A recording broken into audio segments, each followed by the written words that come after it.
The Secret Principles of Genius. The Key to Unlocking Your Hidden Genius Potential. By I.C. Robledo. Introduction. Everyone is born a genius, but the process of living to genius is them. Why I wrote this book. The idea for this book has been on my mind for quite a long time. I've had an interest in the minds, abilities, and lives of geniuses for many, many years. I used to think the genius mind must process information so much faster than normal. I believed those people who were geniuses must have had an easy life with a mind so powerful. I also believed the accomplishments of many geniuses would have been impossible for anyone else. This was naive, as since then I have found this thinking to be misguided. I have learned a great deal through my investigations of brilliant minds, and I want to share that with you. I assure you this will be an eye-opening experience. Briefly, I want to share with you how I first started learning about genius minds, and how I became fascinated with the topic.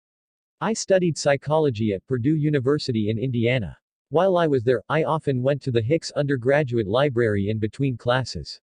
Once, I was browsing through the books on the shelves, and one called Terman's Kids, the groundbreaking study of how the gifted grow up caught my attention. It was about a longitudinal study, examining the lives of many gifted students, reporting on their accomplishments as they grew up. I quickly finished the book, and the insightful details in it made me want to learn even more. This book was really just the beginning. I have since read many other formal studies, books, and a wide range of sources on intelligence, genius, and giftedness. After I had read many books and absorbed a great deal of information about brilliant people, I started to wonder if there were principles of genius anyone could learn and apply. However, I never found a book quite like the one I was looking for. There wasn't one that clearly stated principles many geniuses through history have used, in a way that could be easily understood and applied. I knew these principles existed, but it was as if they were secret, or hidden away, waiting to be discovered. This motivated me to delve deeper, investigating what these principles may be, and ultimately compiling them into this book. In the end, I believe this will be a helpful resource to learning how geniuses think and work, and to unleashing your own genius potential. Why the secret principles matter to me. Growing up, I often had a sense that I wasn't using my mind to its full capability. I tended to do well enough at school or in any work I needed to do, but I knew I had more potential. It frustrated me that I didn't know how to use my mind to its full power. This feeling started when I was a child, but it persisted into my teens and even into my early adulthood. I felt that there had to be a better way to think, learn, and solve problems. I often felt stuck trying to figure out the best way to think through a problem, but unable to make any progress. To make things more frustrating, I had no idea where to go for help with this. For a while, I gave up. I gave up on improving myself, thinking there was no way to move forward. My mind stagnated, and I stopped moving forward with my goals. I was accumulating facts, but not truly learning, understanding, or advancing myself in any meaningful way. I fear this is common in society. We give up on ourselves too easily. This sort of thing tends to happen when we're young, naive and fragile, because we don't know any better. When I had given up, I sometimes felt completely lost both in school and life, like I didn't truly know or understand anything deeply. I was able to earn decent grades without understanding the material, which seemed backward and strange to me. But this became a terrible pattern, which made me feel less and less intelligent, as my grades showed that I understood things which I really did not. Luckily, after years of no real progress in my abilities, I decided my life was headed in the wrong direction. So I dedicated myself to solving the problem. But the first question was, what is the problem? Ultimately, I realized that I needed principles to follow, which would set my mind on a better path. My mind felt untrained, unfocused, and even unintelligent. But I had a sense that I was not truly unintelligent. I just needed to train my mind to work better and get it focused again. This would help me to feel and act more intelligently. I would be more confident too, and as a result I would never give up on myself again. And so I set out to discover what these principles could be. What the secret principles of genius can do for you. I want you to think about what intelligence is for a moment. Intelligence is usually thought of as something that happens in the mind. But intelligence is also a behavior. Intelligence manifests itself through actions we take. Rather than focus on the intelligent thoughts that lead to intelligent behaviors, what if we could flip this around? What if we could focus on the intelligent behaviors that lead to intelligent thoughts? Of course, some of this book does focus on thoughts, but the main focus is on concrete actions we can take to lead intelligent lives. Whether you think you are very smart, or not as smart as you would like to be, I believe the secret principles of genius will help you in building a peak-performing mind. One of the big motivations for me to write this book was that I didn't want anyone to give up on themselves, like I once did. Giving up is the worst thing you can do. When you give up, you stop seeing possibilities and opportunities. Everything becomes clouded in darkness. You will feel that you are not especially intelligent, but you will blame it on yourself, probably on your genetics or laziness. But the truth is, if you keep an open mind, allow yourself to wake up to reality, and apply the principles in this book, you can start on your own path to genius. No one can stop you if you choose to move in that direction. But if you give up, no one will be able to help you either. Even if you are fully confident in your abilities, and you aren't sure if this book is for you, I want you to consider this. If everything goes well in our childhood, then our families, parents, and educators will do everything they can to prepare us for the future. They often mean the best, and do everything in their power to show the proper path. This involves the proper way to lead our lives, the way to success, and so forth. But there is something missing. I get a mental image here of a baby bird, up sky high in a nest somewhere. Sooner or later, you find yourself in the position of this bird. You feel unprepared, looking down at 100 feet of air between you and the ground. You look at your tiny wings, and they don't seem strong or big enough yet. You decide it's best to wait for another day to fly. But wait a minute. Something bumps you from behind, maybe the wind, or even your mother, and you go shooting down fast toward the ground. You flap your wings so hard that you didn't think it was possible. You're flying, you're falling, you're flying, and you're falling. Are you going to land safely? Are you going to hurt yourself terribly? Sooner or later, even as people, not birds, we will find ourselves in such situations. And we will feel completely unprepared, no matter what we were taught. For example, you may find yourself in situations where you are uncertain what is happening, what to do, where to turn. The secret principles of genius can help with this. You may feel that everything you thought you knew was wrong. You have to start from scratch and you aren't sure how to start over, abandoning everything you had learned. The principles can help with this. You may be faced with the most difficult problem of your life. It seems impossible and you can feel the weight of it heavy on your shoulders. The principles can help with this, too. But this isn't a manual to use when you have a specific overwhelming problem that needs to be taken care of right away. The greatest benefits come when the principles are applied on a daily basis. Then, when you find yourself deep in the unknown, possibly with no one to help you, you will be much better prepared to manage for yourself. I am aware that the image of a baby bird falling from its nest can seem overly dramatic. Perhaps you have never experienced anything quite that unsettling. But life can be unpredictable. We don't know what challenges we will need to face in the future. In my young adulthood, I often felt lost and confused. Sometimes that feeling led to great stress, and at times I did feel like the falling bird, uncertain where I would end up. But when I began to discover the principles, this changed. I started to feel more in control of my life. I started to have a better understanding of people and the world. The road to progress became much clearer. The feelings of being lost started to fade away. My point is, if you find this book at the right time, you can use it to transform your life. I have used the contents of it to transform my own, so I know it can be done. I know you can do it. Why the secret principles matter to me. Growing up, I often had a sense that I wasn't using my mind to its full capability. I tended to do well enough at school or in any work I needed to do, but I knew I had more potential. It frustrated me that I didn't know how to use my mind to its full power. This feeling started when I was a child, but it persisted into my teens and even into my early adulthood. I felt that there had to be a better way to think, learn, and solve problems. I often felt stuck trying to figure out the best way to think through a problem, but unable to make any progress. To make things more frustrating, I had no idea where to go for help with this. For a while, I gave up. I gave up on improving myself, thinking there was no way to move forward. My mind stagnated, and I stopped moving forward with my goals. I was accumulating facts, but not truly learning, understanding, or advancing myself in any meaningful way. I fear this is common in society. We give up on ourselves too easily. This sort of thing tends to happen when we're young, naive and fragile, because we don't know any better. When I had given up, I sometimes felt completely lost both in school and life, like I didn't truly know or understand anything deeply. I was able to earn decent grades without understanding the material, which seemed backward and strange to me.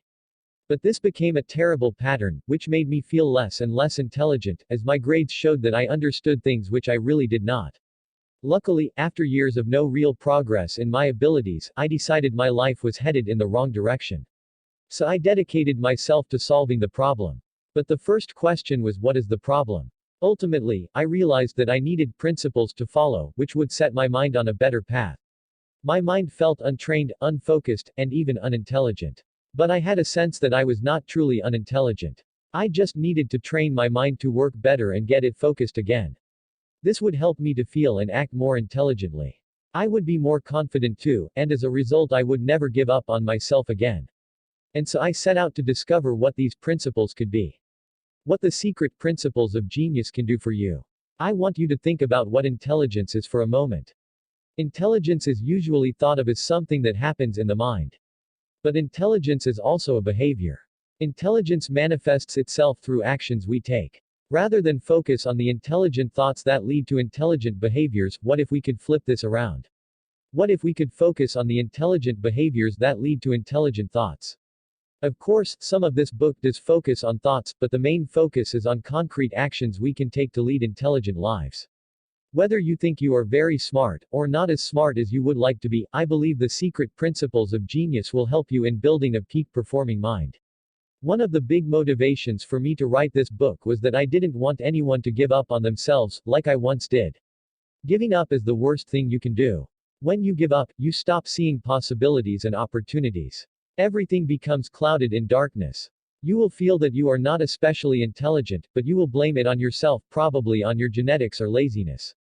But the truth is, if you keep an open mind, allow yourself to wake up to reality, and apply the principles in this book, you can start on your own path to genius.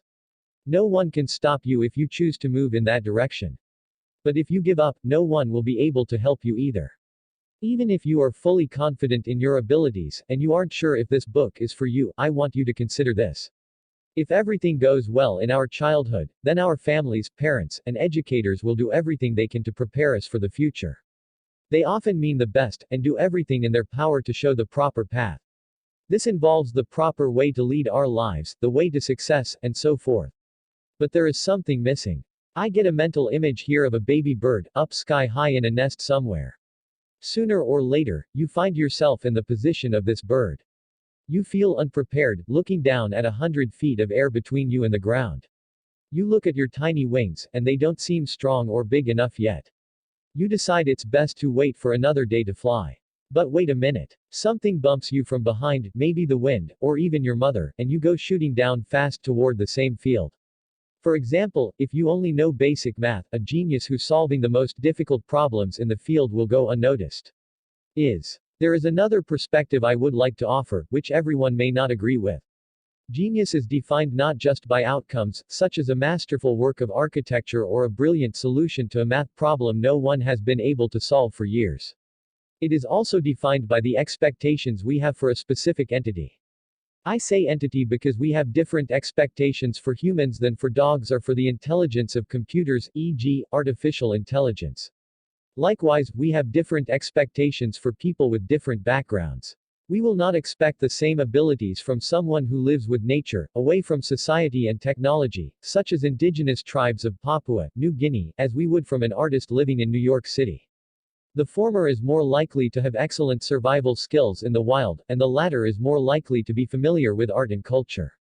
As a last point, in case you are not convinced, consider computer intelligence.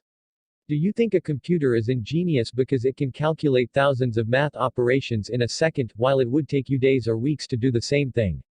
Probably not, because we expect it to be able to do such things. They have so much processing power that it is trivial for the computer to accomplish this. Yet the late Kim Peek, whose life inspired the movie Rain Man starring Tom Cruise and Dustin Hoffman, was considered a genius by many. He has actually been referred to as a mega savant for his phenomenal abilities. For example, he had the ability to calculate many times faster than a human with a calculator could.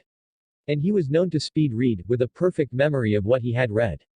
Peek had a rare disorder called FG syndrome, but he also had a great gift, a genius ability to help compensate. When defining genius, it's also important to realize this is a status that is never fully reached. Instead, it is something to aspire to. Your status of genius or non-genius is something that can be debated after your death, if people choose to. If they debate it during your life, consider it an honor. But to join the debate or try to convince people you are a genius is a waste of time. There can be danger and heartache in pursuing the path of genius just for the glory. They are not always well recognized for their efforts, or even understood. Genius isn't a status to reach, rather it is a journey to greatness. It is the aspiration and relentless pursuit of something greater than what you are at the present moment. As the topic of genius comes up, you may wonder about IQ, intelligence quotient. Some people may be surprised at this, but you do not need a super high IQ to be a genius. The tests are usually centered on math, verbal, and abstract reasoning skills. They are unlikely to capture artistic genius or other forms of genius that fall outside these skill sets. Also, the tests aren't perfect, and people's skills and abilities are more complex than the tests can measure. Someone with an IQ that isn't very high may need to work harder, but I believe it is possible to attain a genius-level accomplishment without the highest of IQ scores. Consider that many people with high IQs have not had special accomplishments. A high score alone will not be enough to reach a genius level. In the end, this isn't worth worrying about. Regardless of your score, if you tap into the principles of genius, you will tap further into your true potential. The importance of these principles. If you are going to read this book, you probably want to know where these principles came from. My research into many geniuses throughout history has led me to discover them. I have read many books about great minds, including biographies, psychological studies, and gained information from a wide variety of resources, over many years. I estimate that I have read at least 50 books and hundreds of articles in the area of psychology, intelligence, genius, and learning. Sometimes, I have also had the good fortune to be in the presence of brilliant minds. At those times I have paid attention to anything that could potentially be a principle of genius. The important thing for you is to know that every principle in this book has been researched, and found to occur in a variety of bright minds, through a range of time periods in history, and in many different contexts.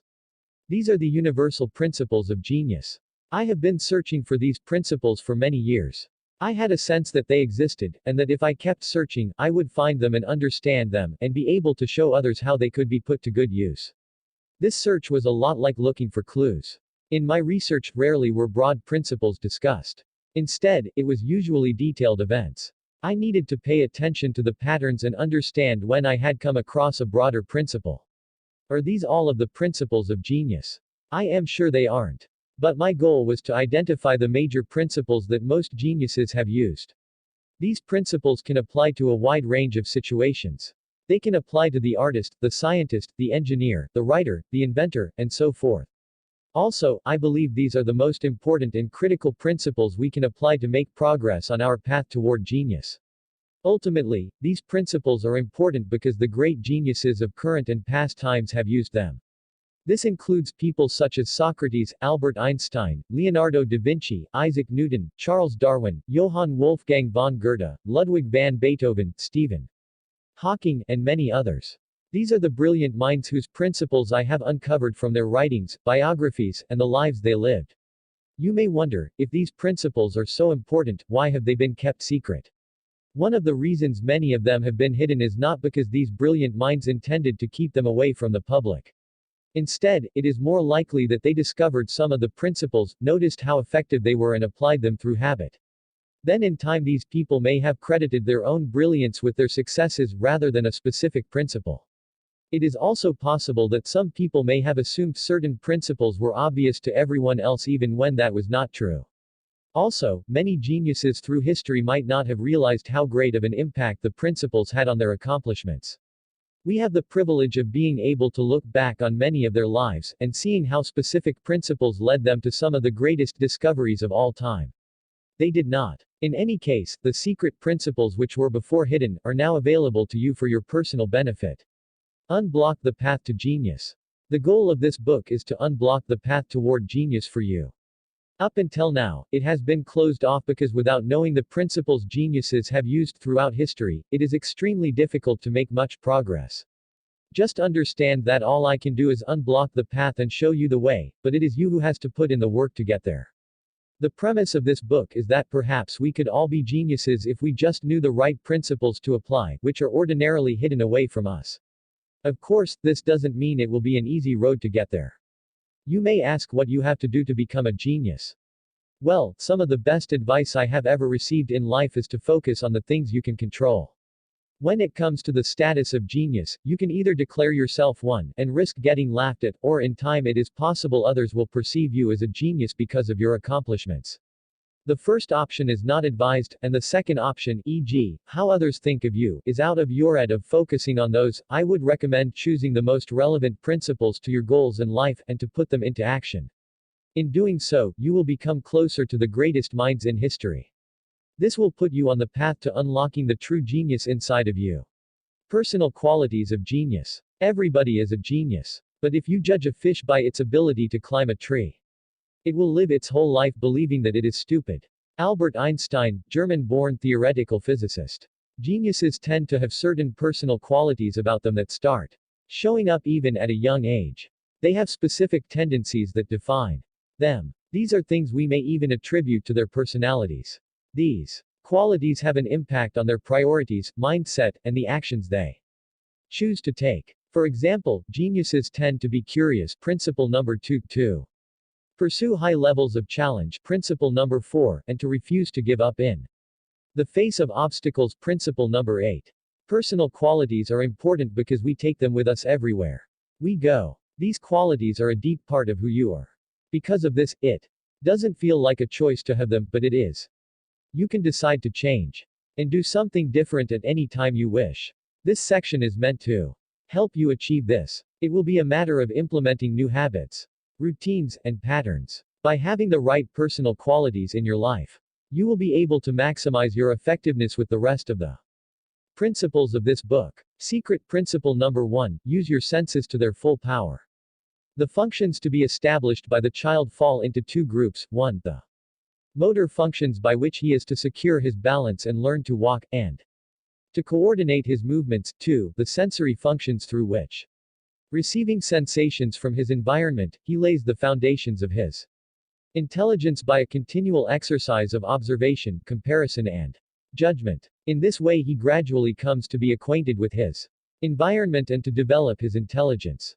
Description of the principle. Today, most of us are very visual, and we may have to be reminded that we have other senses we can use to experience the world.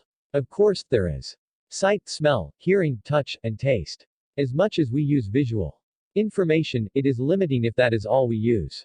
Realize that when you see a bird's feathers, you experience them one way.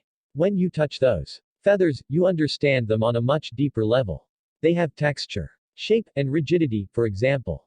As you know, we are surrounded by a massive amount of sensory stimulation every day. But every species, including humans, has limits as to what can be perceived. For example, humans usually cannot perceive infrared or ultraviolet light. We cannot perceive smells as sensitively as most species of dogs would.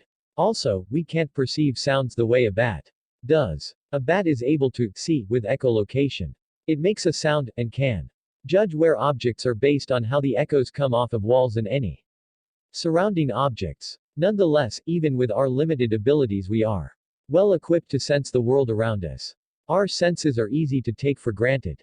The most interesting cases of how people use their senses actually come from those who did not have all of them. For example, Helen Keller was the first person to graduate college who was both deaf and blind. She began a path to greater understanding when her teacher, Anne Sullivan, ran Helen's hand through water, and spelled out water onto the palm of her other hand at the same time.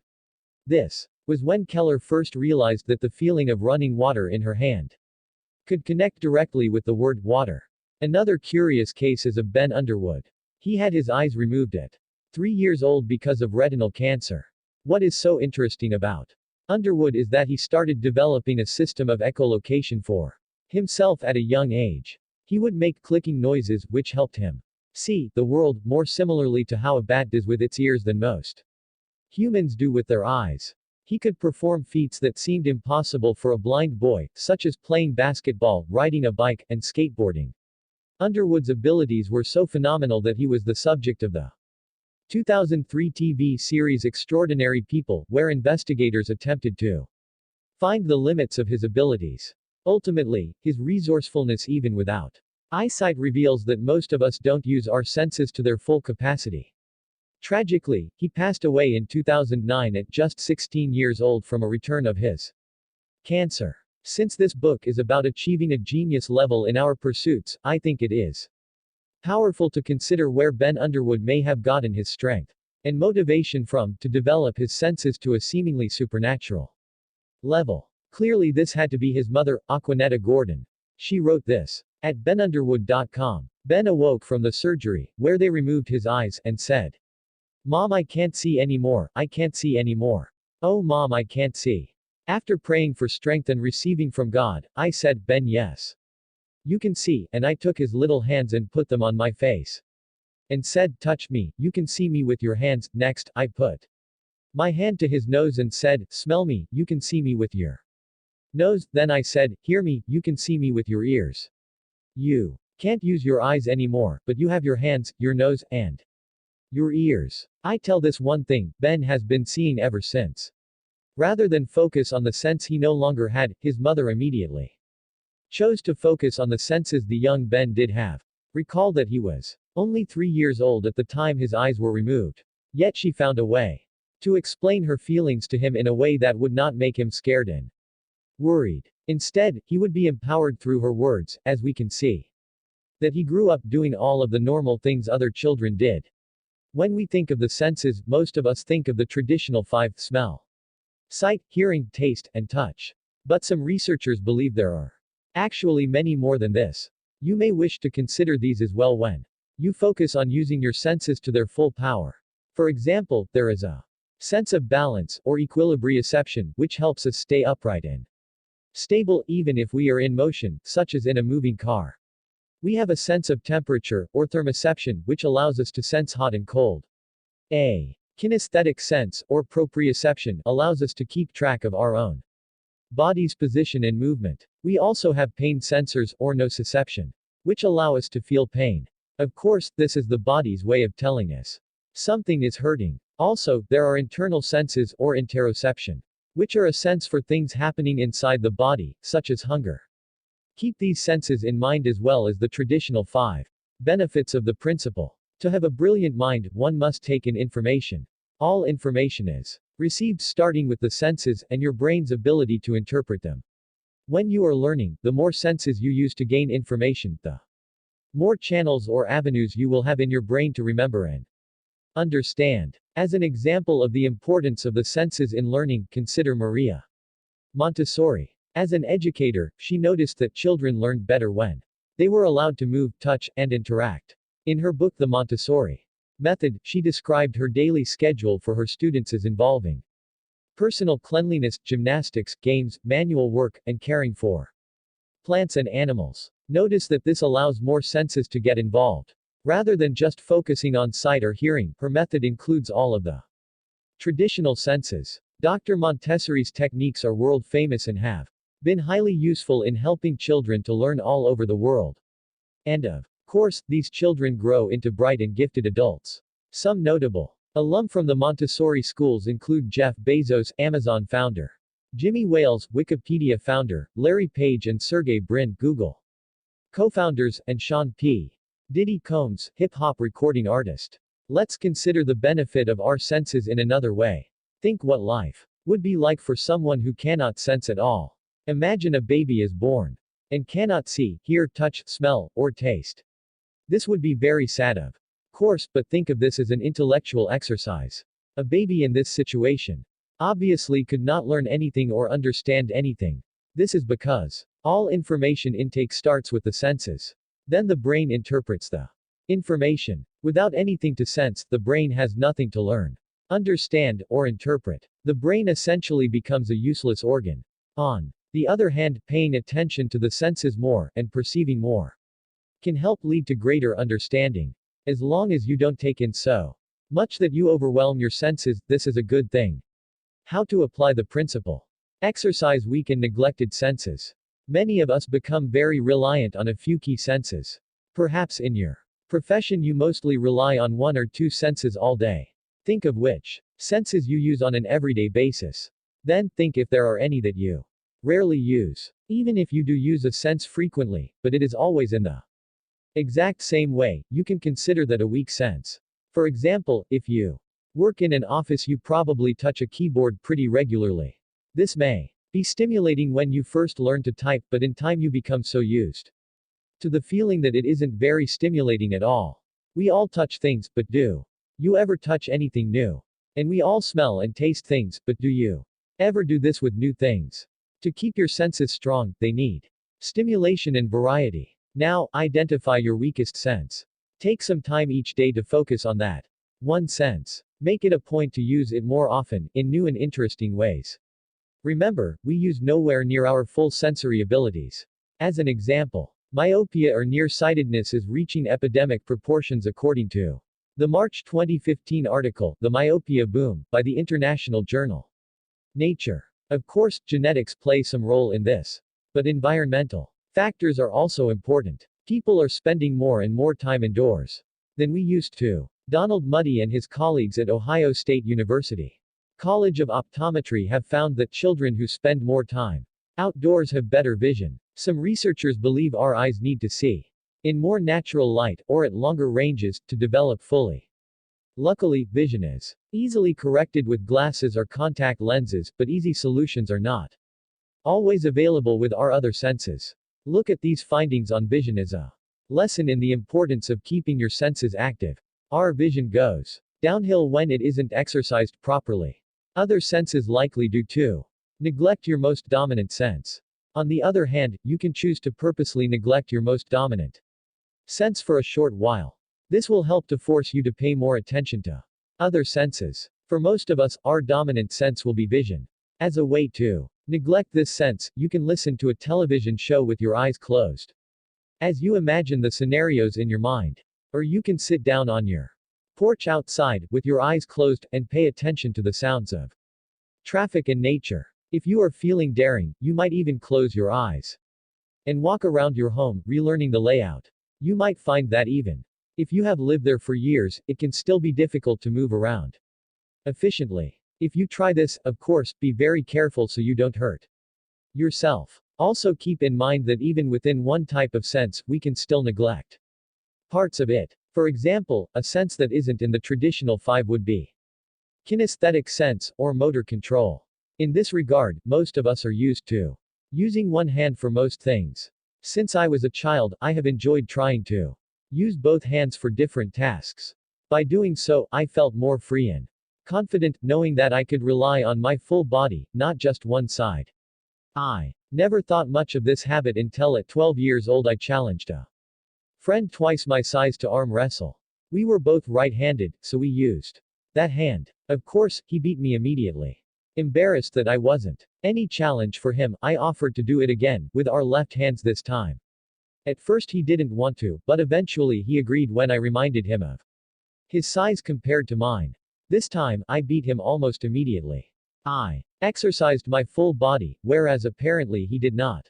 The lesson is that it's easy to neglect a whole half of your body if you don't make a conscious effort to maintain it.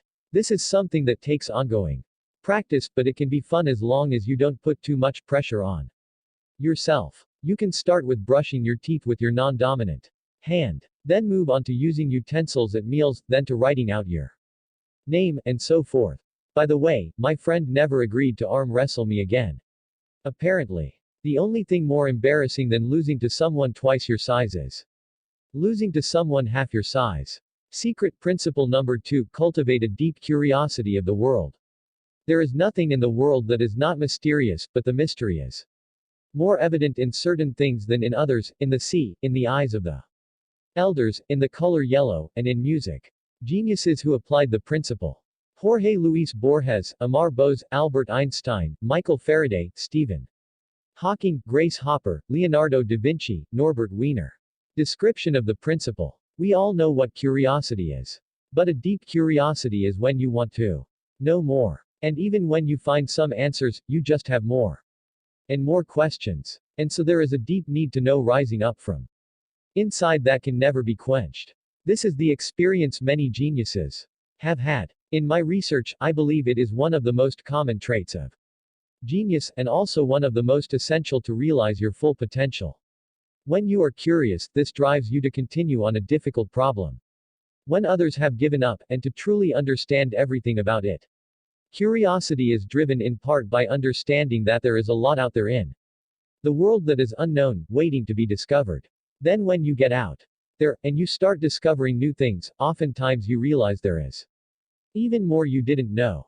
So you want to keep going, learning more, and the process repeats itself. Benefits of the principle. The late Amar Bose made breakthroughs in a variety of fields such as acoustics, e.g., the famous Bose speakers, aviation, automobiles, defense, and nuclear physics. According to an article in the December 2004 issue of Popular Science, titled Better Living Through Curiosity, he claimed that the key way he was able to have such a great impact in so many fields was through his insatiable curiosity. In his daily life, he never stopped asking questions, always wondering why things did not work better, and how he could be the one to improve them. For example, Bose's son Banu was once with his father, who was caught driving in pouring rain with the most awful windshield wipers. Most people would just complain about how the wipers don't work right, Banu said, but he was analyzing why they didn't work and thinking out loud about how to make them better. A few weeks later I saw on his desk a patent application for a new design for windshield wipers. Through asking questions and looking for better solutions for his entire life, Amar Bose created innovations and had breakthroughs in a wide range of fields. Norbert Wiener, Bose's mentor and an American mathematician, philosopher, and originator of cybernetics, has also credited his curiosity for his own accomplishments. Curiosity is one of the best motivators to get things done. If you have curiosity, a deep desire to know and understand, then you will make much more progress than others. Many times, even if they are smarter or have better preparation, the person who is more curious tends to be more driven and determined, and wins out in the end. The curious person won't get tired of working as easily. Working will feel like play, like a chance to discover something new. Many geniuses turn to science or related fields, probably because science is really about the systematic discovery of new things. It's about turning the unknown into something that is known and understood. Another benefit of being highly curious is that you will tend to learn much more than other people. When you are deeply curious, you will be driven to learn about new things. Then, as you learn, you will come up with new questions and become curious to figure out the answers to some of these questions. There is a loop here. Curiosity leads you to learn about new things. Learning about new things makes you more curious. The opposite of this is also important to consider. If you are not curious, you do not learn about new things. If you do not learn about new things, you are not curious. A deep curiosity is a major advantage to the brilliant mind, and a lack of curiosity is a serious disadvantage. How to apply the principle. Visit a museum. Sometimes we lack curiosity because we lack exposure to new things. Museums are a great place to visit for help with this. Not only are there new things to learn, but they allow us to explore what we have read about, and bring it to life. Museums can help bring out your curiosity because they turn the learning experience into something more fun and active. They often have exhibits, models, and energetic people who can explain concepts in an easy to understand way. This can help spark curiosity. Think back to the last time you visited a museum.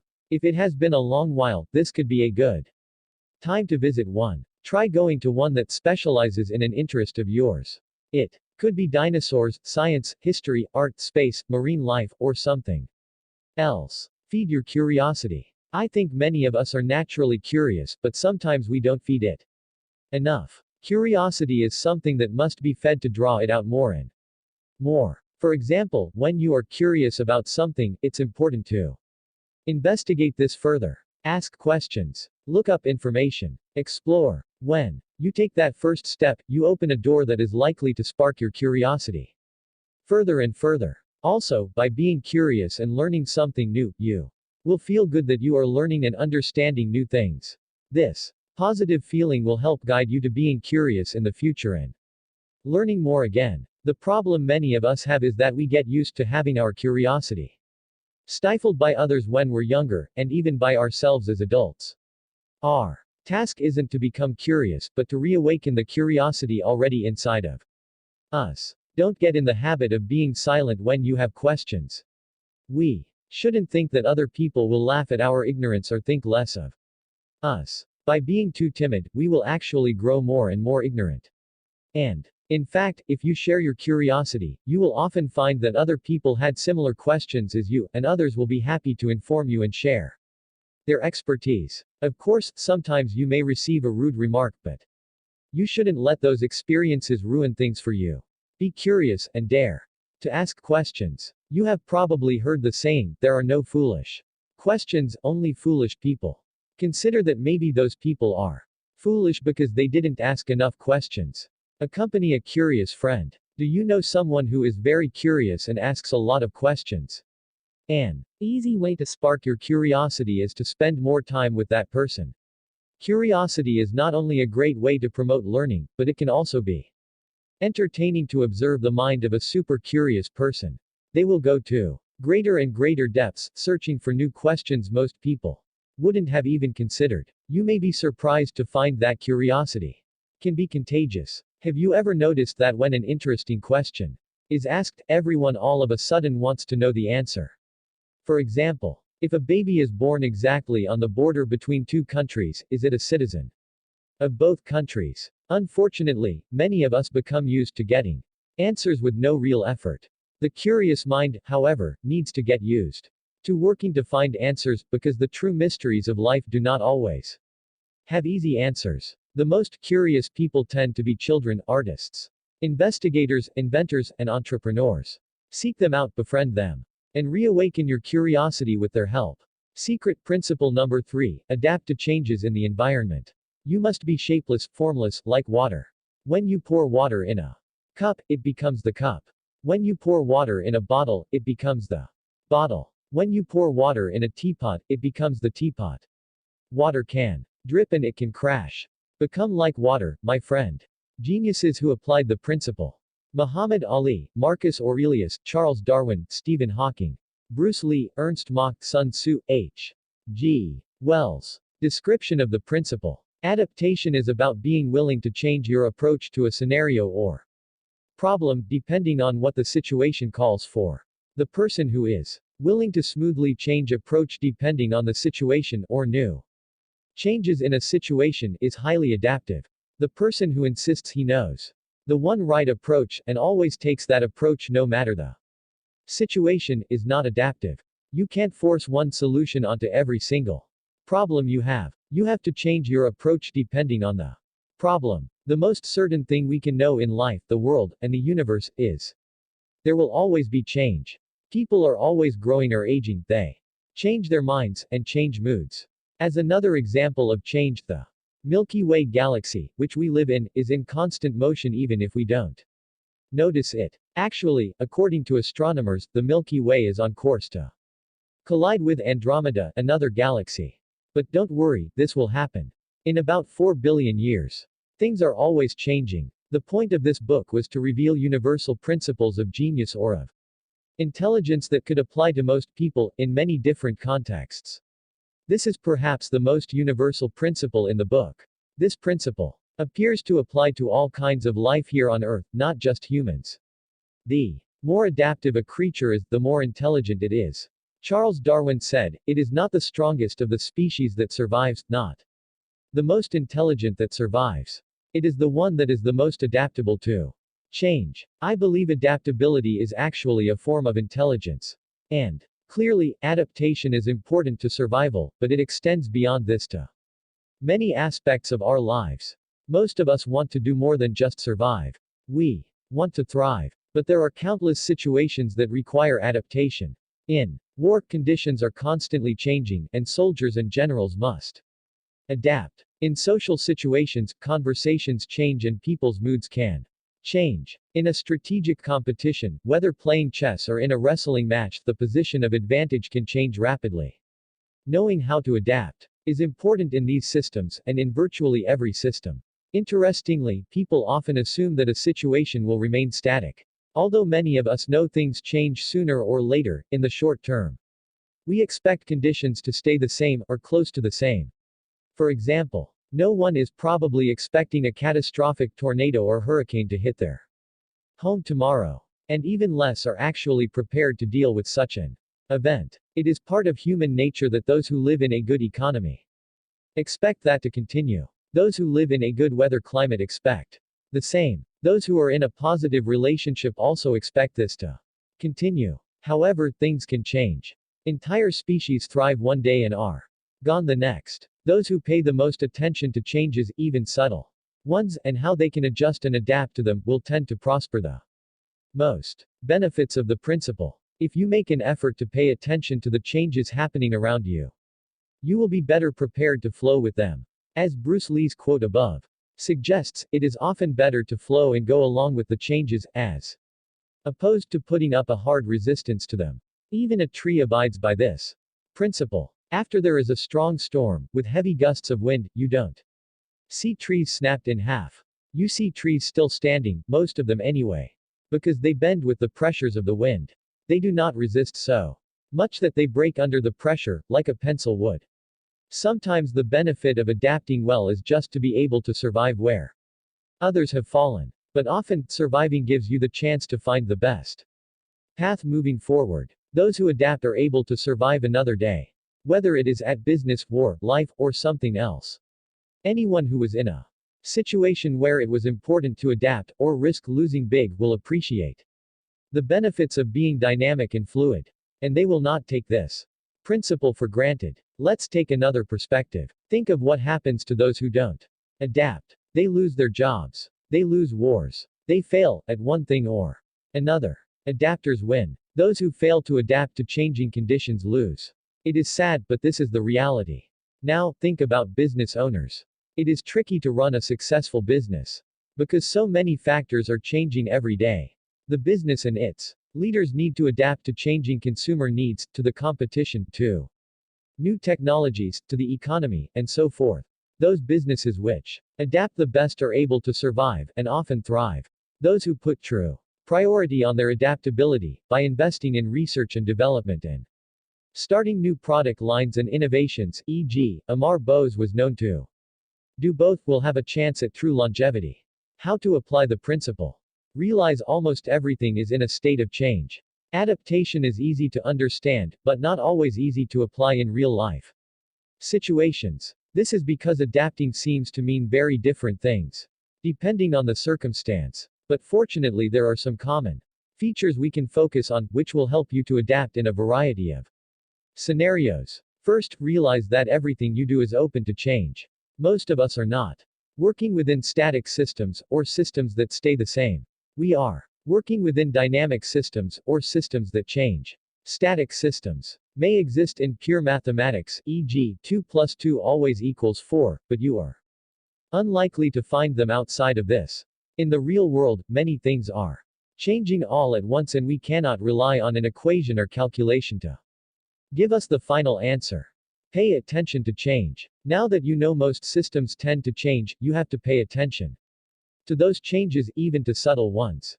You first have to observe that something is shifting, before you can even decide what it means, and if you need to take action because of it. Of course, you won't need to adapt because of every little change you notice, but sometimes you will want to do so. As an example of how to be adaptive, consider social situations with a group of friends. Usually, things are changing constantly, and you must adapt. One person may be upset at another. Someone else may feel insecure. Another is bragging insensitively, as others lack what he is bragging about. Having so much of with constant change, it can be helpful to take an adaptive approach and to provide what the situation calls for. For example, if someone is sad, to cheer them up. If someone feels left out, to include them.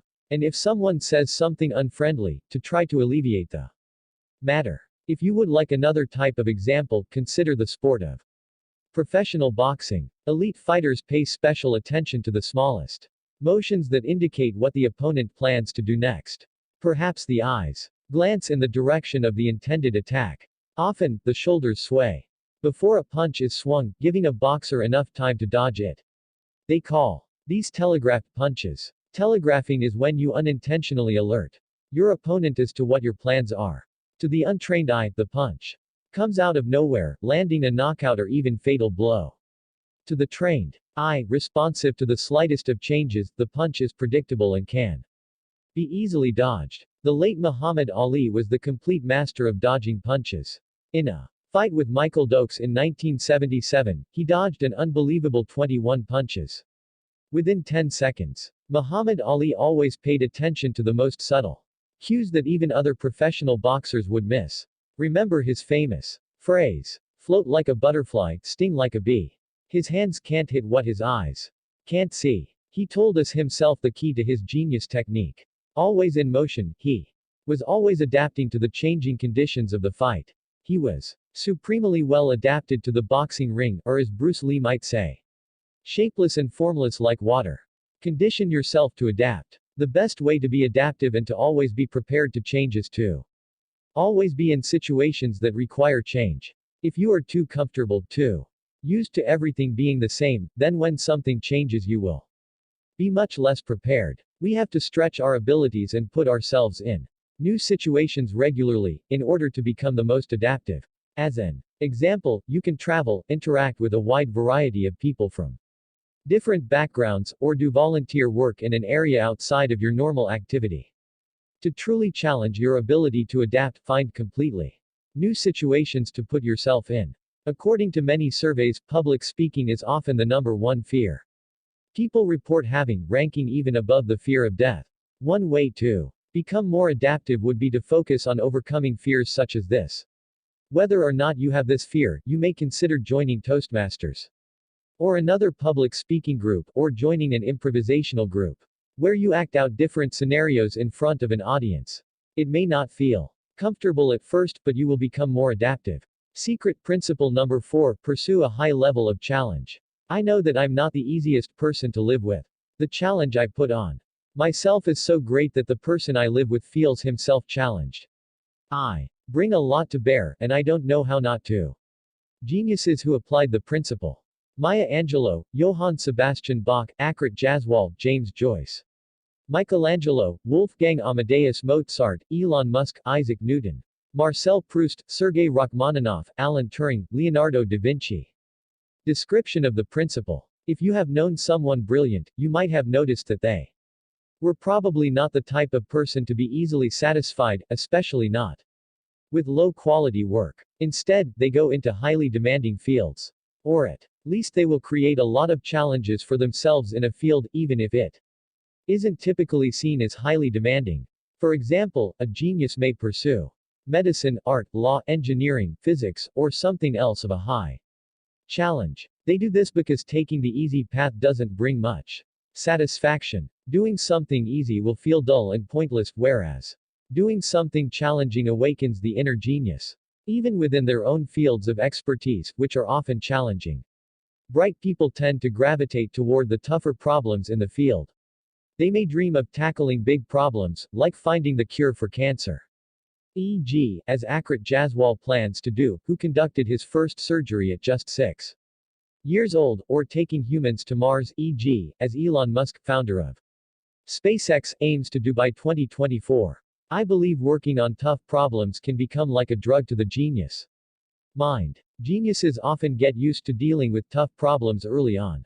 They are either quick to take them on, or sometimes other people are quick to go to them, because it is understood that this may be the only person who can solve it. The brilliant mind doesn't shy away from these difficult problems, and in time, through repeated exercise of their problem-solving abilities, they become masters at solving them. Instead of a drug user needing harder drugs, the genius mind requires tougher and tougher problems to work on, to feel that they are making true progress. Through this pattern, they can reach a point where they are working on problems few other people would be able to solve. For example, Albert Einstein's special theory of relativity, when published, was understood by very few people. Many scientists even protested his findings, believing them to be wrong. Yet his theories have astounded us for their continuous accurate predictions. As discussed in the National Geographic article, Einstein may be about to be proved right. Again, this is the man who revealed light to be both a wave and a particle. He taught us that space-time can bend, which is more common around massive objects like the sun. He also showed that time is not a constant. It can slow down or speed up depending on levels of gravity or matter.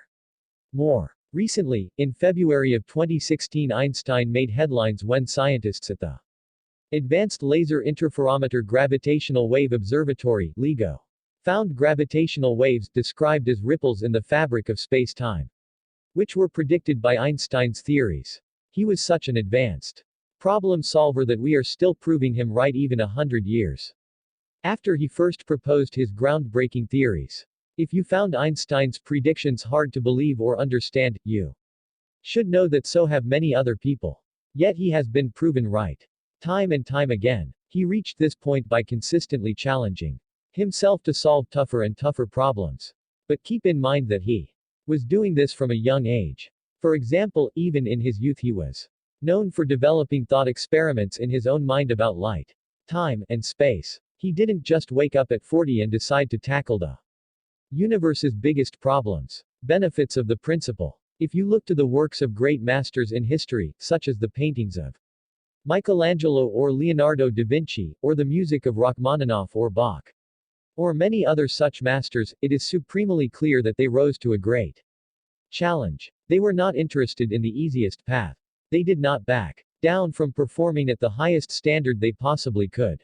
In the end, the benefit that we all enjoy is in their masterful works that have stood the test of time. When you set a challenge for yourself that puts your abilities to the test, at first it will be extremely difficult to accomplish. You may even be unsure if you can succeed at it. But if you do press on, and through great effort, complete the challenge, your abilities will grow. Soon enough, what used to be challenging will no longer seem so difficult. This is the technique many geniuses use to rise above and stand out. They pursue only the greatest of challenges. Many of them aren't interested in doing something if they are absolutely sure they can accomplish it without much effort. They want that challenge, and they accept the uncertainty of whether they can accomplish it because they know this is how intellectual growth happens. How to apply the principle. Focus on your ideal level of challenge. The exact challenges you face will of course vary depending on what field you choose to work in. But either way you will want to pursue the ideal level of challenge for yourself. This can take some practice to figure out. It will depend on your current abilities, and on how much energy you have to work on difficult problems or in difficult situations. To find your ideal level of challenge, first you should start with a challenging task, but not necessarily a larger goal that may take months to accomplish. The best situation is if you can choose a task that will take you a day or less to complete. You want a high level of challenge, but not so high that it becomes impossible or completely unrealistic to do. The right challenge will be different for everyone. If you are a beginner, you have to be careful not to choose something too difficult. And if you are highly advanced, you have to be careful not to choose something too easy. One way to help get to an ideal level of challenge is to alter the time limits that you allow yourself to do a given task. If a task normally takes you 8 hours to complete, you can attempt to do it in 6, for example. You may look for ways to speed up your progress, avoid wasting time, or look for unnecessary steps that can be eliminated. Stretch your abilities. Another way of challenging yourself is to offer to work on tasks that are above your current level. Don't stretch so far above your level that you have no understanding of what you need to do, however. Look for opportunities where you understand the idea of what needs to be done, but you don't necessarily know all of the details involved. It helps if you can find someone at a higher level that you can assist. That way, you can learn and challenge yourself while not feeling too pressured if you are unable to complete the task on your own. Remember, the point is to challenge yourself, so avoid asking questions on every minor detail. Make an effort to find solutions for yourself. Secret principle number 5: turn your vision into a reality. All of our dreams can come true, if we have the courage to pursue them. Geniuses who applied the principle. Walt Disney, Henry Ford, Bill Gates, Steve Jobs, Vladimir Nabokov. Description of the principle. When you have a vision, you will see in your mind's eye a completed, magnificent project, perhaps all in a flash. But it will be so vivid that it will be as real as day. Imagine holding the Mona Lisa in your mind before it was actually created, every last detail. It exists in your mind, and you feel that You must share it with the world. Or imagine holding Disney World in your mind, seeing the children happily playing among the rides with Disney characters all around. You see it so clearly, the joy and laughter of families visiting from around the world, that it seems ridiculous to not create it, no matter what it costs you. Other people may not understand. They may even think you are foolish when you decide to create something on such a grand scale. But in your mind, it will already be complete. It is just a matter of executing the process to turn the vision into a reality. It seems foolish not to create your vision. This is what it means to have a vision for the genius mind. Geniuses often have a very specific vision of what they wish to accomplish. They know what they want, and they aren't willing to compromise on it. Brilliant people tend to look for the best people who can help turn their vision into a reality. They may listen to criticisms, but in the end will have justifications and insist on doing things the way they imagined them. You have to understand that by the time a brilliant person has a vision, usually he is at the peak of his field. Anyone offering advice isn't likely to have as much experience. In the end, the people who disagree or don't understand the vision will either need to come to agree and understand, or leave the project altogether. The origins of a vision are hard to pin down, even for the brilliant minds that have them. It may actually be the result of a great deal of experience in a field, a deep intuition, and partly it may be something the genius wants to see brought to reality for their own personal fulfillment. This principle can be difficult to grasp if you have not experienced it yourself. But this is something that has been a reoccurring theme for many of the world's brightest minds. Benefits of the principle. Steve Jobs, the founder and former CEO of Apple, had the vision for a series of products he believed would change the way people received their information and sought out entertainment. He had a strong vision of his product ideas and their place in the future. Because of this, he wasn't concerned with what specific people said they wanted Apple to design. Jobs told Businessweek, "A lot of times, people don't know what they want until you show it to them." And he proceeded to show it to them. First, he released the Apple computer. Then he had the vision to see that people wanted to carry much more than a CD's worth of music with them, and they wanted it to be portable, so he released the iPod. After that, he foresaw that the iPod would eventually become irrelevant as phones would soon have the ability to carry music, and people would want to do everything on a single device. That is when he started working on the iPhone. His visions were right time and time again. When a vision is accurate, and based on experience and deep understanding, the benefits can be immense. Turning a vision into a reality, or attempting to do so, can be the biggest project of one's life. It will require money, time, resources, expertise, assistance, and so forth. This can be a massive challenge, but the benefit is that it can also be the biggest learning experience of a lifetime. It is important to see this through to the end to be absolutely certain if the vision will work out as expected. Another obvious benefit of a vision is that if you manage to execute it and be successful with it, you will end up with a fantastic work of genius that countless people can enjoy or use in some way. How to apply the principle. Focus on gaining mastery. The best way to apply this principle is not to make an attempt to have a vision. By their nature, they will happen when you have gained sufficient mastery, when you understand what you are doing so well that there are few people more knowledgeable than you in your specific area. You will likely feel that you know what you are doing so well that what you do, whether it is play piano, scientific research, or design buildings, is actually an extension of yourself. You no longer clearly separate what you do from yourself. When you reach that level, you will begin to know things intuitively. You won't need to calculate and think deeply about every single problem that arises. You will have so much experience that your intuitive grasp will allow you to understand situations rapidly, based on seeing so many patterns over many years. At that point, it is more likely that you will experience a powerful vision. Consider the risks involved. This principle will be one of the most challenging ones to apply. Although it has been used successfully by many brilliant minds, you should take some caution with the principle. Given that visions tend to be in-depth and require large amounts of time and money, it is important to consider the possible downsides. You should at least think them through and decide if it is a risk worth taking. This is a principle where we may hear about people like Steve Jobs and Walt Disney, but it is likely there are others who pursued their vision at all costs, and ultimately did not succeed in their efforts, and so we have never heard about them. Keep this in mind and weigh the pros and cons of pursuing your vision. Ask yourself if the time is right. Secret principle number 6, embrace your uniqueness. If a man does not keep pace with his companions, perhaps it is because he hears a different drummer. Let him step to the music which he hears, however measured or far away. Geniuses who applied the principle. Thomas Edison, Albert Einstein, F. Buckminster Fuller, Andy Kaufman, Jackson Pollock, Henry David Thoreau, Leonardo da Vinci.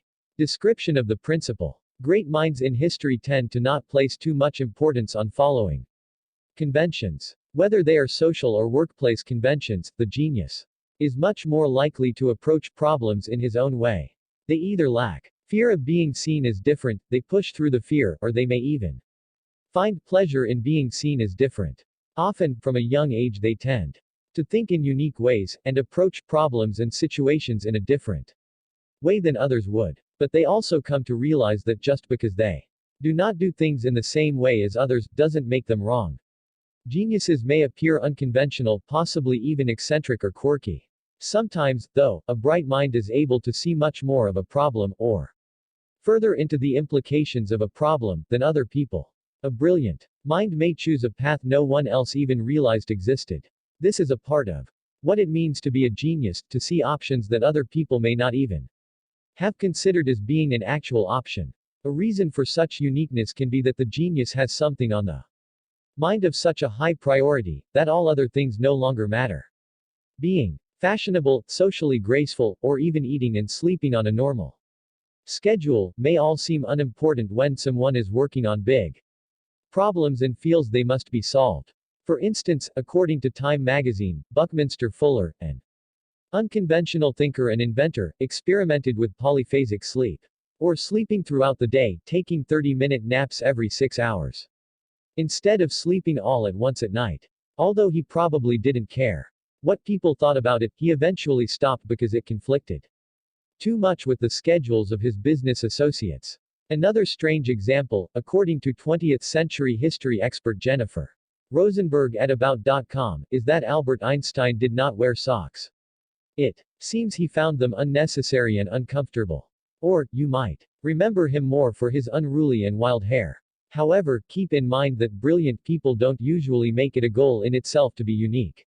Instead, they have other more important goals, and in order for them to make the most progress, they end up doing things that are much different from the norm. Benefits of the principle. Thinking unconventionally can be helpful because it allows us to be less limited. When you open up your thinking to ways that seem forbidden or closed off, you give yourself more options as to how to handle problems and find solutions. Thinking in such ways can spark creativity and help with making breakthroughs. You may have noticed that instead of doing things in a new, interesting, or unique way, people often do their tasks in the same way, again and again. Often enough, they are instructed to do things this way by their teachers or bosses, for the sake of efficiency. However, it can be a competitive advantage to find unique ways to do tasks that still provide a good solution. It is always possible that a different way of doing something is actually a massive improvement over the usual way that it is done. This is essentially what it means to be creative. People who are more open to approaching problems in new ways are often the ones who are more likely to make a great discovery. They do not concern themselves with the many limits most of us are automatically restrained by.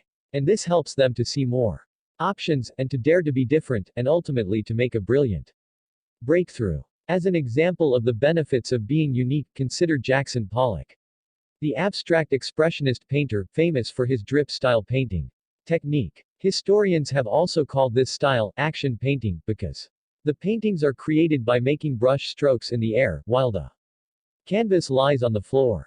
According to the Khan Academy course offered by the Museum of Modern Art, MoMA, the paintings of Jackson Pollock. This occurs through quick and fluid dance-like motions. They are not created through brush strokes made on an upright canvas, which is the way most paintings are made. Pollock created art in a way other artists had never even considered. He not only created new paintings, but he also created his own artistic form, rather than sticking to conventions. Part of his ingeniousness was that his paintings were unexpected and counter to what we would normally view as art. But he perfected this original technique and created masterful artwork. With it, how to apply the principle. Find people who will embrace your uniqueness. Fear is something that can limit your ability to think in unconventional ways. Fear of saying something unacceptable, something that doesn't sound intelligent, or something that is rejected as being ridiculous. A way to help alleviate this fear of thinking differently, or being different, is to seek out a group that is very open to new ideas and different ways of thinking, a group that actually encourages this. That way, it will feel more natural and safe to come up with your own unique ideas. You will not have to fear the responses of anyone. For example, considering how much time we spend at work, you may want to pursue a work environment that is open to new ideas, new ways of thinking, and doesn't look at these things as a problem or something to be avoided. Practice thinking in unique ways. To think more uniquely, you can practice building up unconventional thoughts. For example, think of two random words, such as rock and plant. Don't worry if they are related or not, just think of two different things as fast as you can. Then try to think up how the two objects or concepts may be related. Encourage yourself to think outside of your normal ways of thinking. Your responses do not need to be completely logical. If you would like, you can take a moment to think up a few examples of how rock and plant are related, and then see how they compared to mine in the following paragraph. Did you come up with some ideas? Here is what I came up with. As an example response for rock and plant, both are things that don't move on their own. Also, both are things that can be used for decoration. As an outside the box example, Robert Plant was the lead guitarist for the musical group Led Zeppelin, who played a type of rock music. This is a more interesting response, because both the use of the word plant and rock are not the ones that usually first come to mind. You can also turn this into a game or contest with friends if you wish, to see who can come up with more unique and interesting responses. Secret principle number 7, operate at the highest standards, strive for perfection. If you're going to try, go all the way. Otherwise, don't even start. This could mean losing girlfriends, wives, relatives, and maybe even your mind. It could mean not eating for 3 or 4 days.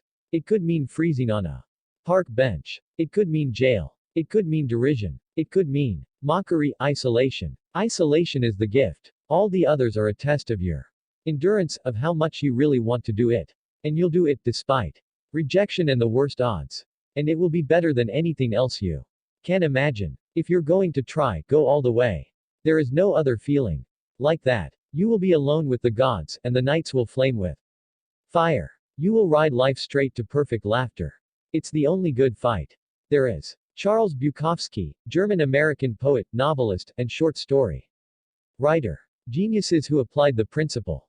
Charles Bukowski, James Joyce, Prince Rogers Nelson, the late singer-songwriter, more commonly known as just Prince, Marcel Proust, Nikola Tesla, Leo Tolstoy, Leonardo da Vinci.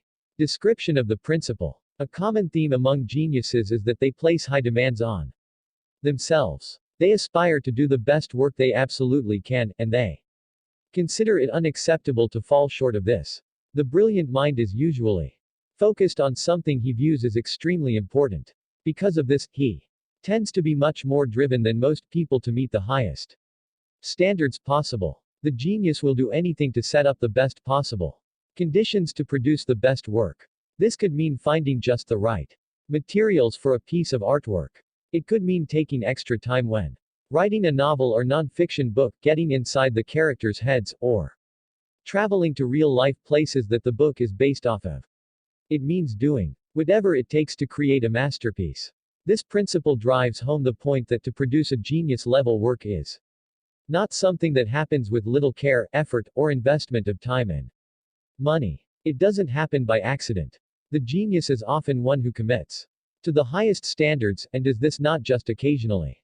It won't happen just on one project because the boss said it was important. Instead, this is a personal quality that the brilliant mind will always carry. A mistake people often make is to think that they are in a part of life where what they are doing does not matter much. They think they have little impact with their work, and do not expect much from themselves. This is not the mindset that the brightest minds will have. No matter the situation, they will tend to look for ways to be the best. When you have this approach of doing the best work that you can even when the task seems trivial, you will soon be given tougher tasks, greater responsibility, and bigger rewards. And even if you aren't, your mind will be working at a higher level. You may notice details that can be improved. Maybe one day you will have the opportunity to set up your own business that competes with the one you're working for now. If you have truly done your best and tried to always improve at your work, when you have the opportunity to rise to a higher level, you will be prepared for it. Benefits of the principle. Let's discuss Nikola Tesla, the Serbian-American inventor and engineer best known for his work on the design of the modern alternating current AC electricity supply system. In his autobiography titled My Inventions, he mentioned how he once started reading a book written by Voltaire. Whenever he started something, he felt that he must finish it. To his dismay, he realized that Voltaire had written 100 full volumes. Tesla felt that since he had started reading one volume, that he must finish all of them. This is how perfectionistic he was. He did end up reading them all, but it was unpleasant for him because he knew it was a distraction from his work. He felt such a strong need to complete the things he started, that he didn't feel he had any other option than to finish the 100 volumes. You might think that actually, this section is supposed to be about the benefits of the principle. Interestingly, it seems like a negative that he was so perfectionistic he could barely control it. On the other hand, Tesla had so many brilliant breakthroughs and discoveries that surely his thoroughness and perfectionism in his work helped him in life. For example, according to a report titled Nikola Tesla's Patents by Snezana Sarbohe, he reportedly held 116 original patents in 26 countries. If his standards had been lower, he probably wouldn't have been the brilliant genius we know him to be. When you place high standards on your work, you are much more likely to produce top quality work. Half of the battle to greatness is just to pursue it. To commit to it. Those who do not even attempt it will never get there. After you commit to top level work, you are much more likely to build upon your skills. By pushing and challenging yourself, you will be learning new things, expanding your abilities into new areas. Many people show up to work, but geniuses truly put in the work. Principle number 9, and in doing so they help themselves to reach a higher level of knowledge, understanding, and performance. It is important for you to understand another key benefit of this principle. That greatness attracts greatness. When you commit to working at the highest standards, and refuse to lower them, you will begin to attract other brilliant minds. They may become interested in helping you or collaborating with you in some way, helping your skills reach an even higher level. You will find that brilliant minds are the best to challenge you, and to push you to do even better work. There is always the chance that you meet strong resistance, if they prefer to approach the work in a different way than you. But keep an open mind. There is always something you can learn from other brilliant people. In a lesson on how greatness can attract greatness, consider the late musical artist, Prince. In the Hollywood Reporter article Prince's Performance. Perfectionism, Patrick Whalen, Prince's former production manager, made some comments about Prince. He said, he always demanded the best, and he never settled. Whalen also mentioned that when he first began working for Prince, he was asked to create a specific lighting effect for one of his shows. Whalen immediately told Prince this wasn't possible. Prince looked him in the eyes intensely, and Whalen couldn't believe what he said. So what you're telling me is that in the 1 second it took you to say, no, you left your body and exhausted every possibility. Whalen stammered back, I'll get back to you. He never made the mistake of saying no to Prince again, and because of it, he expected more from himself and grew in his own abilities too. The lesson here is that the great ones who demand only the best will attract a similar energy, helping to elevate themselves and those around them to an even higher status. How to apply the principle. Expect more from yourself. A simple way to apply this principle is to practice expecting more from yourself. Think about the bar you normally set for yourself in your work and in your life. Set it higher. If you feel more comfortable, you can raise the bar a little bit, then raise it again, and repeat this over and over. In time, you will eventually be pursuing an extremely high standard. Expect better performance from yourself, and you can achieve it. Review your work. Also, when you do finish a job, don't be so quick to mark it as final. Do a last review of your work to see if there are any corrections you could make.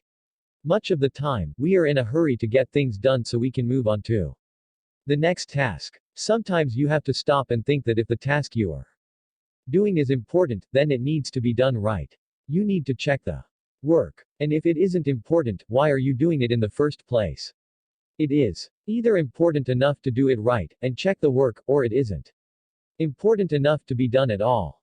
Always do your best. Whatever work you are doing, even if it is not something you are especially interested in, you should take it as an opportunity to practice doing your best work. It is easy to do your best when you are working on something you love, such as a hobby.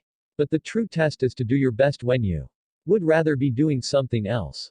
Keep in mind that the tasks you work on are probably important for someone. This could be your boss, a client, or for yourself. You should aim to do work you enjoy and are interested in, but if occasionally you find yourself doing something you would rather not do, practice doing your best work anyway. Of course, if you repeatedly find yourself in situations doing work and tasks you don't want to do, it may be time to make a change. Secret principle number 8: persevere in the face of obstacles. Don't give up. It is no good getting furious if you get stuck. What I do is keep thinking about the problem but work on something else. Sometimes it is years before I see the way forward. In the case of information loss and black holes, it was 29 years. Stephen Hawking, English theoretical physicist, cosmologist, author and director of research at the Center for Theoretical Cosmology within the University of Cambridge. Geniuses who applied the principle: Jane Austen, Ludwig van Beethoven, Miguel de Cervantes, Marie Curie, Fyodor Dostoevsky, Albert Einstein, Temple Grandin, Stephen Hawking, Helen Keller, Isaac Newton, Marcel Proust, Ben Underwood. Description of the principle: it is one thing to challenge yourself, or to pursue a high standard, but it's another when you are dealt with obstacle after obstacle, and kicked down. No matter what you try. Eventually, this can become tiring and demotivating. After too many troubles, it is likely that anyone would want to give up and quit. The difference is that the genius mind will often refuse to quit, no matter what kinds of obstacles there are. For example, at 21, Stephen Hawking was diagnosed with amyotrophic lateral sclerosis, ALS, also known as motor neuron disease or Lou Gehrig's disease. It would gradually destroy his muscles, paralyze him, and it was expected to kill him within 2 to 3 years. Somehow, defying all of the odds, he is still alive at the time of this writing, 2016, at the age of 74. I believe part of the reason he is still alive is because he was unwilling to allow the disease to take over him without fighting it. He was unwilling to give up. He always continued to work as a theoretical physicist, even when he could no longer speak or control his movements. He has also been greatly helped by technology, which allows him to communicate. If you have heard him speak, his voice now sounds electronic, because it is with the aid of a computer. Consider this example of his perseverance. A few years after his diagnosis, his muscles were clearly weakening. It had become a huge feat for him to even walk. He had a flight of stairs in his home, and even as his muscles were atrophying, he would climb them. He refused help from others in this. It took all of his energy and willpower, but he did it. It is very fitting that one of the brightest minds of our times would have that much will to persevere despite the obstacles. Clearly, he has taken a similar approach in his scientific life as well, e.g., see quote above. No matter what obstacles came his way, whether intellectual or physical, he always fought through them, and didn't allow them to defeat him. When life hands us challenges that seem too tough, it can be instinctive to back up and look for an easier way. On the other hand, the genius does everything in their power to persist, to fight, and to make progress even in the face of major obstacles. It is a misconception that everything comes easily to the genius. The greatest geniuses of all history are often people who persisted through many obstacles, and in that process came to a deep understanding that surpassed their peers. Remember that if a brilliant person appears to understand everything easily, it is most likely through much preparation, largely through persevering even when the obstacles seemed too big to overcome. Benefits of the principle. When Bobby Fischer, former world chess champion, studied chess, he came to realize that many of the greatest chess books were written in Russian. You should know that the Russian players were known to completely dominate chess at the highest levels. To give you an idea of their level of domination, they had schools for children dedicated solely to learning chess. And top players were funded by government programs so they could dedicate their lives to it without distraction. The USA had nothing like this. Chess in the USA was a hobby. In Russia, it was their national pride and a way of life. The problem was that Bobby Fischer was not from Russia.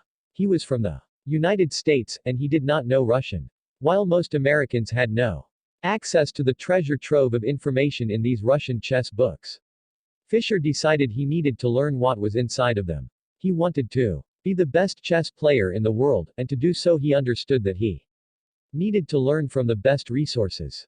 And they were written in Russian. Fischer decided to study the language seriously. He was so committed to chess that he was willing to struggle through learning a new, unfamiliar language, just to improve his game. He studied the challenging foreign language, whereas most other top-level chess players never even considered it. Ultimately, it paid off for Fischer.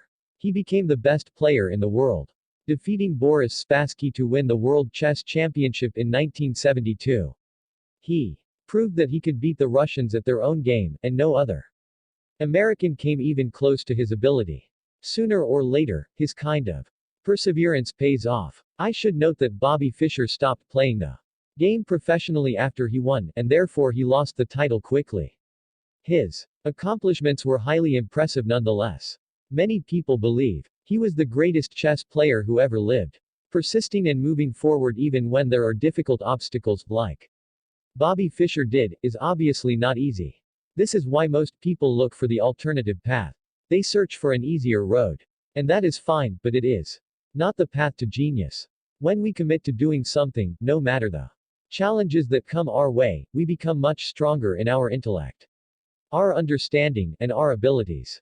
We move forward on the path to genius. Keep in mind that the brightest people will often seek the most difficult challenges. They are not worried about obstacles. In fact, they look forward to them. Brilliant minds understand that the benefits of obstacles and hardships are too great to ignore. The genius will be uninterested in a path without obstacles. The easy way is not what they are after. They are after the advancement of the mind and true understanding. Where many people are short-sighted is that they will see an obstacle that seems impossible, and its difficulty becomes all that they can focus on. They build it up in their minds to be even bigger, more worrisome, and fearsome than it truly is. By focusing too much on the problem, it becomes bigger and bigger. The brilliant mind, however, recognizes that it is possible to overcome the obstacle. They become determined to show that it can be done. They focus on the possible ways to solve the problem, not on how impossible it seems to deal with. When you persist through obstacles, and do so repeatedly, you will begin to acquire an aura of genius. Things that appeared impossible to others will be completely within your grasp. Your reward will be that things which once cost you much strain will now appear to come from you as if without effort. How to apply the principle? Reframe obstacles as opportunities. Again, here we have a principle that seems easy to apply, but can be difficult to do so successfully. This is because most of us don't want to deal with challenge. It is a natural part of human nature to want to do things we are already good at. This is where we feel comfortable. On the other hand, it is uncomfortable to try to overcome an obstacle. Here is an idea to help you tackle obstacles more comfortably. We have to retrain ourselves to see obstacles in a new way, so we can make true progress on them rather than feel overwhelmed. When you see an obstacle, forget that it is a problem and something that needs to be overcome. Instead, look at this as an opportunity. Don't think about how tough it is, how impossible it is, and how ridiculous it is to even try it. Instead, think about the rare opportunity. You have to truly challenge yourself, learn, and grow. Think opportunity, not obstacle. Create your own obstacles. The best way to prepare ourselves for obstacles is to get used to overcoming them regularly. If you get used to solving tough problems, dealing with tough situations, and getting through them, then you will be much better prepared to deal with obstacles that are truly big. Others will have no idea how to handle them, because they aren't used to it, and they are likely to be frightened or too stressed to take the best course of action. The geniuses are the ones that handle obstacles that are so large hardly anyone else, even experts, can fathom dealing with them. Even if there are no obstacles in your life, create them. Make tasks harder than they are supposed to be, in order to be prepared when a true problem presents itself. Consider this training, so you are always ready for the next big problem. Secret principle number 9: put in the work. Opportunity is missed by most people because it is dressed in overalls and looks like work. Thomas Edison, American inventor and businessman, owner of 2,332 patents. Geniuses who applied the principle: Thomas Edison, Albert Einstein, Bobby Fischer, William Shakespeare, Nikola Tesla, Leonardo da Vinci. Description of the principle. This principle may seem obvious, but there is a persistent obsession with the genius mind, as if this were all it took to be truly brilliant. The mind, of course, is important, but do not make the mistake of overlooking this principle. There have been many talented people who were never motivated enough, or could never be bothered to put in the work necessary to make all of their brilliant ideas or abilities come to life. Those are the ones who are not recognized as great geniuses in history. Perhaps you know someone who appears to be quite brilliant, someone who always has ideas for how to fix things, for inventions, and ideas on what needs to be done to fix world issues. But it's a much different thing to talk things through, as opposed to work things through. Some brilliant people prefer to think or talk things through first, then go to work. Others go to work first, look at the results, think and talk it through, and make improvements as they can. Either way can work. But going to work is a key step. Going to work isn't something only associated with geniuses. Obviously, most people need to work to earn a living. But if you study the most brilliant minds, you will find that they are often the most eager to work and to make progress in their field. They do not shy away from doing hard work at all. Often, they are willing to go above and beyond what most people would consider doing. Whereas many of us show up to work and go through the motions that are requested of us, the genius truly puts in the work. They invest great amounts of time in their understanding of the field. They do not expect others to show them how to do everything. They don't just show up to work. They break new ground and make new discoveries, which requires a much more advanced level of work than most people are willing to commit to. Nikola Tesla reported in his biography, My Inventions, that he worked every day from 10:30 a.m. to 5 a.m. He was clearly willing to put in the work, as this is 18.5 hours per day. He also worked so hard that when he was at university, the professors wrote letters to his father that Tesla was working so much that they were worried he could die from it. Of course, Tesla pushed the limits, and it isn't advised to work so hard that we harm our health. But if you look into the lives of many prominent people, geniuses, leaders, and other successful people, you will find that they are typically closer in work schedule to Tesla than they are to someone who works the bare minimum, concerned more with their next break period than they are with doing good work. To make great progress at anything will require putting in the work. It isn't sufficient just to have the genius mindset alone. Benefits of the principle. The benefits of this principle should be clear. The work is where things actually get done. Without work, none of the creations we admire would exist. Michelangelo was an artistic genius before he painted the Sistine Chapel. Nonetheless, what makes Michelangelo who he is, and other geniuses who they are, is that they weren't content just to have the brilliant mind. They got to their mythical status not just through ingenious thoughts, but through putting in the work, time and again. By the time they were true masters of the craft, the work they put out was extraordinary, and to us may seem impossible, as if no mortal human could have created such masterpieces. But the truth is that continuously putting in the work required, and learning from it, will take you a long way. Get used to working the earliest in your life that you can. It is a frequent mistake to think that you will do the work later. Those who make real progress commit to doing it now. This habit is an important one, perhaps the most important one of all. As a warning on neglecting putting in the work, you should know that there are plenty of bright young minds who learn new things easily, without even trying. It is effortless, and requires no work. Later on, as these children advance into more challenging subjects, it comes as a surprise that they may have to work to understand something. By that Point, some of these children are set up for failure because they don't even understand the concept of work. It doesn't feel right to them because they have gotten so used to having it easy. One of the most destructive beliefs to genius is that you can make a big breakthrough without putting in the work.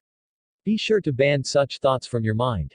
A final benefit of this principle is that since many people are reluctant to do truly hard work, this is a way that you can stand out from others. The amount of time you work, how focused you are, and how much you value the work are all things you can choose to make progress on.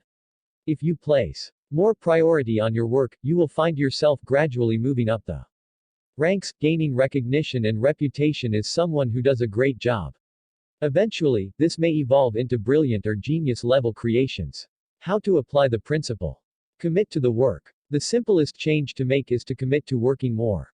By spending more time at your work, you can improve your skills and make more progress in your goals. You don't necessarily need to work like Tesla or work 80 hours per week, but it is important to realize that to make great progress will require true commitment. If you dedicate yourself to a project only when you have extra free time, it is unlikely to ever get done. Set a schedule, make goals, and stick to it. Another thing you can do is to actually think through your work patterns. Aim not just to work more, but to accomplish more for the time you put in.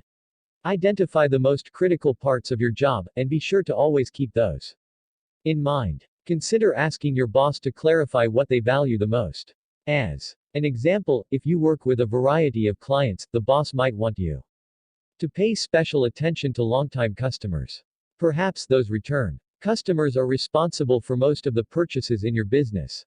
It is important to keep your eyes open and make sure you have the biggest effect that you can in your work. Do not allow yourself to become distracted. For instance, avoid working on so many projects at once that you are unable to do the best job at any of them. Know your motivations. Another important consideration is your motivation. Those geniuses who have worked the hardest have often been the most motivated. It can be a good idea to ask yourself what your motivations are. Are they in the right place, or do you work simply as a job to earn income? For the most brilliant geniuses, their work is more than just a job. It rises to a level of being a part of who they are personally. You can fight against motivation, but true genius creations can require decades of persistence. Without motivation, it is very difficult to create the best work. To truly meet your genius potential will require a deep motivation and a willingness to put in the work. This combination is not easy to find, but it can truly open up the path to genius for you. Remove obstacles that prevent your best performance.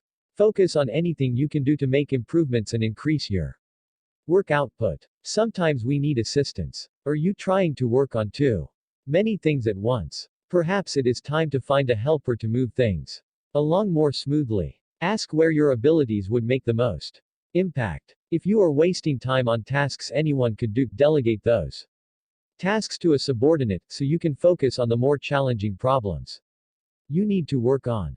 The key is, whatever the greatest obstacle is to your advancement at work, focus on overcoming it. It may be that you need more funding, more resources, assistance, or something else. Identify what is holding you back from doing your best work, and tackle this first so you can make a breakthrough in your progress. Learning. I have never met a man so ignorant that I couldn't learn something from him. Galileo Galilei, Italian astronomer, physicist, engineer, philosopher, and mathematician who played a major role in the scientific revolution during the Renaissance. There is no debate that having the will and desire to learn is one of the most important aspects of genius. In order to improve your mind, think more like a genius, and act more like one. You must commit to learning and growing intellectually. Without this desire and commitment, the path to genius will be sealed off. Brilliant minds not only make a habit of learning, but learning is a joyful thing to look forward to, and a way of life. Many of them don't even consciously think about what they are going to learn on any given day. Instead, their curiosity feeds into their desire to learn. They surround themselves with tools and resources for constant learning, such as great books. They have friends and colleagues who have made learning into a way of life, and so it only seems completely natural to always be learning. This section is about how geniuses pursue learning. We are probably all aware that learning is important for bright minds. Knowledge doesn't come out of thin air, it must be acquired somehow.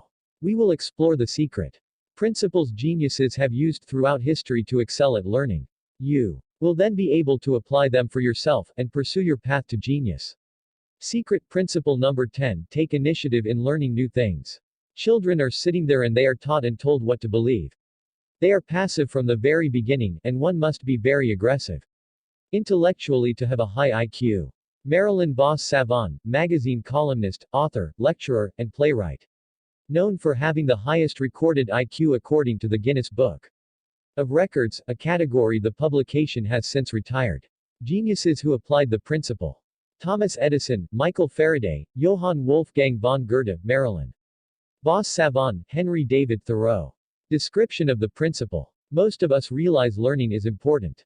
We go to school, and we have teachers that can help us with this. However, we often get too used to being instructed on what we need to do, and how we need to do it.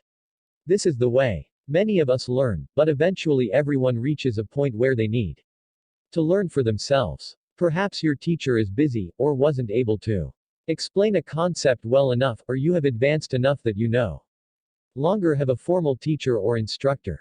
Perhaps you are the instructor now. But in many fields, continuous learning is important to making real progress. There is a constant stream of new and changing information to make sense of. For example, the internet has so much new information every day that it would be impossible to keep up with all of it. In any case, we need to know how to learn regularly, with or without the aid of others, to stay up to date on the latest information. Realize that not all brilliant minds were blessed with wonderful teachers. From a young age, Michael Faraday, a scientist known for his work in electromagnetism, for example, was not born into a family with the best connections to help him become a great scientist. He took the initiative in reading scientific books, taking detailed notes of professors' lectures, and being persistent in trying to work with a major chemist of the time, Humphrey Davy. Isaac Newton was not born into a family of scientists or teachers either. Newton was the son of a farmer, and his parents could offer him no assistance in the world of science. But he learned and excelled at it. Despite his upbringing, he didn't make an excuse that there was no one to instruct him. In fact, both of these scientists took the initiative. This principle is meant to serve as a key reminder that it is not others who control our fate. In fact, we hold more cards than we think we do, in the direction our lives will take. The power of knowledge and learning is so great that it can change our lives and open new doors. Just think, if brilliant minds in more difficult times were able to find a way to learn, then surely we can too. We live in the information age, where the internet provides us access to virtually limitless information. There is no excuse whatsoever to be ignorant in the topics we would like to master. If anything, the problem of today's learners is the opposite of the problem centuries ago. We may suffer from too much information, which can become paralyzing. The key is to prioritize, and to focus on small steps, and not try to learn everything all at once. Benefits of the principle. When you take command of your own learning, you will no longer be completely dependent on any one curriculum, or on what anyone else decides you should learn. You will be able to learn beyond the limits imposed by your educational system. For example, as a biology student, you may choose to study aquatic life, or desert life forms, even if those topics are neglected in your formal studies. You may even choose to learn the history of life, going back to the earliest life forms. And of course, you can even delve into other topic areas, such as the physics of life, or you could study how we can improve the conditions of the earth to be the best for all life. When you choose what you want to learn, you will make much more progress in your areas of interest, and you will learn how to learn. Of course, you don't have to make the choice of having a teacher or guiding your own learning. The best option is probably to do both. This may provide the greatest benefit. It is important to have some structure when you are learning, especially when starting out, because you don't know enough yet to understand what the most important things to learn are. But it is also good to be free to explore what you are most interested and curious about. Otherwise, the learning experience will become stale, and you may grow bored with it and stop learning altogether. This is a principle where the benefits are clearer if we look at those who do not abide by it. If we get too comfortable in following a set curriculum, we lose our sense of control. And through this feeling, the learning will not feel especially important. We will begin to learn in order to meet the criteria, such as to get praise, a grade, or a job. The last reason on the mind will be that we are learning to learn, to understand, to gain mastery. Being active in your learning pursuits will help avoid this problem. You will have chosen that you want to learn something, and you will know exactly why. And any formal teachers and classes will be viewed as just an aid in the process, not just a chore to get through. How to apply the principle. Seek answers to your own questions. Practice coming up with your own questions, and then seek your own answers to them. You can look through any sources you wish. There are libraries, online sources, and experts you can ask. But it can be powerful to take the initiative and to choose your own direction. Then, the sources you use will just be tools on your journey to greater learning. Rather than blindly following a set path, you will be creating your own. Look up information. When you come across something you do not understand, perhaps a word or concept, look it up yourself. Marilyn Vos Savon, from quote above, known for her high IQ, has stated in a 1986 interview given by Harold Channer that when she asked questions as a child, her parents told her to look things up for herself. It is good to ask questions, but if there is not an expert right at your side, your best source of information will probably be through your own research. Understand that if you do not put any work into getting an answer, you will probably just as easily forget the information. Also, a dictionary, or other authoritative sources, can give you more accurate information and detail than most people can give you. Many experts will simply recall what they have read, and this is information you may already have access to online, in books, dictionaries, or other sources. Take advantage of free resources. If you have access to the internet, or even a good library, there is no excuse for remaining ignorant. I believe this is an especially important point to make for those who may not have access to the best formal education, or may not have the income or time to commit to it. Realize that there are a variety of high-quality free resources online to learn virtually anything. You can start with a simple Google search, or you can read a free report I wrote about the best free learning resources. Secret principle number 11, build a solid foundation of knowledge. If you go and talk to most people, they mean well but they don't have much of a breadth on education, of knowledge, of understanding what the real issues are, and therefore they listen to pundits on television who tell them what they are supposed to think, and they keep repeating that until pretty soon they say, oh, well, that must be true. Ben Carson, retired American neurosurgeon, known for successfully separating conjoined twins, and former candidate for President of the United States. Geniuses who applied the principle. Aristotle, Jorge Luis Borges, Ben Carson, René Descartes, Thomas Edison, Johann Wolfgang von Goethe, Steve Jobs, John Stuart Mill, Plato, Tupac Shakur, Leonardo da Vinci, Swami Vivekananda, Orville and Wilbur Wright. Description of the principle. Perhaps you feel that you are prepared and ready to unleash your genius to the world. Not so fast. It is good to have ambition, but it is even more important to have the right foundation necessary to nurture the genius mind. You may be aware that brilliant people are often good at making connections between many topics. Understand that this ability requires having a basic amount of knowledge in order to help see such connections. The best thing you can do is build up a foundation of knowledge early in life. This can be accomplished through formal schooling, reading, discussions with learned people, or in other ways.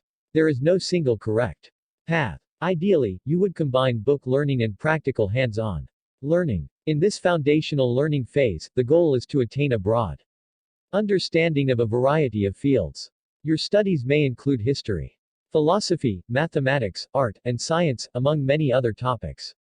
Don't expect to become a leader of any field while building your foundation. For many, this will be a period of self-discovery, of finding what you truly want to focus on in life. But it is important not to jump ahead too fast. If you fail to grasp the fundamentals early on, you will just be playing catch-up later on. Realize that there can be danger in knowing only one thing, even if you know it very well. Many occupations require a broad range of knowledge. For one thing. Also, if you over-focus on one topic, you may set yourself up for making silly mistakes. A scientist may get excited, feeling that he is on the verge of the greatest discovery of humankind. But if he only knew the history of his profession, he would realize this discovery was already made 80 years ago, and found 15 years later to be incorrect. History is a particularly good example of a topic to gain some familiarity with because, as Edmund Burke said, those who don't know history are doomed to repeat it. Benefits of the principle. Having a solid foundation, and an understanding of many different disciplines, will help your creative ability. Often, creative breakthroughs are made by an epiphany of realizing that one topic has a relationship to another. These relationships can be in completely different domains. As a fictional example, in the TV series House, Dr. House, played by actor Hugh Laurie, frequently solves a medical emergency where someone's life is in danger. And he will do this while engaged in a random conversation that appears to have nothing to do with the medical case. He has such a broad range of knowledge that he is able to connect ideas many other people would have missed. Even though this is a fictional example, it is still a valid point. Building a solid foundation can help with creativity and with finding interesting and unique solutions to problems. The broader and more firm your foundation is, the more you will begin to see patterns and connections across even areas that seem completely unrelated. And in large part, geniuses are people who see more patterns and connections than most people. Part of the reason they can do this is because of their strong foundation of knowledge. In seeing more patterns and connections, you will be more likely to make more advances in your field than your peers. A common mistake is to think that the foundation is unimportant and loaded with irrelevant information. It is risky to think in this way. Actually, all information can become relevant at unexpected times. For example, Steve Jobs took a calligraphy course, e.g., on artistic or stylized handwriting, which he credits as being important to the design of Apple computers. In a 2005 commencement speech he gave at Stanford, he said, "If I had never dropped out of college, I would have never dropped in on this calligraphy class, and personal computers might not have the wonderful topography that they do. Of course, it was impossible to connect the dots looking forward when I was in college. But it was very, very clear looking backwards 10 years later. Learning calligraphy may seem completely irrelevant to running a company that builds computers, but it wasn't. Don't think your foundation needs to be boring. You can choose for yourself what you want to learn in building your foundation. Just remember that the benefits will be greatest when you are open to learning in many topics. As another example of the benefits of a strong foundation, consider Ben Carson. He was an African American boy who grew up in a Detroit ghetto. In Gifted Hands, the Ben Carson story, referring to the book, but there is a movie of the same title based on the book, we learn that as a child, his grades were the worst in his class. Other children would tease him, calling him dummy, or other names. Around this point, the situation seemed hopeless, and even Ben himself started to believe that perhaps he was dumb. Then things started to change. His mother, who only had a third grade education herself, started cleaning for people who were generally wealthy and well educated. And she noticed that many of these people read books. With the fact that Ben and her other son Curtis were underperforming, she knew what she had to do. Mother had already decided how we would spend our free time when we weren't watching television. You boys are going to go to the library and check out books. You're going to read at least 2 books every week. At the end of each week you'll give me a report on what you've read. At first, the boys couldn't believe it. It seemed impossible to read even 1 book in a week. Neither had ever read a book on their own, aside from what was required for school assignments. Nonetheless, they respected their mother and did as she told them. Their mother's decision quickly became a turning point for Ben, and his brother too. Gradually, Ben moved from being one of the worst students at his school as a child, to being one of the brightest students by the time he was in high school. Although most students of his upbringing were not even eligible to go to a major university, Ben was accepted into Yale with a scholarship. He eventually became a neurosurgeon and gained notoriety for performing difficult surgeries that were declined by most other surgeons. And he performed them successfully. The decision to have Ben read instead of watching television in his free time changed the course of his life. He went from the worst student to one of the best. He probably read more than almost any other student, and so his foundation was firmly established. Dr. Ben Carson's life is an excellent example of how we all have the ability to build our foundation and change everything around, even if you start off at a disadvantage in life. How to apply the principle. Learn from a broad range of resources. The best time to establish a firm foundation is when you are young, but it is never too late to start. To build a foundation, take in your information from a broad range of sources. This may include books, articles, films, museums, classes, travels to new places, and so forth. Don't feel limited to these either. Broaden your education by broadening the sources of information that you go to. Learn in topics that interrelate with many others. In choosing what to learn as a part of your foundation, put more consideration in topics that interrelate with many others. Some examples of this would be history, mathematics, psychology, geography, music, languages, general science, literature, and art. You will find that knowledge in topics such as these can be highly valuable, because it tends to relate to many other areas. For example, psychology is the study of human behavior. Understanding psychology can apply to learning about people in history, consumer behavior in a business, and also it can relate to criminal cases that happen in society, since they are committed by human beings, to name a few. Make friends who are experts in a variety of fields. Make friends and acquaintances with people who study and practice in a wide range of professions and activities. Ask them about their work, what they do in a normal day, and what kind of insights they have come to in their field. It can be useful to ask about common misconceptions people have about what they do. Learning in this way can offer you a break from more intense forms of learning, such as studying textbooks. Secret principle number 12. Gain a depth of knowledge.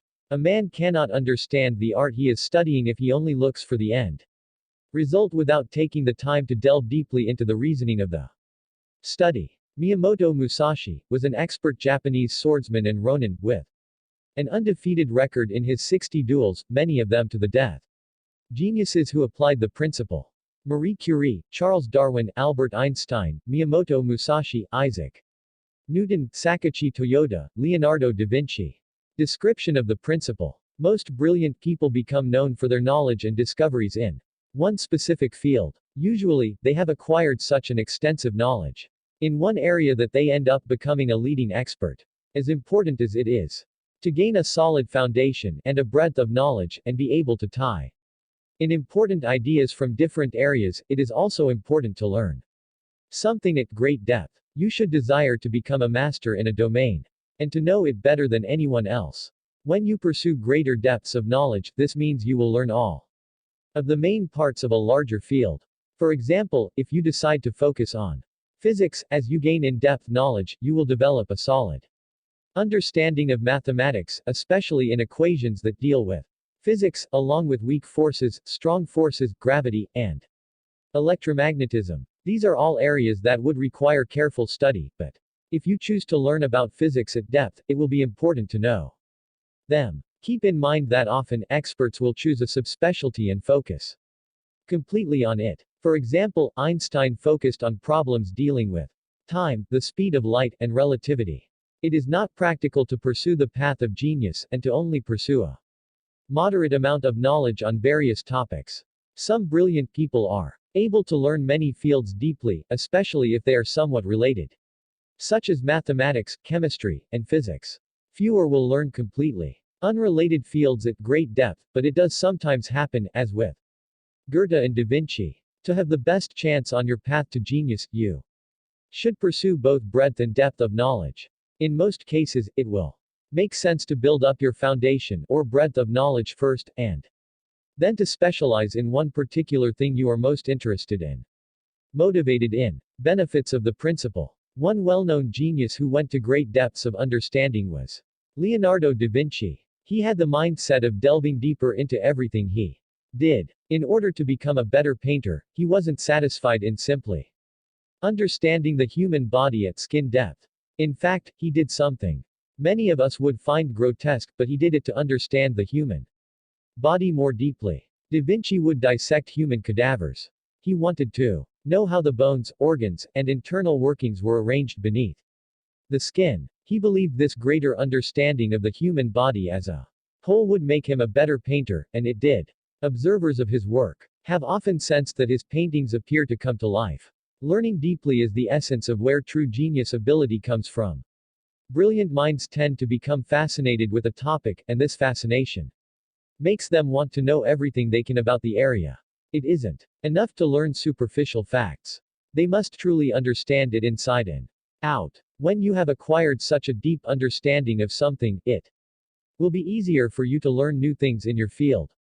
You will already know the main principles and ideas in your area of focus, and you will quickly see how new information ties into what you have already learned.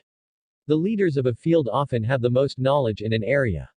But it isn't just the amount of knowledge they have that makes them special.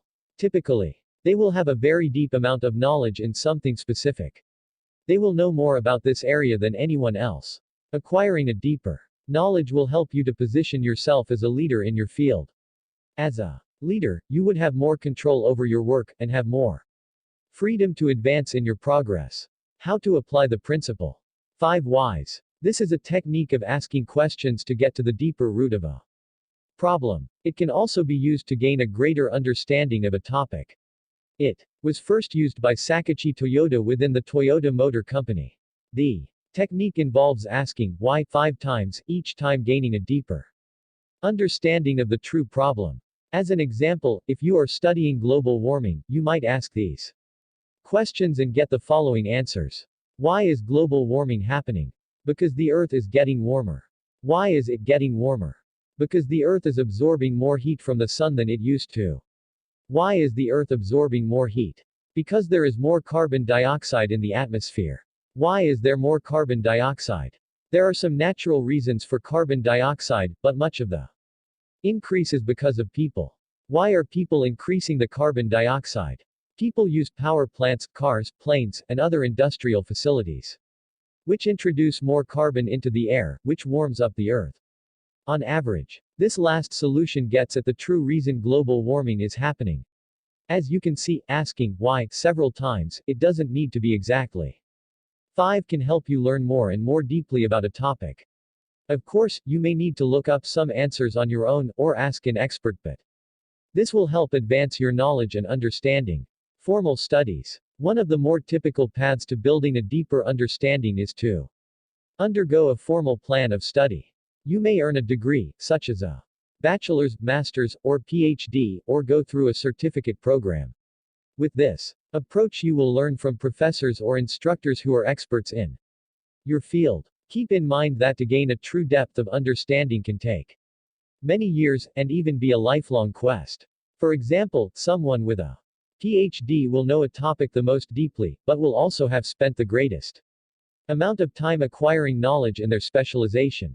Informal studies. A depth of knowledge can also be gained through informal studies, such as through books, online courses and instructional materials, interviewing experts, and so forth.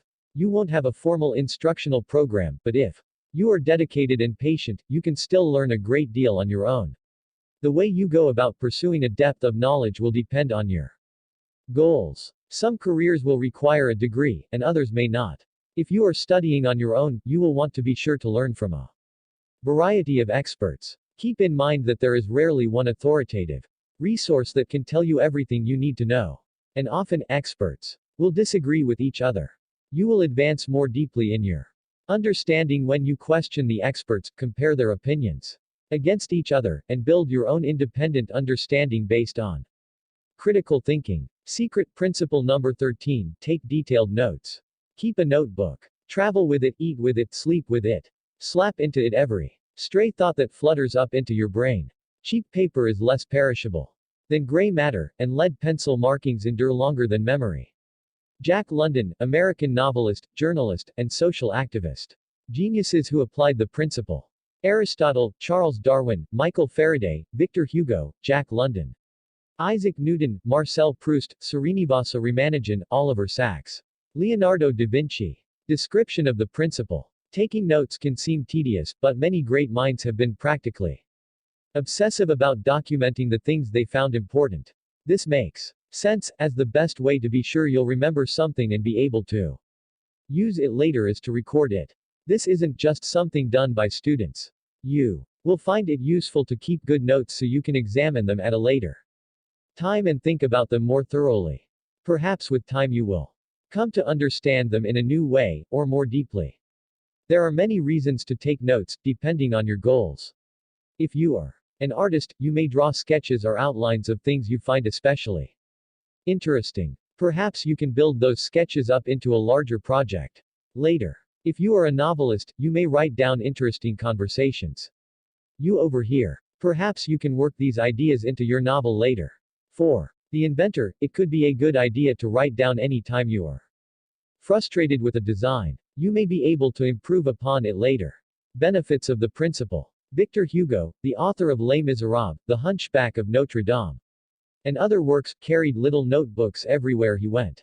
According to Daily Rituals by Mason Curry, he was known to write down virtually everything he said, along with the responses of those around him. He found it important to document everything he could, because it might end up being something valuable he could use in a book. With the great works he created, evidently his detailed notes were quite helpful.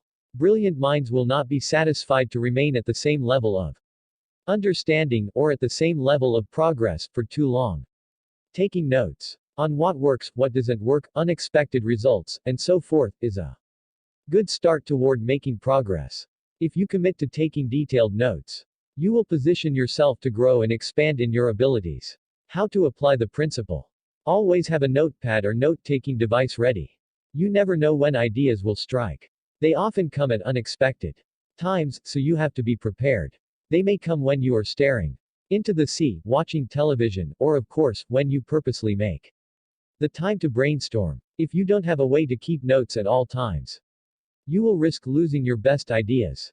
Perhaps this is why some of the most brilliant geniuses were so obsessive about note-taking. They understood that it was an unacceptable risk to potentially lose a breakthrough idea forever. Sometimes, in a moment of inspiration, many ideas will come to mind all at once in a frenzy. If you don't write them down fast, it is easy to lose them. Consider using different devices and systems for note-taking. With today's technology, there are numerous ways to take notes. You can use pencil and paper, a computer, a smartphone, or even an audio recorder. Take your notes as you think of them or observe them, and evaluate later on if they were important or useful. It's easy to make the mistake of getting an idea, and to either think it is brilliant when it is not, or that it is an awful idea when it is actually good. Take notes first, and evaluate later. Focus on the important things. Take notes on things related to your most important goals. If you want to be a story writer for films, take notes on your favorite films. You could take notes on story structure, things you like about the setting, the characters, etc. Through this kind of study and documentation, you will improve in your skills. If you want to rise to the level of executive in your company, take notes about the executives you admire and respect. How did they handle difficult problems? How did they interact with subordinates? What kind of words do they use? Be open to more types of note-taking than just writing. Keep in mind that you can take notes in many different forms. Of course, there are written notes, but there are also concept maps, timelines, outlines, drawings or sketches, diagrams, such as Venn diagrams, and so forth. Don't limit yourself to just words and sentences, if you find that you think best in other ways. Also, you have to consider the system that makes the most sense depending on your subject matter. Secret principle number 14. Take the path of great masters. It is a mistake to think that the practice of my art has become easy to me. I assure you, dear friend, no one has given so much care to the study of composition as I. There is scarcely a famous master in music whose works I have not frequently and diligently studied. Wolfgang Amadeus Mozart, prolific and influential musical composer of the classical era. Geniuses who applied the principle. The Beatles, Michael Faraday, Benjamin Franklin, John Keats, Wolfgang Amadeus Mozart, Pablo Picasso. Description of the principle. In the medieval ages it was common for young workers to go through an apprenticeship. Today, we often receive training, sometimes on the job itself, or we go to an institution of higher learning. Under the apprentice system, a young worker would start as a complete beginner, and hope to Learn all the fundamentals of the craft from a master. The process could take around 7 years. At the end, the worker would have to prove his skills and abilities in order to pass on to the next level, journeyman. The apprenticeship was an effective and practical way to learn, and is still used today. To learn from the masters doesn't necessarily mean you must go through a formal apprenticeship. Rather, the point is to realize that masters have been through the process of being a beginner and they have already proven themselves. The master knows the most important tasks that must be done in your field. The novice can easily become overwhelmed through lack of experience, but with guidance everything is much more manageable. Benefits of the principle. Wolfgang Amadeus Mozart was obviously highly talented. From a young age, he loved to play the piano. But what is easily forgotten is that he had a father who was a talented composer and musician in his own right, Leopold Mozart. According to the Mozart.com article, Mozart and his father, Wolfgang Amadeus Mozart, was tremendously lucky to have an experienced musician as a father with Leopold Mozart. Leopold immediately recognized the potential in Wolfgang. He dedicated his life to supporting his son's talent. His father was there to help the young Mozart by giving him appropriate songs to play for his level, to help with technique, and with giving feedback to help him improve. With many of the most talented geniuses, their talent is so great that the masters they worked under can be easily forgotten. However, the guidance they receive is often a key component to the progress of the brilliant mind. Consider that someone had to teach the young Mozart how to read sheet music, which is its own kind of musical language. The fact that he learned everything fluidly and enjoyed the whole process can make it seem like the master, his father, had little impact. But without him, Mozart couldn't have made as much progress as he did. In many fields, you need access to certain resources to be able to work. In music, you need an instrument or studio equipment. In statistics, you need the right computer programs. In agronomy, you need arable land, e.g., suitable for planting, and an irrigation system. The master, of course, is much more likely to have access to the relevant resources than a complete novice would. If you are just starting out, it is important to find the right master who not only has the resources you need, but is willing to allow you to use at least some of them. The other perk is that the master may be able to give you tips as to how you can acquire your own resources. One of the most important benefits of finding the right master is that he will probably know where the work is. If you are in a field where jobs are scarce, a master will be quite good at finding work. In fact, he is probably good enough that people are calling him to ask for his services. On the other hand, the novice often has great trouble acquiring work. But you may find a good partnership with the right master. You can provide work for free or cheap, and gain immense experience. Also, you can learn how to best find new work while building a reputation for yourself. How to apply the principle. Find a master. You will want to find a master in your chosen field. You can search online or locally. The most likely way to draw interest is if you volunteer to work for free. If you can't afford to work for free, keep in mind that you could offer to do this part-time. When you do this, you will stand to learn a great deal directly from a master. This is one of the most effective ways to learn, which is why the apprenticeship system was popular even in the medieval ages. Search for a master that fits with your needs. First, is the master an expert in what you specifically want to learn? Look for one who is accomplishing the things you would like to accomplish one day. As you assist them in their work, you can gain insights you wouldn't have otherwise had. And in time you should feel confident and expert enough to venture off on your own. Mimic the master. Many of us want to be unique, original, and stand out, as in principle number 6. However, when we are just starting to learn, it can be a better option to understand how the great masters of the past have worked. In fact, an excellent way to learn can be through mimicry, or by emulating the master. As a form of practice, it will be helpful to learn to do as the master does. Very closely, perhaps even identically. For example, some novelists have practiced writing good novels by simply rewriting out famous novels, such as Ernest Hemingway's works. If you prefer not to copy identically, you may change the sentence structure but keep the message the same. The point is that going through the process that a master did helps to internalize it so that it can be called to action at a later time. As another example, a painter may try to recreate the same exact work that a master created. Any errors will be a great chance for the master to teach the student a lesson in technique. Do not confuse these acts with plagiarism or forgery. The above recommendations are a training technique, and not intended for anyone to pass off someone else's work as their own. Seek multiple mentors. Rather than choose one master, you may go with the option of having multiple masters that you look up to as mentors. You could try to befriend them and ask questions. Let them know that you would like to learn more from them, and ask if they have time to discuss a specific concept or process. Don't take up too much of their time all at once. Recall that this would be a favor. You can always approach different masters on your own. They may include experts, executives, or professors, for example. To start, figure out where they tend to be that you would also be welcome.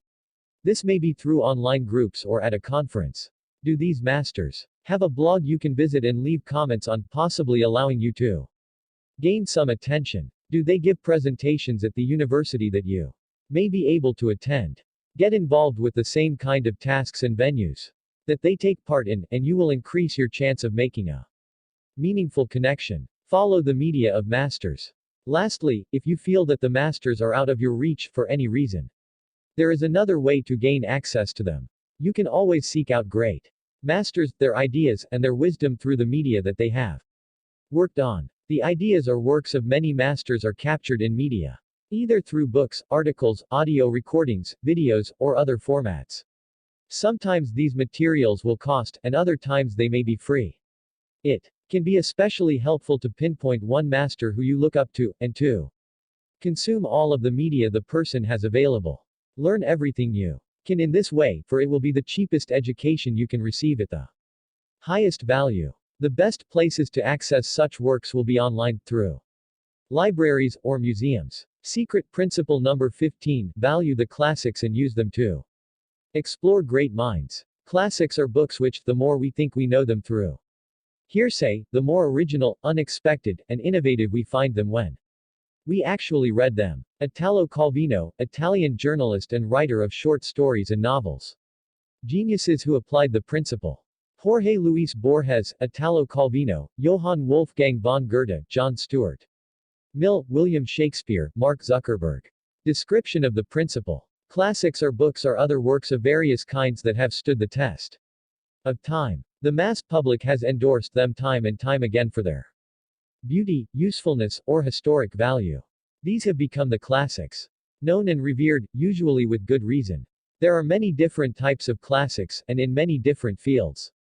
There are books, movies, music, architecture, sculptures, philosophical works, ancient artwork, etc. In movies, there are the works of Alfred Hitchcock and Stanley Kubrick. In artwork, there is Frida Kahlo and Vincent van Gogh.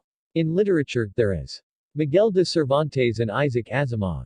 In theater, there is Sophocles and Shakespeare. In non-fiction, there is Sun Tzu's The Art of War, and Niccolo Machiavelli's The Prince. In music, there are the works of Wolfgang Amadeus Mozart and Franz Liszt.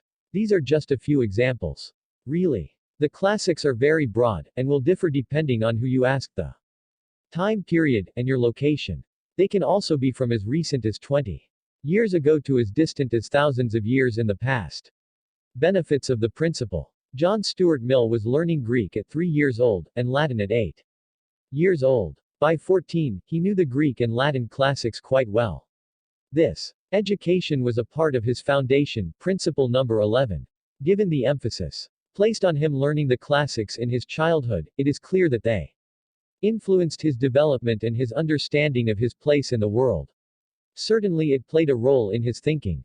These are all important things, considering he ultimately became one of the most influential English philosophers. It isn't always clear exactly how exposure to the classics will help us, but they have often been critical to the development of the great masters of history. Keep in mind that with classical works you are able to experience the highest level of quality from ages past. You get to enter into a time portal and visit and experience the best work from the greatest masters throughout history. This can be an excellent way to familiarize yourself with the past works in your own field, or to complement your knowledge with the classical works in other fields. The classics can show you a different way of thinking or a different process from the norm, which can help spark new ideas. Sometimes, we get used to hearing about the same ideas and perspectives, perhaps because we often associate with people similar to ourselves, e.g., same socioeconomic status, geography, language, and culture. Reach for a classic, and this will allow you to experience a different time period, culture, and a new way of looking at the world. This will in turn help you to gain new insights. How to apply the principle. Identify and read or consume the classics in your field. Whatever industry or field you wish to master, make time to learn some of the classical works in the area.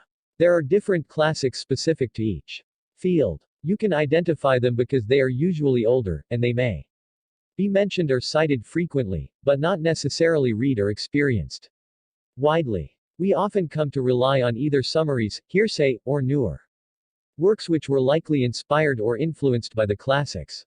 But it can be the most useful and practical to read or expose yourself to the classics directly. For example, for the scientist, it could make a lot of sense to read Charles Darwin's On the Origin of Species to learn his first-hand account of how evolution works. Of course, the concept of evolution itself has changed or evolved in time, but it can still be useful to understand what evidence he found that led him on the path to discovering evolution. Sometimes the classics may appear dull, outdated, or even irrelevant, but it is a mistake to discount them so easily. The ancient Greeks, even thousands of years ago, were great thinkers, and made discoveries which helped pave the way to modern science and philosophical thought. For instance, the Republic by Plato is one of the world's most influential works of philosophy and political theory, and has stood the test of time for millennia. Do not assume that you cannot learn something from great thinkers of ages past. You may be surprised. Secret principle number 16, pursue experiences that offer the greatest learning. It's a terrible thing, I think, in life to wait until you're ready. I have this feeling now that actually no one is ever ready to do anything. There is almost no such thing as ready. There is only now. And you may as well do it now. Generally speaking, now is as good a time as any. Hugh Laurie, English actor, writer, director, musician, singer, comedian, and author. Geniuses who applied the principle. Albert Einstein, Michael Faraday, Benjamin Franklin, Leonardo da Vinci. Description of the principle. First, I want to clarify that I like the Hugh Laurie quote above because the greatest opportunity for learning is often in doing things you feel you are not yet ready for. By the time you feel ready, the opportunity may be gone, never to return. We have to be willing to learn on the spot, to be a keen observer and use all of our attention to improve as we go. Sometimes all of this is under the pressure that a failure can result in losing a job or big opportunity, but we must use that pressure to push ourselves to do even better. Under such circumstances, we will have to work harder than everyone else to show that we are worthy of the work, and willing to learn anything necessary to perform at the highest level. Understand that when given the option, brilliant minds will tend to go for the one where they can learn the most. Even if there is fear, anxiety, or uncertainty in their abilities, they will tend to pursue the path that offers the most learning. If necessary, they will sacrifice time and money to gain the knowledge which is important to them. For instance, Einstein worked as a patent clerk for 8 years because it gave him the time to focus on his true passion, physics. If he had been focused on a job with a greater reputation or income, he may have never had his brilliant discoveries in physics. Geniuses are not passive in how they go about learning new things. They don't wait for someone to knock on their door with an opportunity for learning. Instead, they actively seek out the best opportunities. Their tendency to be active in their learning can be seen through many other principles in this book. They gain a foundation of knowledge. Principle number 11, take detailed notes. Principle number 13, and seek masters. Principle number 14. For example, they want to learn all that they can, and not leave it up to chance. Description of the principle. First, I want to clarify that I like the Hugh Laurie quote above because the greatest opportunity for learning is often in doing things you feel you are not yet ready for. By the time you feel ready, the opportunity may be gone, never to return. We have to be willing to learn on the spot, to be a keen observer and use all of our attention to improve as we go. Sometimes all of This is under the pressure that a failure can result in losing a job or big opportunity, but we must use that pressure to push ourselves to do even better. Under such circumstances, we will have to work harder than everyone else to show that we are worthy of the work, and willing to learn anything necessary to perform at the highest level. Understand that when given the option, brilliant minds will tend to go for the one where they can learn the most.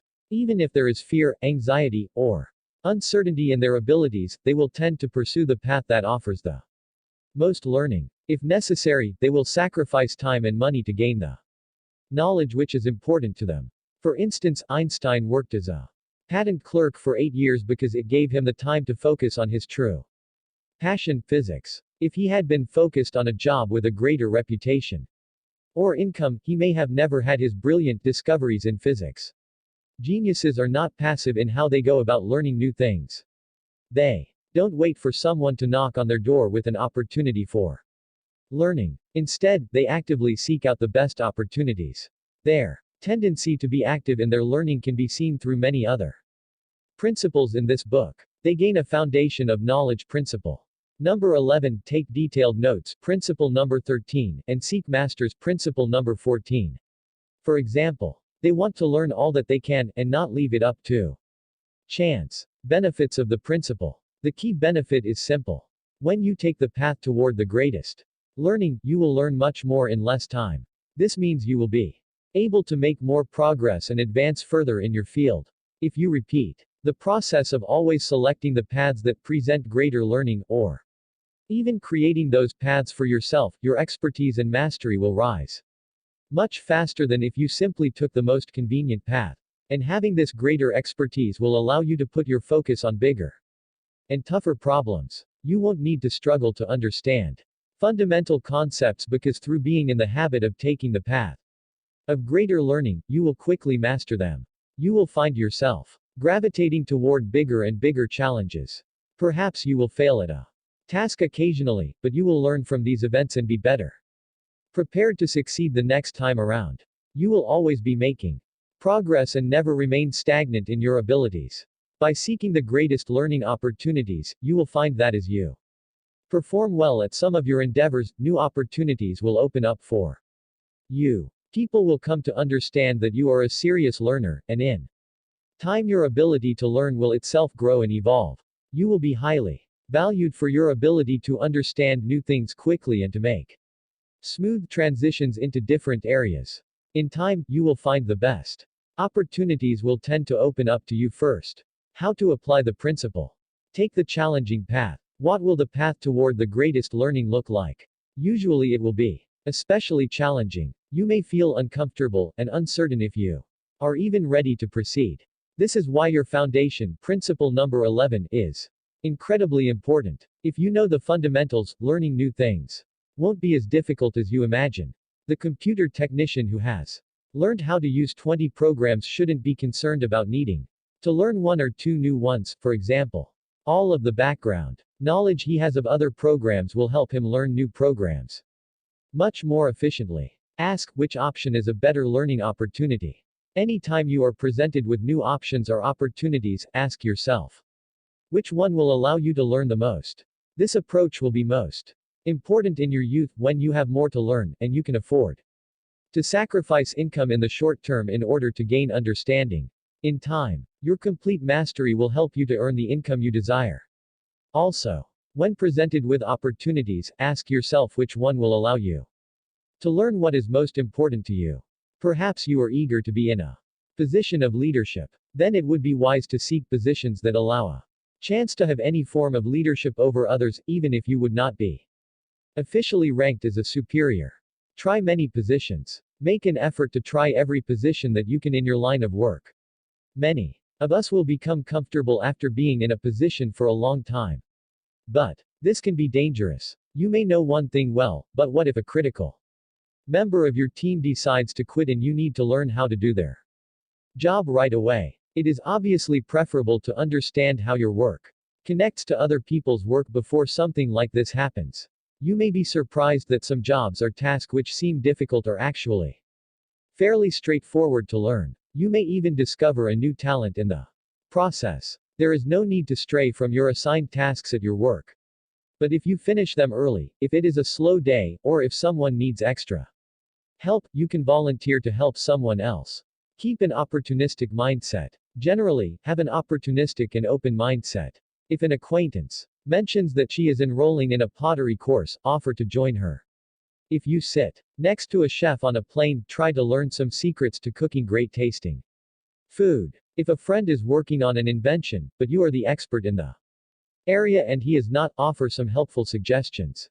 Do not rule out learning opportunities offhand. Give it a try, and see where it goes. Secret principle number 17, build connections. Study the science of art. Study the art of science. Develop your senses. Especially learn how to see. Realize that everything connects to everything else. Leonardo da Vinci, Italian polymath whose areas of interest included invention, painting, sculpture, architecture, science, music, mathematics, engineering, literature, anatomy, geology, astronomy, botany, writing, history, poetry, and cartography. Geniuses who applied the principle. Albert Einstein, Michael Faraday, Johann Wolfgang von Goethe, Christopher Longen, Leonardo da Vinci. Description of the principle. It is probably no coincidence that some of the brightest people who worked in many fields, such as Johann von Goethe and Leonardo da Vinci, were the ones who emphasized that they saw many interconnections between topics. Many of us get used to fitting topics neatly into different areas inside our minds. But those brilliant people who made an effort to see interconnections between practically everything may help us see that perhaps there are no distinct lines that separate math from science, science from art, or art from history. This principle of connection will line up most directly with the way our brains actually work. The brain itself is one big network of interconnected neurons. It only makes sense that building connections would be a principle of genius. We all make connections, of course, but brilliant minds will make it a point to seek out more and more of them. They want to know how one thing relates to another. But they aren't satisfied there. They want to see how everything relates to every other thing. Some brilliant minds have actually been interested in taking connections a step further, and searching for a great unity in their field. Albert Einstein, for example, wanted to find a unifying theory that could unite the rules of physics both on a small scale, e.g., quantum physics, and a large scale, e.g., classical physics. He was searching for a principle that connected both, which would have changed the way everyone viewed physics. This was perhaps one of the most ambitious undertakings in scientific history. Even he knew the odds were stacked against him. He never did find this unifying theory, but the fact that he was interested in it shows how important connections were to him. As another example, consider Christopher Longen. He has a reported IQ from 190 to 210, although note that scores becomes less reliable at these high ranges, and has been described by the media as the smartest man in America. Longen has connected many different areas with his cognitive theoretic model of the universe. The main components are actually in the title itself: cognitive theory, modeling, and the universe itself. In an interview on superscholar.org, he was asked to describe the theory in plain English. Part of his response was, cognitive theory refers to a general language of cognition, the structural and transitional rules of cognition. Universe refers to the content of that language, or that to which the language refers, and model refers to the mapping which carries the content into the language, thus creating information. He has also said, you cannot describe the universe completely with any accuracy unless you're willing to admit that it's both physical and mental in nature. Longen has worked on this theory of the relationship between mind and reality for decades, where clearly he has made connections that many of us might not have intuitively made, e.g., mind, universe, modeling, language. The theory is described in more detail at ctmu.org. Benefits of the principle. Challenging yourself to make connections between different fields can help improve your creative ability. Often, when there is a big problem, people become locked into seeing it in just one way. They have a difficult time changing how they look at it, and struggle to make much progress in solving it. When you can connect one problem with something else, even if it appears unrelated at first, you will greatly increase your chance of finding good solutions. Your ability to see areas as related, when others see them as Completely separate will also help you to make creative breakthroughs and perceive links other people had not noticed. If you were to focus on understanding how everything interconnects, even seemingly unconnected areas, you could learn about a variety of topics at depth, all at once. Many people will get confused when they try to learn too many different subjects at one time, because they will not see a relationship or connection. But if you practice understanding the interrelationships, you will position yourself to master a variety of unique fields, as Johann von Goethe and Leonardo da Vinci did. How to apply the principle. How does your field connect with related areas? To make more connections, ask yourself how one topic relates to many others. For example, it is clear that mathematics interrelates with chemistry, physics, computer science, and statistics. Business interrelates with economics, statistics, communication, law, and psychology. Geography relates to history, sociology, anthropology, and meteorology. To get started with making connections, ask yourself how your field or fields of interest connect closely to others. Learn those relationships and connections as deeply as you can. Then take things a step further. Start asking yourself how your field may connect to areas that seem completely unrelated. For example, a farmer may have something to teach you about parenting. He may tell you that to plant a seed and abandon it is silly. He would tell you it requires sunlight, water, fertilizer, and ongoing monitoring to make sure it is progressing well. Similarly, a child cannot be expected to do well if left alone. She needs food, water, guidance, and ongoing monitoring to make sure she is progressing well. Look for relationships between things that appear unrelated. Stretch your ability to make connections. Start asking how even things that seem completely unrelated and disconnected could in fact be connected. For example, how does the political system of the ancient Greeks relate to the political systems today? How does the flight of birds relate to the flight of commercial planes? How does the social structure of ants relate to the social structure of humans? Notice that in most of these examples, something that you are probably less familiar with was compared to something that you are likely more familiar with. Keep in mind that connections are easier to make when you are working with some familiarity with at least one of the ideas. You can come up with more questions like this for yourself, and then search for the relationships. Thinking, strategies, problem solving. First and last, what is demanded of genius is love of truth. Johann Wolfgang von Goethe, German writer and statesman, with works of poetry and fiction, and treatises on botany, anatomy, and color. Hopefully you can see that the right personal qualities and dedication to learning are both very important to building a brilliant mind. You can think of the prior two sections as providing the necessary conditions for genius to arise. And now that you are ready, this section will be a bit more advanced and elaborate. The way geniuses think, their strategies and approaches to making sense of the world, and how they solve problems are all intertwined, and so they will all be covered in this section. The reality is that how geniuses think is not so easy to discover. There is no straightforward way to get inside the greatest minds who ever lived. Of course, since we do not have access to their minds, we must look at their actions, their words, and even their creations in order to gain a clue as to what went on inside. This section will cover thinking patterns that these bright minds went through, in light of this kind of evidence. We will also look at strategies they used for understanding the world around them. Brilliant minds are superb at coming up with useful systems, approaches, and strategies to quickly make sense of the world. The wonderful thing is that these can be learned and practiced, even by those of us who do not yet consider ourselves geniuses. Another important aspect of great minds is how they solve problems. There are many types of problems, of course, but there are some ways in which they are all similar, and brilliant minds have specific approaches that they bring to virtually all problems. We will learn this, so we too can be better problem solvers. Secret principle number 18. Question and test your assumptions. If we all worked on the assumption that what is accepted as true is really true, there would be little hope of advance. Orville Wright, American inventor and aviation pioneer. Geniuses who applied the principle. Isaac Asimov, Charles Darwin, Albert Einstein, Bertrand Russell, Mark Twain, Orville and Wilbur Wright. Description of the principle. You may have heard the advice, don't make assumptions. When you think about it though, this is not practical advice. Instead, it makes more Sense to question and test your assumptions.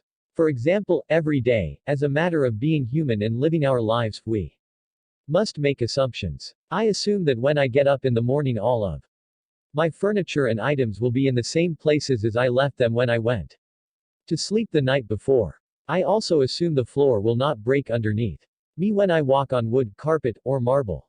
These scenarios are so consistently predictable that you probably make these assumptions too. Most of us are probably aware that we need to be careful about assuming too much, but you must understand that no matter how much we try to avoid making assumptions, we will always have to make some. With that said, it is still important to question many assumptions. For example, often a respected person or leader will make a statement, and many people will repeat it as if it were a fact. And a repeated assumption is made, as word spreads and everyone assumes that the message is accurate. Instead, we should be cautious about accepting something as fact too quickly. Of course, questioning assumptions will become more critical when you are planning to take action based on the information you receive. To take action based on a faulty assumption can result in big errors, so we must be careful to avoid this. Benefits of the principle. When you question the assumptions of others, and even your own, you will help to stop yourself from wasting time and losing productivity. By catching one faulty assumption and stopping yourself from moving in that direction, you will be able to make steady progress instead of getting stuck. Keep in mind that even if you believe in one wrong assumption, it will be easy to make even more incorrect assumptions. For example, if I tell you the Earth is flat, and you believe it, it's easy to think all planets are flat and the sun too. One bad assumption can lead to many more. Instead, the genius tends to be good at finding the best intellectual paths to explore.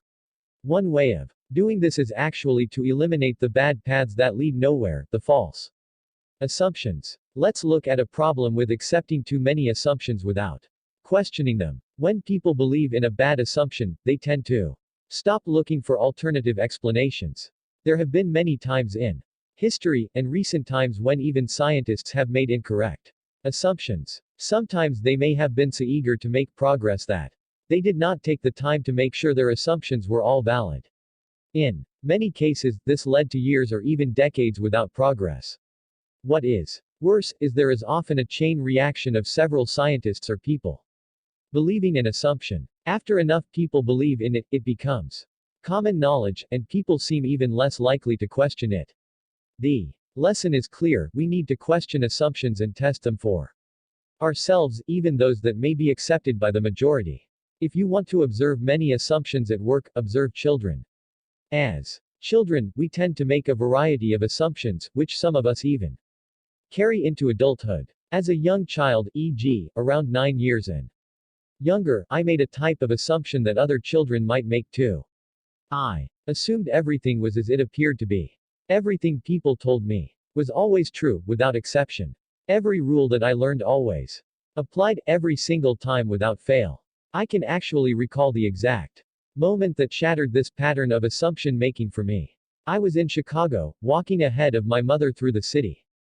There was a "do not walk" sign, so I stopped. A moment later the sign switched to "walk," and so I started to walk forward. Through the corner of my eye I saw something moving fast, so I stopped. It was a car running the red light. My movement was enough to scare the driver, who slammed on the brakes. His wheels landed about a foot in front of me. I took a step back, and he apologized and drove on. My mother rushed forward and I told her that the sign said "walk." She said, "Yes, I know, but sometimes people don't follow the rules. You have to be careful." Clearly, we have to be cautious about assuming a rule or concept will always apply. How to apply the principle. Just because you hear it often, doesn't make it true. Sometimes, we see or hear one fact, in so many different places, that it begins to seem true. Have you heard that we only use 10% of our brains?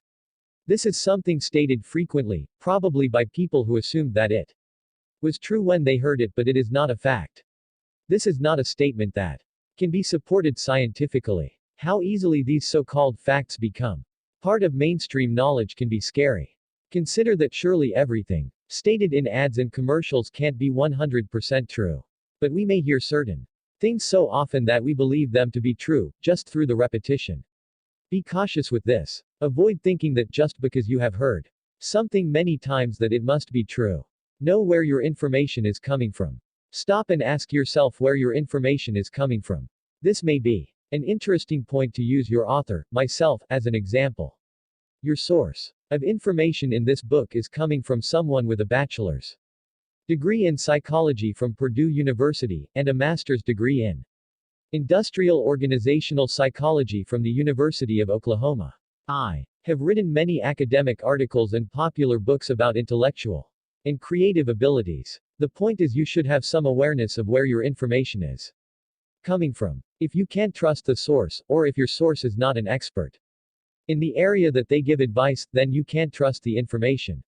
Knowing your source of information will help prevent you from making poor assumptions. Obviously, you should not trust your barber with advice about your health, but you can probably trust your family physician with this. Of course, even when your information is coming from a trusted expert, you always have the right to question things and investigate the facts for yourself. Remember that experts can make mistakes and sometimes different experts will have conflicting opinions. This is one reason people often get a second opinion before undergoing a major medical operation. Don't base big decisions on big assumptions. You may be thinking that you hear thousands of facts a week. Can you really be expected to check all of them just to be sure you don't make any poor assumptions? And I agree with this sentiment. We have to be practical. Take into account whether the information is really important anyway. If there is a trivial fact that makes no influence on your life, then you don't need to look it up since it is not important. But if you find yourself about to make a big decision based on a fact you have only heard from one source, stop yourself and try to verify the fact from at least one more reputable source first. It is possible that this act will save you from making a critical mistake. When making big decisions, if at all possible, avoid basing them on big assumptions. Test your assumptions. Again, we all make assumptions, but we should test them occasionally. Here is an example. Although it may seem simple, it is illustrative of how you could test your own assumptions. Take the equation 1 plus 1 equals 2. It is an equation, which gives it an extra authority, so there is no need to question it. Right. Well, let's do it anyway for the sake of an example. Imagine this. You take one marble and another marble.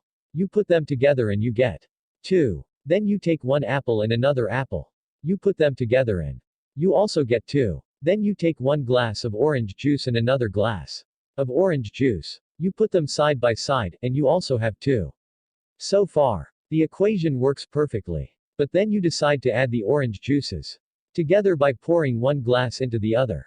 Now you have a glass with double the orange juice, and one empty glass. Apparently, one glass of orange juice plus one glass of orange juice can sometimes just result in one even fuller glass of orange juice. Test your assumptions and you may find other interesting exceptions like this. Of course, if we were to have measured just the volume, it would have doubled, perhaps from 100 milliliters plus 100 milliliters equals 200 milliliters. As a fun fact, Alfred Whitehead and Bertrand Russell spent 360 pages in Principia Mathematica, not to be confused with Isaac Newton's book, proving that 1 plus 1 equals 2. Although Kurt Gödel later refuted some key assumptions that were made in the work, many of us might assume that the business of proving simple math operations would be simple, but philosophers and mathematicians have shown this to be more complex than it might appear. Secret principle number 19, look at problems and situations objectively. Genius is simply the completest objectivity, i.e., the objective tendency of the mind. Genius is the power of leaving one's own interest, wishes and aims entirely out of sight, of entirely renouncing one's own personality for a time, so as to remain pure knowing subject, and gain a clear vision of the world. Arthur Schopenhauer, German philosopher. Geniuses who applied the principle. Aristotle, René Descartes, Albert Einstein, Temple Grandin, Abraham Maslow, Arthur Schopenhauer, Socrates. Description of the principle. The ability to be objective is not something that will come naturally to most of us. By the nature of our existence, we are subjective creatures because we have a specific perspective. We have eyes and senses that give us information about ourselves and the things that immediately surround us. It is very difficult for us to see things as they truly are. Instead, we naturally tend to focus on how everything relates back to us. But to be objective means to look at situations as a detached observer. It means to remove the want or the need to get a specific result. When you desire something, your desire will make you expect a certain result, and you will be more likely to overlook problems. Being motivated can be good, but too much passion can actually color your perception and lead you away from being objective. For objectivity, it is important to lose the self. Usually, the most objective response is to find the best outcome for everyone involved. If you are too concerned with how everything affects you personally, you won't be able to be objective. This doesn't mean that personally, you don't matter. It just means other people matter too. But being objective can actually get more complicated and difficult. For example, humans affect the lives of other animals. Someone who is truly objective would probably take into account other life forms, and what effect their actions have on them as well. Perfect objectivity is probably not attainable in most situations. But if you are able to take into account how your actions affect more people than just yourself, or more groups than just your own, then you will be more objective than most people. And you will be much more likely to make better decisions overall. Benefits of the principle. The objective person will be in a much better position to make the best overall decisions. Someone who is highly objective will make a great leader. No one wants a leader who is only interested in his or her own benefit. However, a leader who can take into account how big decisions influence many people will be highly valued. Consider the CEO of a large company. In his decisions, he shouldn't just consider what choices will raise his paycheck alone. He should consider how his actions can influence employees, other leaders in the organization, clients, investors, and many of us would say the environment too. Being objective is useful for understanding a problem or situation as it actually is. Instead of getting too caught up in one part of a problem, or in how the problem affects you personally, you will be better able to perceive the full extent of it. A good understanding of problems, in an objective way, is a clear marker for the genius mind. In their ability to see a problem as it is, they are often the ones in the best position to make progress in solving it. Consider this story reported in the 50th Law by Robert Greene and 50 Cent. About the hip-hop artist Curtis Jackson, aka 50 Cent. First, keep in mind that his beginnings were in a very rough neighborhood, where the main options in life were to work a minimum wage job, or sell drugs. The first would lead to poverty, the second would likely lead to jail time and exposure to violence. In his youth, he chose a life of dealing drugs. A powerful moment for him was when he came across the principle of objectivity, of seeing things as they truly are. This principle would change his life forever. One day, 50 Cent was discussing the troublesome aspects of the game, e.g., dealing drugs, with an older hustler named Truth, who told him something he would never forget. Don't complain about the difficult circumstances, he said. In fact, the hard life of these streets is a blessing if you know what you're doing. Because it is such a dangerous world, a hustler has to focus intensely on what's going on around him. He has to get a feel for the streets, whose trouble, where there might be some new opportunity. He has to see through all the bullshit people throw at him, their games, their lousy ideas. He has to look at himself, see his own limitations and stupidity. All of this sharpens the eye to a razor's edge, making him a keen observer of everything. That's his power. You might think that of course objectivity and seeing things as they are is important in such tough environments, but it doesn't matter as much elsewhere. But this assumption would be wrong.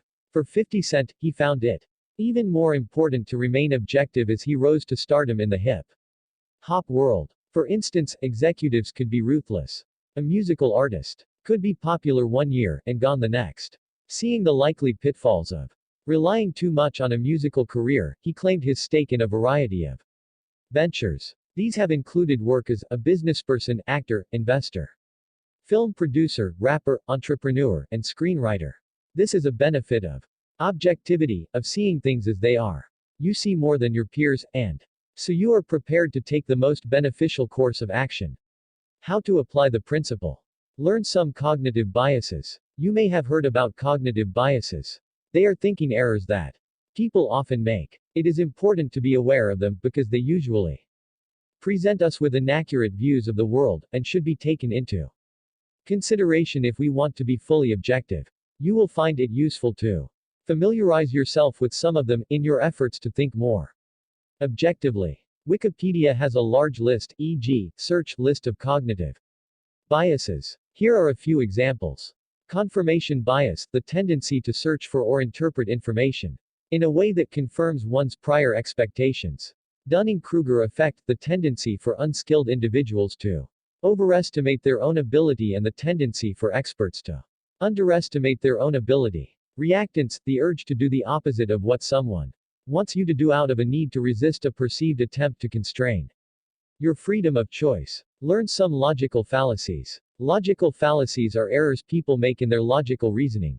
Being unable to see a situation in a logical way, of course, makes us less objective. If you can, it would also be helpful to learn more about logic in general. But logical fallacies can be especially helpful to study because they show us the most common types of mistakes that people tend to make in their reasoning. You will find it useful to familiarize yourself with some of them, in your efforts to think more objectively. Wikipedia has a large list of them, e.g., search list of fallacies. Here are a few examples. Appeal to emotion, where an argument is made due to the manipulation of emotions, rather than the use of valid reasoning. Circular reasoning, circulus in demonstrando, when the reasoner begins with what he or she is trying to end up with, sometimes called assuming the conclusion. Red herring, argument given in response to another argument, which is irrelevant and draws attention away from the subject of argument. Imagine yourself as an objective robot or alien. Imagine yourself not as a human, but as a robot programmed to assess situations and problems in a neutral way. Or you can imagine yourself as an intelligent alien from another planet, and you have just arrived to Earth. Seeing everything with fresh eyes. Try to assess situations and problems in such a removed way. Interpret everything new you see as something strange and remarkable. Allow yourself to forget that these are familiar things you see every day. This can take practice to become good at, but you should find that your ability to accurately perceive situations and problems should improve with time. Withhold judgment. Don't feel the need to come to a firm conclusion on everything right away. We are often quick to judge situations on very little information. This can be adaptive because it helps us continue to move forward rather than stay still. But consider that movement isn't always progress. Often, different people will have wildly different explanations and viewpoints of the same thing. Take the time to consider all the possibilities, and all the different explanations of events. Make sure to consider evidence and actions above words when possible. Words lack objectivity. They can be used to state one event in an infinite amount of ways. The same event can be stated negatively or positively, for example. Also, words can be abused and used to lie or completely misrepresent something. Actions, although sometimes ambiguous, are often more clear than words. Also consider when there are many viewpoints available to you, that perhaps there is no one correct way to view the situation. There may be more evidence to believe one scenario over another, but objectively, you may not have access to the definitive and final truth. Secret principle number 20, simplified. Take the complex and boil it down to its essence. Everything should be made as simple as possible, but not simpler. Albert Einstein, German-born theoretical physicist. Geniuses who applied the principle. Albert Einstein, Martin Luther King Jr., John von Neumann, Orville and Wilbur Wright. Description of the principle. Be cautious with ideas worded in very complicated ways that are too difficult to understand. It is easy to think when something is described in an overcomplicated way that it must be an excellent idea. You may assume the author of the idea is more intelligent than you, and therefore you must trust what they say. However, sometimes ideas are phrased in too complicated of a way. This may be either because the person isn't skilled enough to phrase it more simply, or more worrisome is that they may want to mislead you, too. Try to sound more credible than they actually are. As simple as it may seem, it is not necessarily a simple exercise to keep your ideas and messages simple. For example, if you are asked to write down what you did last summer, this should be easy if you are given 2 pages. But what if you are only given 4 sentences? Many of us would Start to have trouble at that point, and need to carefully think about the most important things we did, and state them in the most direct and concise way. Simplicity isn't always easily accomplished, but brilliant minds tend to find a way to make things simple so the information can be understood and applied more efficiently. Benefits of the principle. The ability to make things simple can help you prove to yourself that you truly understand something. If someone wants to tell you about a large, complicated topic, and they can explain in detail how everything works, then they must have a good understanding of the topic. But a test of whether they truly have a higher level understanding is if they can break it all down for you in a more simple way. Remember what Albert Einstein said: if you can't explain it to a 6-year-old, you don't understand it yourself. Another key benefit of keeping things simple is that it will be easier for you to give clear explanations. Perhaps you have subordinates, colleagues, or even friends who you would like to explain a difficult topic to. It will be very helpful then to be able to take what you do, or your topic of interest, and describe it simply. Understand that people who work outside of your field or area of expertise will not know many technical details or the terminology that may be common to your area. Because of this, they are more likely to get lost if you make your explanations too complicated. Keeping things simple will help get your ideas across more directly. Here is perhaps the biggest benefit. We live in a world where most of us want to reach the greatest amount of people. Whether you have a product to sell, a message to spread, or an issue to raise awareness to, most of us want to reach more people. Well, when you get used to describing things in a simple way that most people would understand, you will allow yourself to reach the biggest audience that you can. One of the reasons Dr. Martin Luther King Jr.'s "I Have a Dream" speech was so effective is because it was something many people related to. But the other key reason is because it was stated directly, in a simple way everyone could understand. If he had used much bigger words that no one could relate to, his message wouldn't have reached as many people or left such an impact. How to apply the principle. Summarize your work processes. When you complete a project, practice summarizing it down to its simplest parts, either in your mind or on paper. Often, we perform tasks and complete projects without fully processing what we have done. We just complete one task and move on to the next. To be sure that you understand what you are doing, and have actually learned something, take 10 minutes and summarize your process and what you learned. Keep things simple. This will be especially useful if you attempt to do this without referring to your notes first. If your boss or a respected colleague asks you without warning to explain your project simply, you don't want to be seen flipping through notes. Do you explain something technical to a novice? If you want to be completely sure that you are keeping things simple, in an effective way, get some help from someone who knows very little about your field or projects. For example, you may explain it to your grandmother or to a child until they can understand it. Even though it may be frustrating to do this with someone who isn't familiar with your work, it can be very helpful. You may get asked numerous questions, but this is good. It will force you to be sure that you understand all of the basics. And sometimes, the non-experts ask interesting questions that would not occur to actual experts in the field. These can help give you something new to think about and strengthen any weaknesses in your understanding. Secret principle number 21: define problems clearly.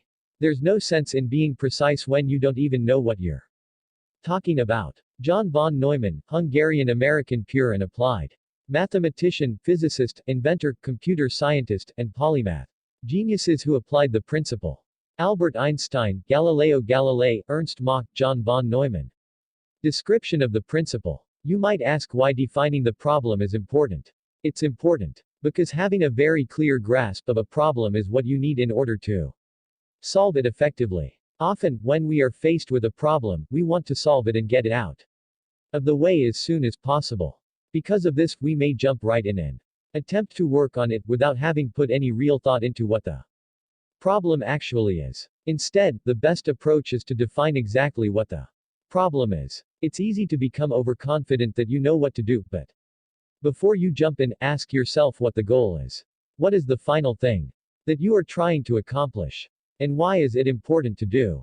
In fact, defining the problem is largely about knowing what types of questions to ask. For example, these should help. What is the problem? What caused this problem? Is this a problem that I could solve? Is this the real problem, or is there an even bigger problem that is causing this one? If I ignore this problem, will it resolve itself naturally? What would the solution to this problem look like?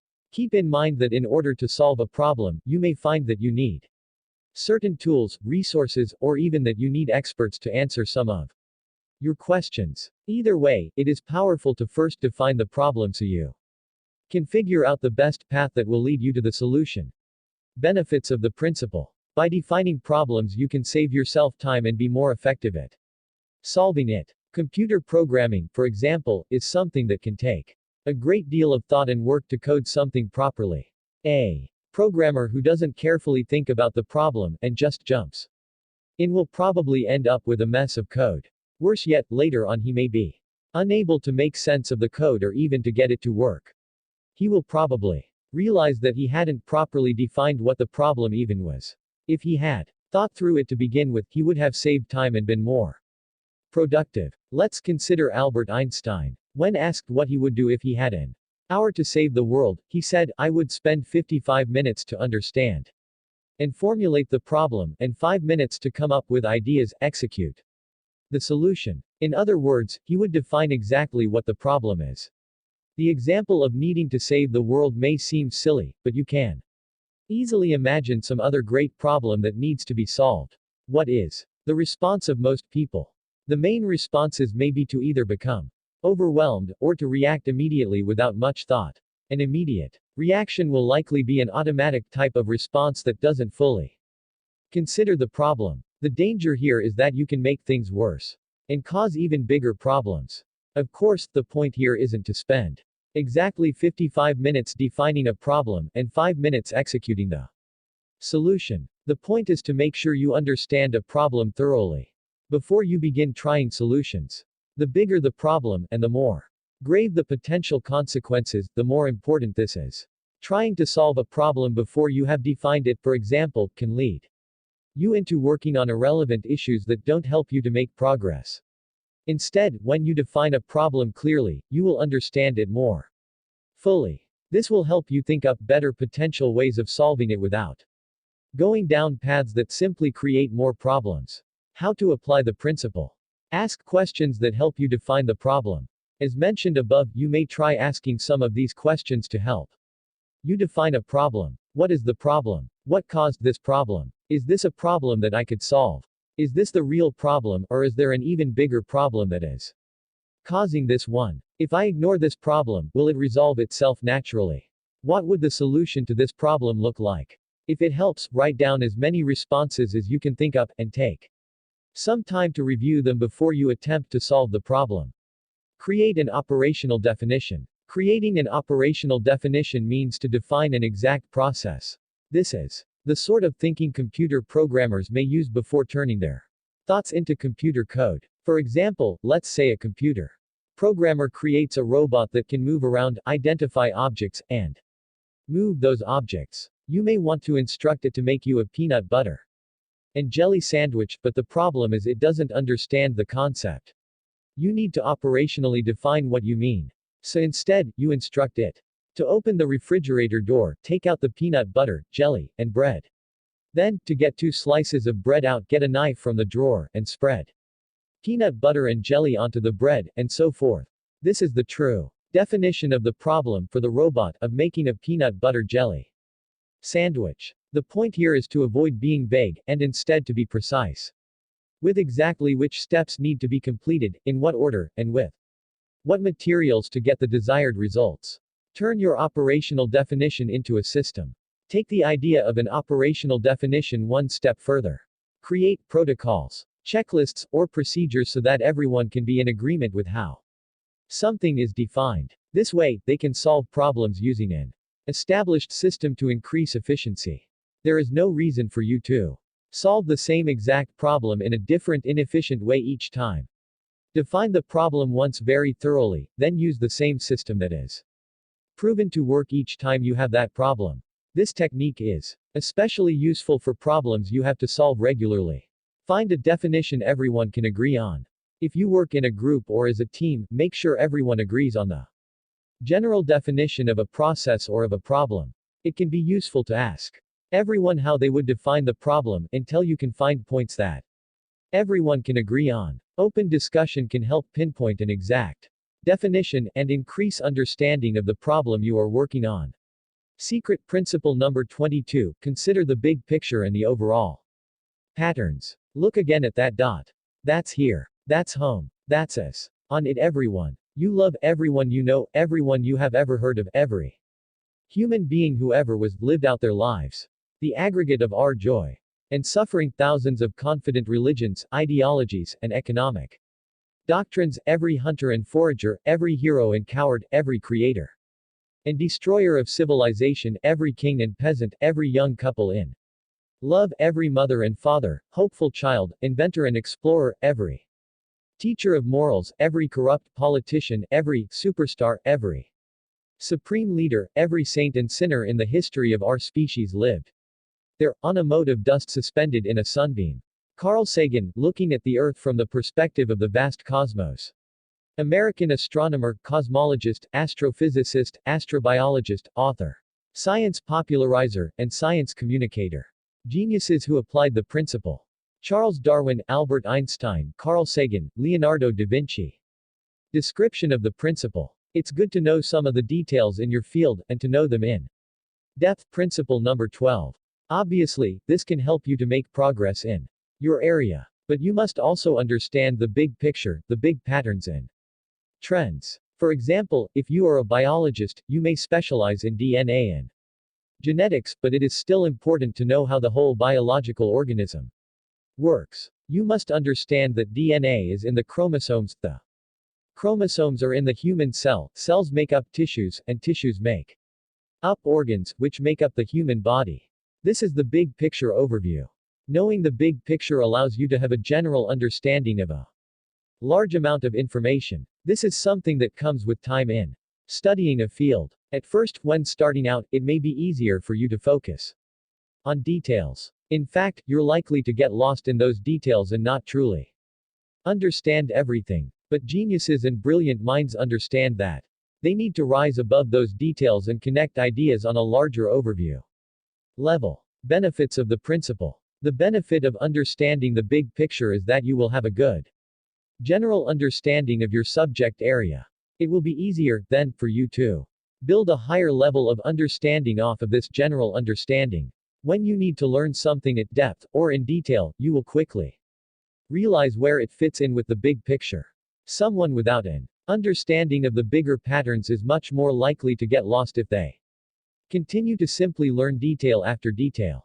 They will lose focus of how everything interconnects. Also, when you have a broad overall understanding, it is easier to make connections between different fields. For example, someone who has a general understanding of physics, math, and chemistry is likely to see many connections between them and be in a good position to make progress within those fields. To see a more detailed example of a benefit of looking at the big picture, consider the TV series Cosmos, A Spacetime Odyssey, narrated by Neil deGrasse Tyson, although the original version of Cosmos was narrated by Carl Sagan. In the first episode, a cosmic calendar is presented.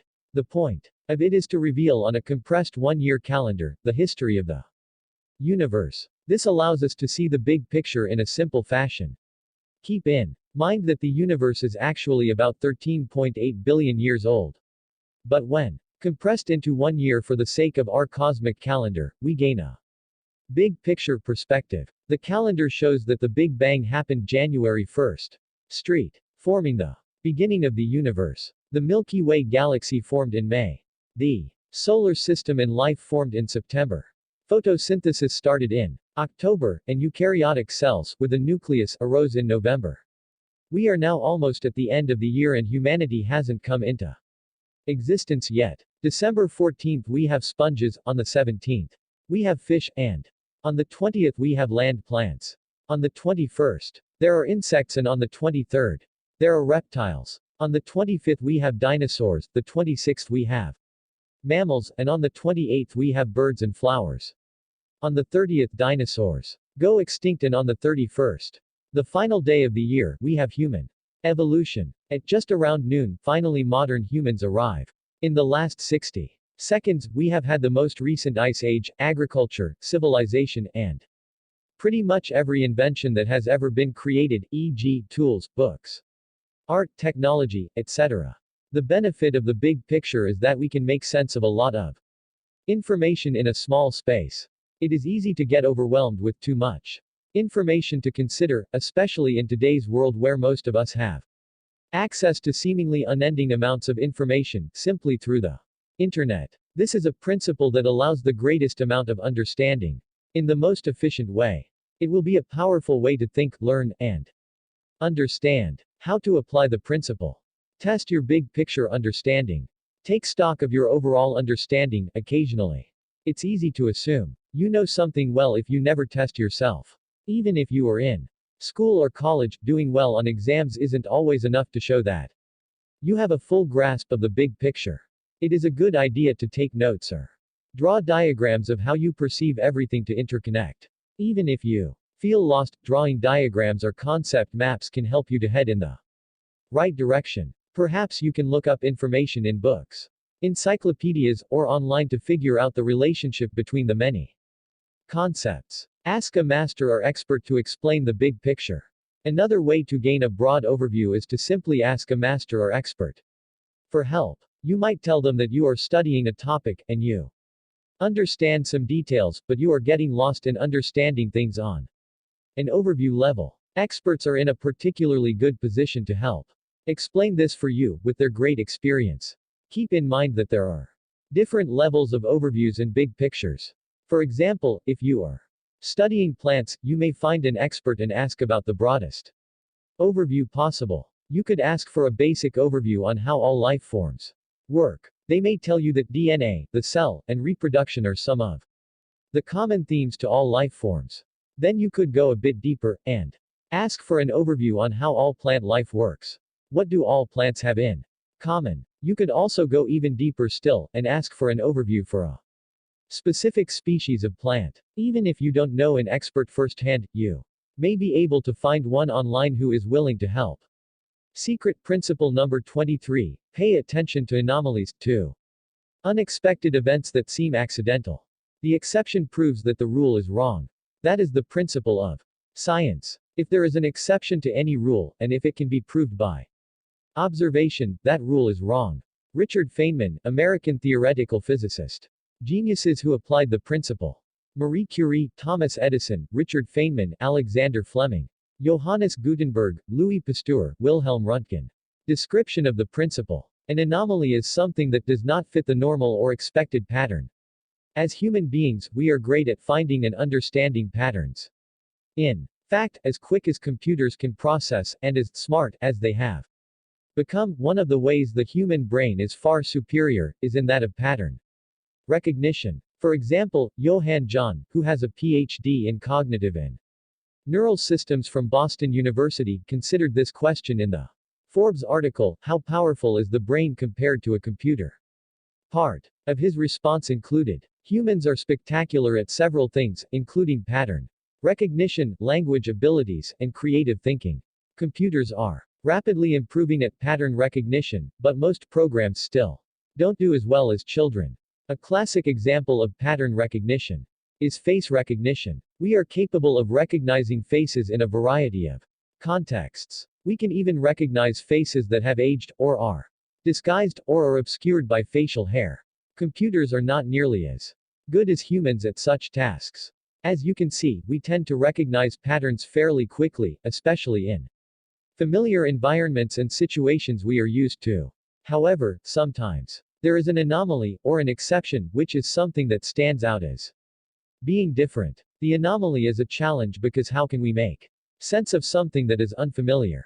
Unfortunately, since we don't make sense of such things quickly, we tend to ignore them, therefore failing to take them into account. We also may assume that the anomaly is a mistake. We may think there is nothing useful in it, and that it could be a chance circumstance, a coincidence. However, anomalies can be much more than this. As an example of the importance of anomalies, consider Alexander Fleming. He is the man who discovered the benefits of penicillin. He was not looking for a cure to anything at the time. Fleming was actually studying the properties of Staphylococcus, which is a type of bacteria. During his research, he noticed some mold, later identified as Penicillium notatum, had contaminated his bacteria cultures. On close examination, he was surprised to see that the mold appeared to have killed some of the bacteria. This was an anomaly. Remember, Alexander Fleming's research wasn't concerned with what may cause bacteria to die. Another scientist might have simply said, "This is kind of interesting, but it's not what I am researching," and moved on. However, Alexander Fleming realized that if something was killing the bacteria, this may be an important finding. Luckily, he and other researchers investigated it further, and ultimately realized the powers of penicillin to cure various illnesses. To show you the grim situation before Fleming's discovery, here is what Drive Oz has said on biography.com about the pre-antibiotic or pre-penicillin world. Imagine a world before antibiotics. This is a world where a paper cut to your finger could result in amputation, where mothers feared for the wellness of their children. It was a world where bacteria were beating mankind. And to show you the power of anomalies, here is what Dr. Ali Khan, also on biography.com, has said about the discovery. Antibiotics are one of the greatest breakthroughs of man. They have saved hundreds of millions, of billions, of lives since they were first identified in the early 1900s. Clearly, this was one of the greatest breakthroughs in medical science, and the discovery has saved a countless number of lives. Some of us may be tempted to put all of our focus on the anomalies. They are interesting and fascinating, so who cares about broad patterns? Why not just jump straight into studying the exceptions to the patterns so we can all make breakthroughs? I can relate to this, as I have always been drawn to the exceptions, the abnormal, and the mysterious. However, we must first understand the broad patterns in a field. In understanding the big picture and the typical patterns, you will be better able to identify an anomaly when you see one. The big picture is key to your general understanding, and the anomalies are key to making progress in a field. But they both work together. You cannot understand one without the other. Benefits of the principle. As seen in the example above with Alexander Fleming and penicillin, being alert and aware of anomalies can help position us to make great discoveries. Often, however, we are in a rush to get the results we expect. We can become so focused on one thing that we fail to realize that an anomaly is important, and could change everything. We must avoid becoming closed off to outside possibilities, and avoid becoming fixated on just one outcome. Instead, we should pay attention to unexpected discoveries, and increase our chances of making a big breakthrough. Ultimately, this open-minded approach can help us to have a breakthrough in our understanding, scientifically, or in our field. Looking for and understanding anomalies can help turn you from an expert into a true master of your domain. Many people are capable of quickly becoming aware of trends and patterns in a field. But it takes much greater depth of curiosity and understanding to learn the many exceptions to the rule. To learn the rules, without knowing the exceptions, can even have dangerous or disastrous effects. For example, consider an airline pilot. You wouldn't want to take a flight with a pilot who was only prepared for routine and normal events. Of course, we expect him to have that competency. But we would also want him to know how to handle a wide range of unexpected or anomalous things that might happen. A simple thing airlines do is they always have two pilots working. For one to get sick or be unable to work would be unusual, but they are still prepared for that possibility. Airlines understand the importance of being prepared for anomalies. The benefit in this case is that it saves lives. Paying attention to anomalies can also help your creativity. Remember that people often neglect anomalies, thinking that they are chance events with little meaning. Being aware of and observing such unusual occurrences can help with your creative ability. For instance, one way to be creative is to consider unusual or unexpected forms of information.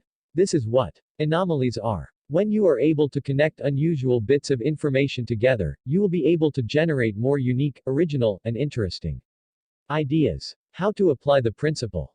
Don't assume an unexpected result is a mistake. When you get an unexpected result or byproduct, do not assume it was just a meaningless accident. Try the same process again and see if you still get The same unexpected result. If it happens again, don't assume it was an error. Of course, you have to consider that maybe you did make a mistake somewhere. But be careful in how you define mistakes. In Alexander Fleming's experiment, it was a mistake that his bacteria was dying. He probably didn't protect it well enough. But of course, it wasn't really a mistake, it was an anomaly that revolutionized medicine as we know it. Don't define everything as a mistake too quickly. Just because the result was not what you intended to happen, does not make it a mistake. Consider if the unintended effects could be in some way useful even to someone in a different field. Could it have some greater meaning? Discuss the possibility with colleagues or even people outside your line of work. Sometimes a different point of view can be helpful to realize the potential benefits of an anomaly. Document and record anomalous findings. When something anomalous happens, document it. Even if it seems like a complete accident, or like it is irrelevant, write it down. It is easy to think in the moment that it isn't important, but later on you may forget exactly how you achieved a certain outcome. Always keep in mind that it is easy to misunderstand or overlook the implications of an anomaly. You will want to have documentation of everything you did to get your unusual results. Brainstorm about the implications of an anomaly. When you witness an anomaly, consider if it resulted in something positive or negative. Was this something you would want to happen more often, or something awful that you never want to happen again? In either case, it will be important to study the anomaly and understand it better, so you can either make it happen again, or prevent it from ever happening again. Ignoring it, or acting as if it is a coincidence will not accomplish anything. Secret principle number 24: calculate and analyze. The general who wins the battle makes many calculations in his temple before the battle is fought. The general who loses makes but few calculations beforehand. Sun Tzu, Chinese general, military strategist, and philosopher. Geniuses who applied the principle. Bobby Fischer, Stephen Hawking, Miyamoto Musashi, John von Neumann. Sun Tzu. Description of the principle. This principle can apply broadly to competitions, warfare, strategy games, as well as real-life scenarios. To paraphrase Sun Tzu above, the one who calculates further, and goes in with a plan and preparation, is much more likely to succeed in the end. The reason Sun Tzu's message is so powerful is because it is true both on the battlefield and off of it. The principle is not difficult to understand. Consider someone who is at any competition, who uses no strategy, and who always goes directly for the objective with no regard for how to handle the obstacles that are on that path. This person is likely to lose. The one who considers all of the obstacles and engages in calculation and planning to circumvent them will tend to prosper, and prosper greatly against the one who does not even have a plan. As often is the case, this principle will center on knowing what type of questions to ask. For example, what is the biggest problem I am facing and that needs immediate attention? What can I do to stop the progress of my competition? Is there a way I can mislead my competition, such as to make them think I am strong when I am weak, or vice versa? For the actions I am planning, what are the most likely reactions or consequences? Are any of those consequences likely to cause me more problems? Where is the best place for me to position myself, or my subordinates, to produce the biggest effect? For example, in The Art of War, Sun Tzu recommended to position oneself above the enemy in battle, such as on a hill to gain an advantage. How deeply have I, my colleagues, or competition thought through the problem? Hint: a principle of chess is to think one move deeper than you think you need to. You will find it useful to do the same in your real life problems to avoid surprises. Of course, these questions may be a bit broad for your specific goals, but you should be able to adapt them to a wide range of situations and problems. Benefits of the principle. As Sun Tzu said, those who analyze more deeply will win. For most people, this is a good enough benefit. When you calculate further, you will perceive further, and see further into the future possibilities than those around you. You will have the advantage. Someone who didn't calculate will be blindsided, surprised by every commonplace obstacle that comes their way. Failure targets the unprepared, whereas success targets the well-prepared. As we all know, sometimes it is more important to work together as a team. And sometimes it is more important to focus on undermining the Competition. This principle can apply in both cases. For example, in today's world we often work in teams. If you have a team or group that you help with your analytical abilities, the principle may be viewed as collaborative and competitive all at once. By analyzing deeply, you would be able to help your team and hurt the competition at the same time. When used in this way, the principle can be especially powerful. Keep in mind that calculating and analyzing is not easy work. Many of us avoid it because it takes a great deal of mental energy. For example, how many times have you heard someone say, "I'm not very good at math"? People are often weak at calculating and analysis because they specifically avoid doing it as a matter of habit. But if you can train yourself to become good at it, you will likely become indispensable. If your analyses lead to accurate predictions and successful outcomes, whoever you are working with will never let you go. If you think this is a skill which only applies to chess or warfare, or obscure areas, that is not the case. The skill of calculating, analysis, and ultimately judgment can transfer broadly to other areas. For instance, you may find it interesting that some top chess players have turned to working as expert Wall Street investors and analysts. Consider Boaz Weinstein, a chess master who manages a hedge fund and also has a reported net worth of $450 million. Clearly, it isn't possible for Weinstein to calculate every single possibility in chess or with stocks. But this is the same situation we are all faced with in daily life problems.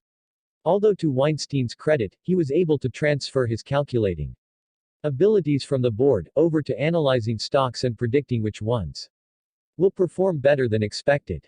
Keep in mind that the skill of calculating and analysis can apply as widely as you are willing to take it. How to apply the principle? Fight through the mental fatigue. Calculating, by nature, requires mental work and effort. Many of us may prefer to take action than to sit and think through every possibility.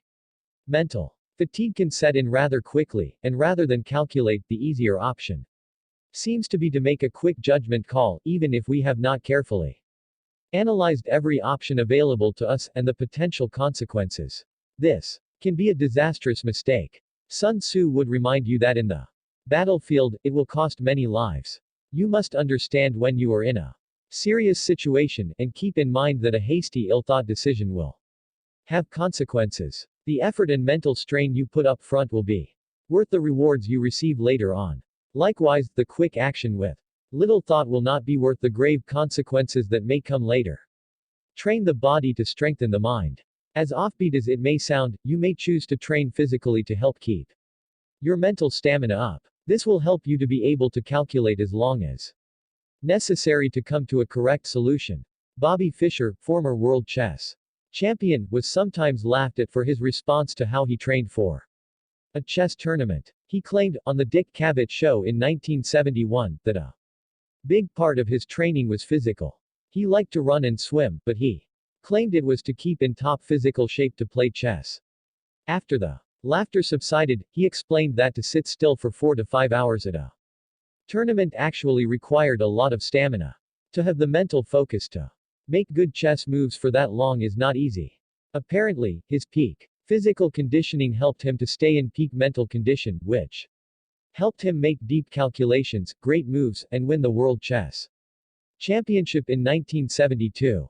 You may be interested to learn that researchers have found a strong link between exercise and brain functioning. For example, here is an excerpt of an article by Harvard Health. Regular exercise changes the brain to improve memory, thinking skills. Exercise helps memory and thinking through both direct and indirect means. The benefits of exercise come directly from its ability to reduce insulin resistance, reduce inflammation, and stimulate the release of growth factors, chemicals in the brain that affect the health of brain cells, the growth of new blood vessels in the brain, and even the abundance and survival of new brain cells. The evidence shows that adding an exercise routine to your schedule could help promote intellectual abilities, or to help keep them from declining. Follow through on planning and taking action based on your calculations. As you analyze problems and situations, you will sometimes find that there is great potential for disaster. You will foresee a big danger that could happen. You can't be certain that it will happen, but you can't take the risk. Because if it does, then it would ruin all of your plans. When you notice These dangers, these cracks that you don't want to fall in, you must form contingency plans, or what we often call backup plans. It is foolish not to calculate at all. But perhaps the only thing more foolish is to calculate, and then not prepare for the dangers you have identified. If you notice big potential issues, you must form plans, or backup plans to deal with them if they should arise. Do a post-mortem analysis.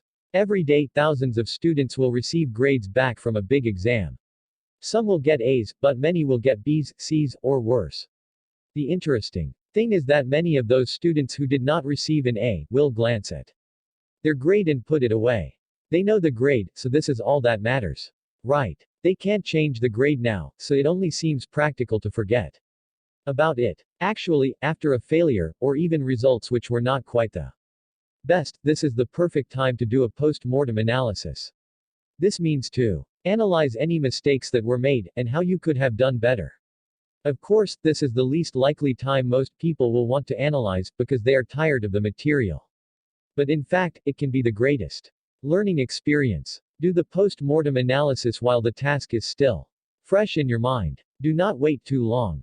It will be especially helpful to ask someone more knowledgeable than yourself to help. This applies to any project, not just school grades. Secret principle number 25. Think in terms of analogies.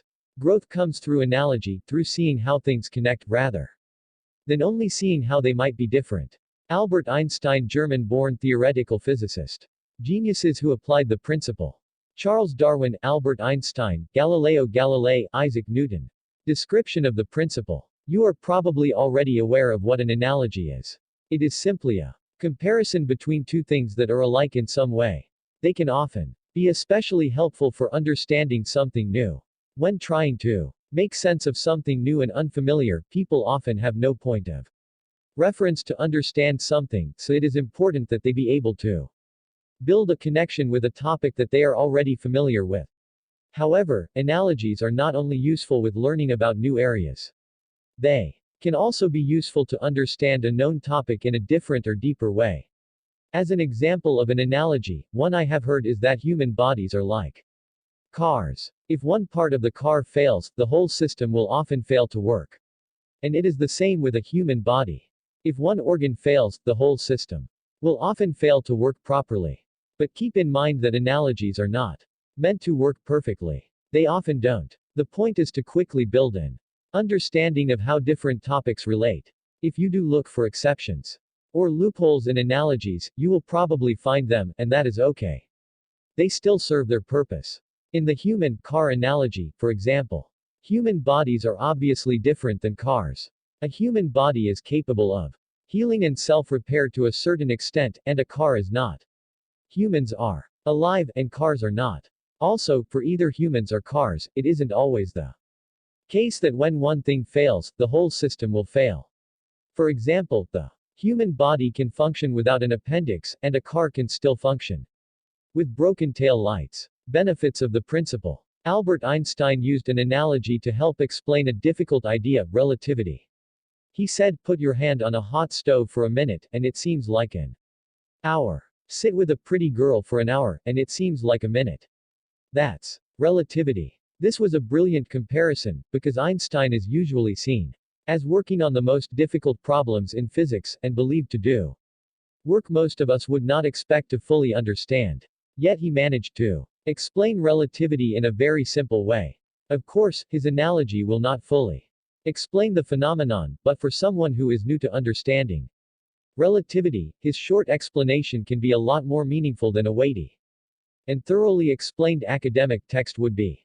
When you need to explain something in the simplest way, for a child or for someone who works outside of your field, analogies can be one of the best ways to do so. Keep in mind that many people either cannot handle all of the details involved in a difficult problem, or they are simply uninterested in them. An analogy can be a powerful way to concisely explain how something generally works. It is short, simple, and most importantly, highly effective. Analogies work very well with keeping things simple. Principle number 20. Using good analogies is about finding the ones that are simple and effective. This is useful not just for explaining things to others, but also to help you understand your own field, or related topics, in a new way. Analogies can help you to build up unique connections, and ultimately a greater understanding. How to apply the principle. Think beyond your industry to find interesting analogies. Practice thinking about how aspects of your field relate to other industries. But don't limit yourself to thinking just of other work industries. Allow yourself to explore entirely new directions. Let your thoughts drift into thinking of nature, the planets and stars, movies you've seen, and so forth. Do not limit yourself, and you may discover some interesting analogies that help advance your understanding of your own field. Many of us think we understand everything we need to know about our work and our expertise. But if you seek unique and interesting analogies, you may find that your perspective of your work shifts entirely.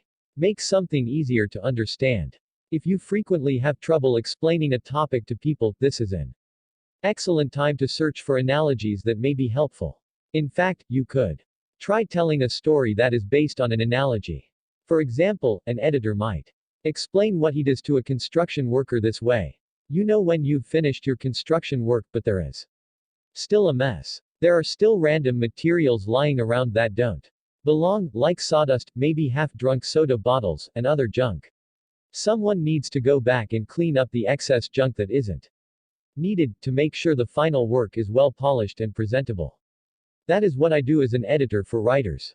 When you break down a new topic by comparing it to a much more familiar one, you will make it much easier for people to understand your message.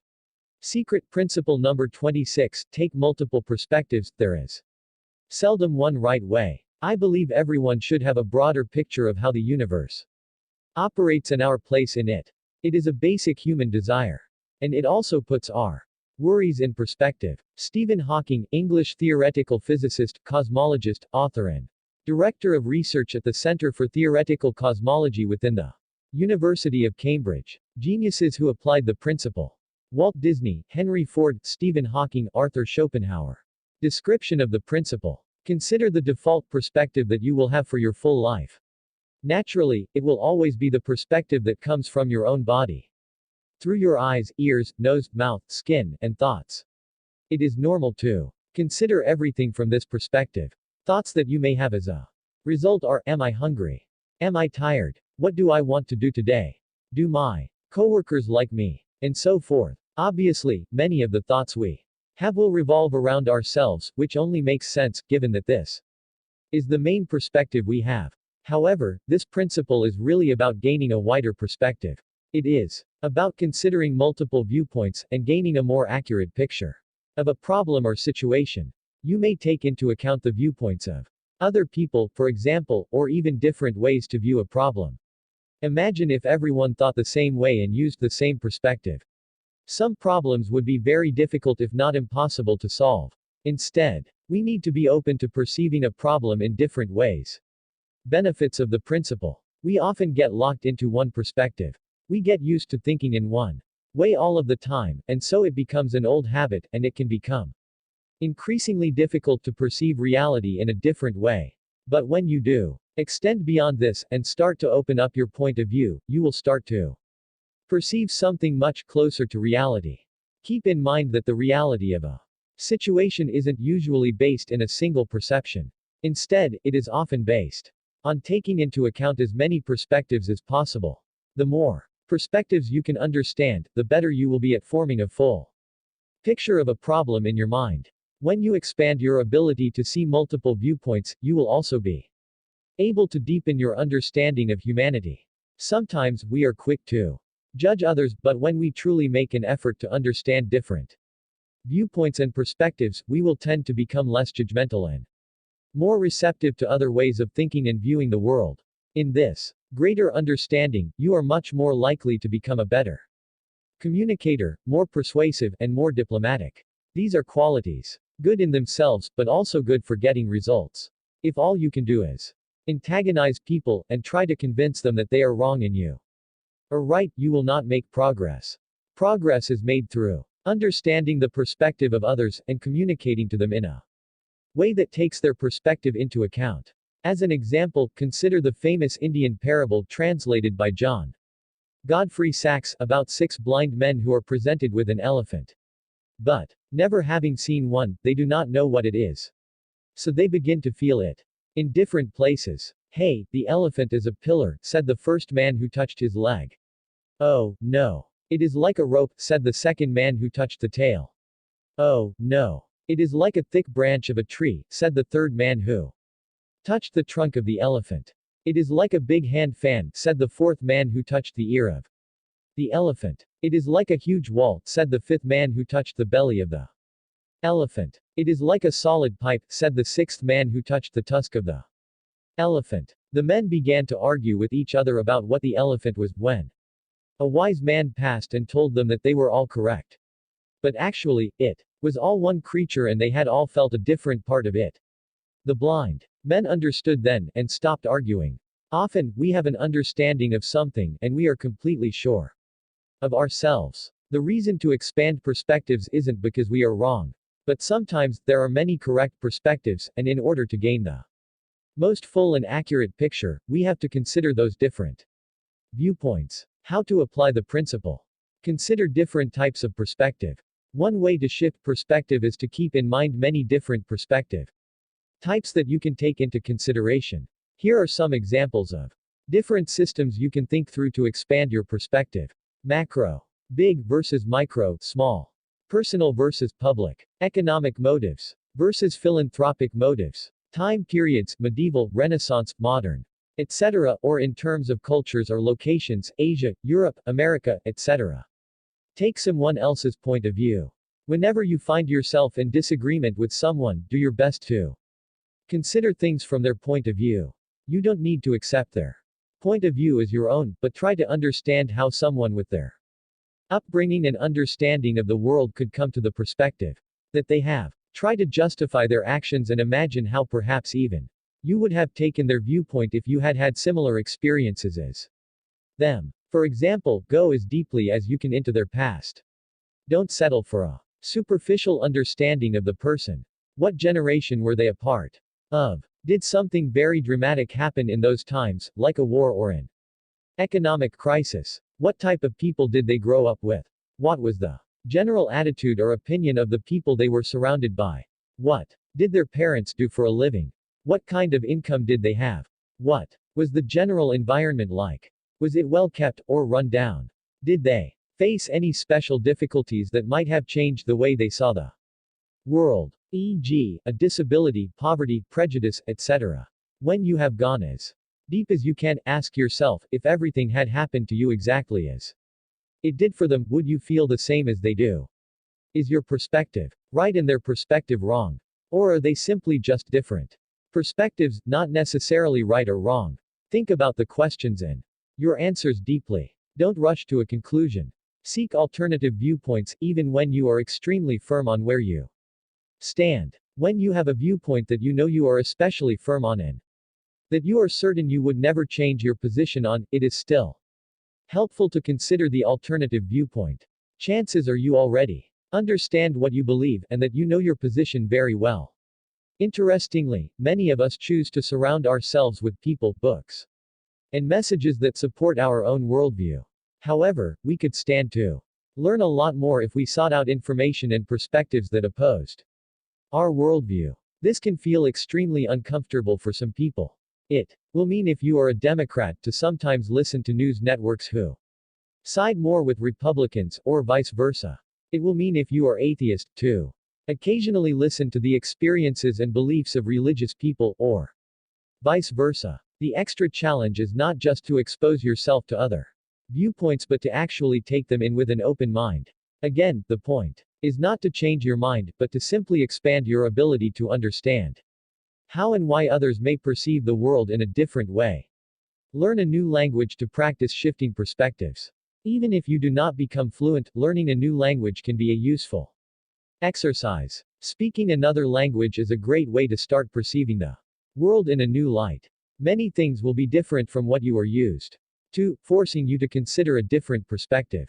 For example, how words are arranged into sentences, the use of certain types of phrases, and the culture will probably all be different from what you are used to. All of these things will expose you to a new way of seeing the world. If you learn Enough, you may become interested in traveling to a country where your foreign language of choice is spoken. When you do speak with people in their native language, they will see that you are open to perceiving the world in a different way, and you may be surprised that they open up to you and show you a different way of thinking, doing, and being. Secret principle number 27, develop your intuition. Your time is limited, so don't waste it living someone else's life. Don't be trapped by dogma, which is living with the results of other people's thinking. Don't let the noise of others' opinions drown out your own inner voice. And most important, have the courage to follow your heart and intuition. Steve Jobs, American information technology entrepreneur and inventor. Co-founder and former CEO of Apple. Geniuses who applied the principle. Albert Einstein, Bobby Fischer, Jane Goodall, Steve Jobs, Stu, the Kid.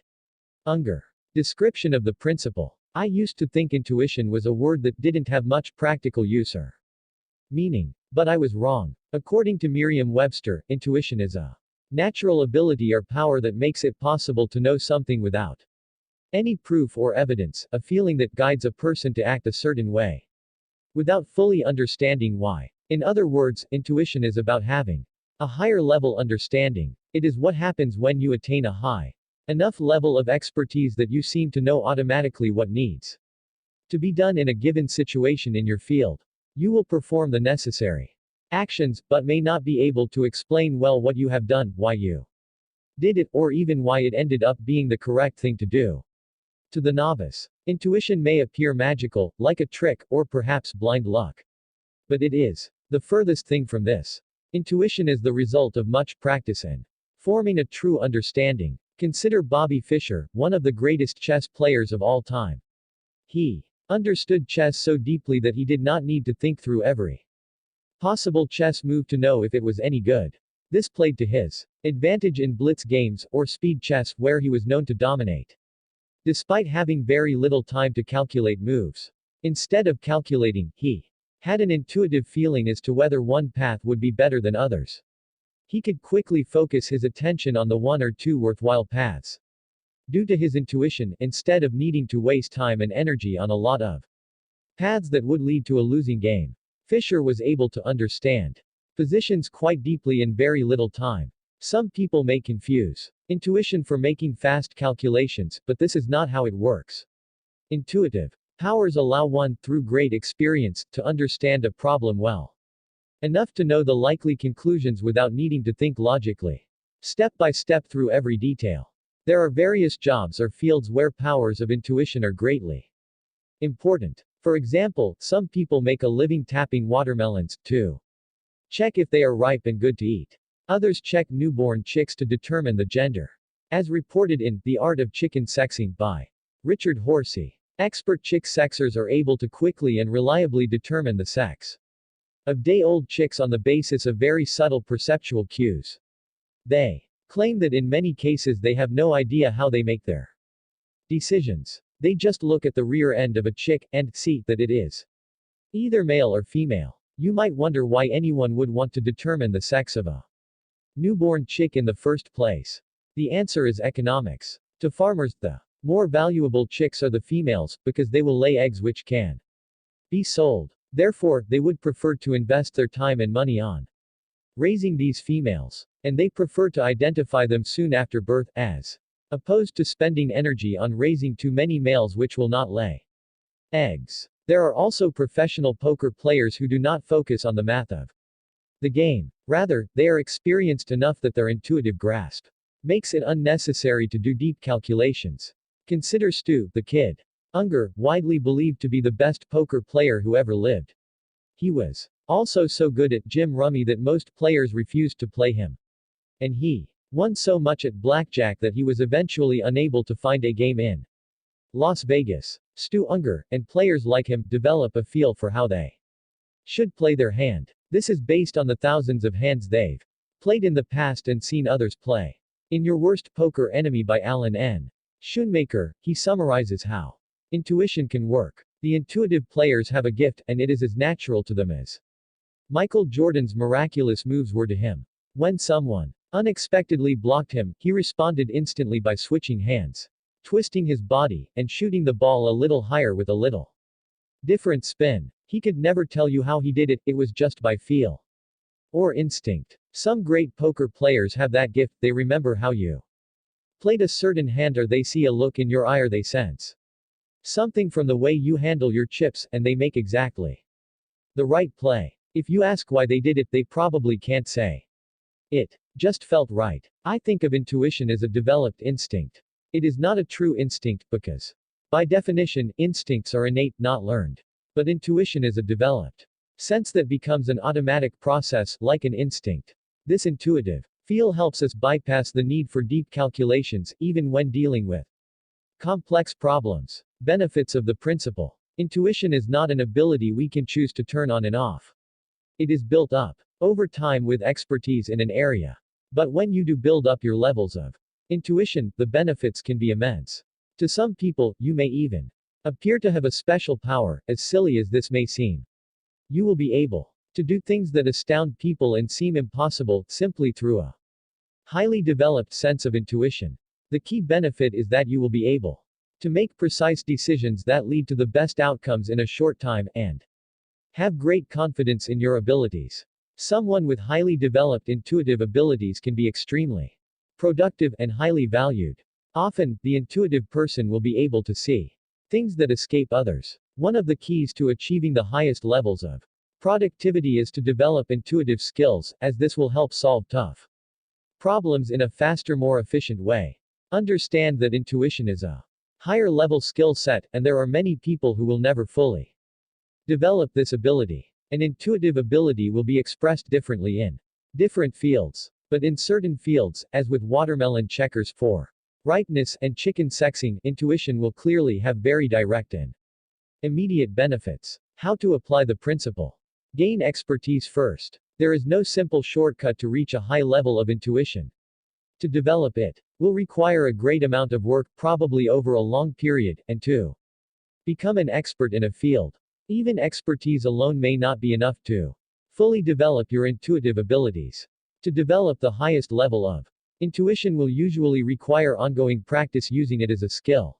But it is pointless to try to exercise your intuition until you have at least some expertise in your field or topic. Understand that intuition will be a different type of skill in different domains. An intuition for knowing what people are feeling will be a different type of skill than an intuition for composing music. You will have to focus on one kind of intuition at a time in order to master it. Practice your intuition. A way to help develop your intuition when you have built your expertise is to practice making intuitive judgments, of course. Many of us never practice intuition, probably because we are not aware that it is a skill that can be practiced. But it can be. As an example, consider reading people's feelings as an intuitive skill. When you walk into your work area, or your classroom if you are a student, you can try studying the faces of some of your colleagues. Try to figure out if they are sad, happy, tired, content, upset, disappointed, proud, etc. When you think you have the feeling pinned down, you can simply ask how their day is going, and see if their response lines up with the feeling you detected in them. If you think this is a flawed way to test your intuition because someone can lie, or appear happy but be sad inside, this is true. There is a lot of potential deception in human behavior, and I would say taking those things into account is part of strengthening your intuition. The other point I would make is that intuition is not easy to test for, and every way to test and develop your intuition will probably have some flaw. This is one of the reasons few people develop their intuition to a high level, because it is not simple or easy to make progress with it. It will take true dedication and work. Verbalize, or write down the things you do intuitively, or without thought. Many of us are intuitive at something. If you have a child, perhaps you know what all of her facial expressions mean automatically, without being able to put it into words. If you look at the sky on a cloudy day, perhaps you sense whether it will rain or not. Intuitive feelings are difficult to put into words, and it may feel like an impossible task at first. But simply practicing breaking it down into concrete steps may help you to learn new things more intuitively. Here are some key questions you can ask which may help in breaking down your intuitive processes. What is the most important feature, e.g., signal, clue, that helped me get to the correct solution? Where did my mind go first when I came across this problem?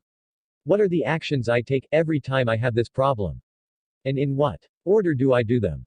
Are there certain key things I always observe or check before I am able to solve the problem? What seems to cause others failure, but allows me to succeed at this problem? The point of thinking through such questions is to help you get into a habit of breaking down the thought process or action steps that you go through in solving problems intuitively. This will give you a better insight into how intuition works, which may help you to actually learn to be more intuitive in other areas. Secret principle number 28, maximize your freedom of action and limit the constraints. Intelligence should be viewed as a physical process that tries to maximize future freedom of action and avoid constraints in its own future. Alex Wisner Gross, American computer scientist, inventor, and entrepreneur. Geniuses who applied the principle. Jorge Luis Borges, Albert Einstein, Alex Wisner Gross, John Locke, John Stuart Mill, Artificial Intelligence Systems. Description of the principle. Alex Wisner Gross, the computer scientist quoted above, has researched the importance of freedom of action for artificial intelligence (AI) systems. Even though he mainly applies the principle to AI, he believes this is one of the most universal properties of intelligence. He gave a fascinating TED talk called A New Equation for Intelligence, viewable at TED.com, on the topic. The key point of this principle is that a truly intelligent person, system, or entity will desire to maximize its personal freedom to act. This means it will want to maximize its freedom to make choices, so that in the future it can continue to have many choices or options to make.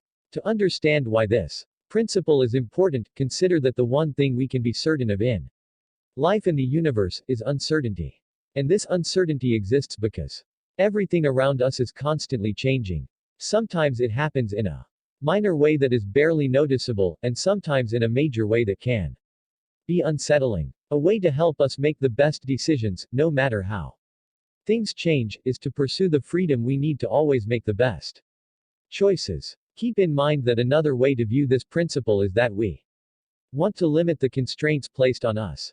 We want to reduce or eliminate anything that restricts our options. The implication of this principle is that an intelligent system or person will be thinking ahead. It will be trying to judge whether certain actions it can take will increase its freedom of action. And it will also try to judge whether certain actions by others will reduce its own freedom of action. This principle is mentioned toward the end of this book because really this implies many things. It implies the necessity of good senses to take in information. Principle number 1, having a strong foundation or breadth of knowledge. Principle number 11, being objective and seeing things as they are. Principle number 19, and understanding the big patterns. Principle number 22. It appears that when many other principles are put in place, this one emerges. This is in effect a sort of mega principle, and one we should all pay attention to. Benefits of the principle. When you increase your freedom to act, and eliminate possible restrictions on your ability to act, you will be more adaptive. Principle number 3. You will allow yourself the most options, and therefore have the greatest opportunities available to you. If you think of the human being as compared to other animals, a key difference is that we are capable of handling a wider variety of problems. Most animals are masters of one or a few skills or abilities. The bloodhound has its sense of smell. The cheetah has its speed. The tortoise has its protective shell. Although humans do not innately have these abilities, we are not as limited. For example, humans train bloodhounds to track the scents that are important to us. We build vehicles to go faster than a cheetah. And we have created a variety of protective gear that suit more situations than a protective shell would, often allowing for much greater flexibility. We are always capable of learning and mastering something new.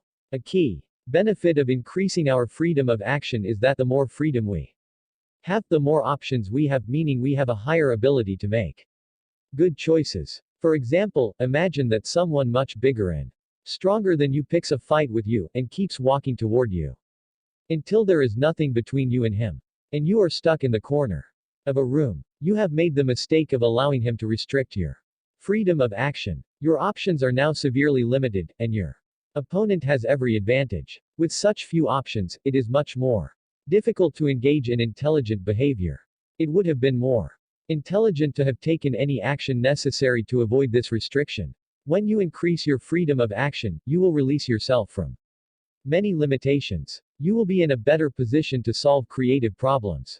Because of this, for example, the concept of thinking outside the box is really about exploring beyond your traditional ways of thinking. We often confine ourselves to certain expectations, but if you increase your range of freedom and see outside of those expectations, you will find that some problems, especially creative problems that seem unsolvable, can suddenly be approached.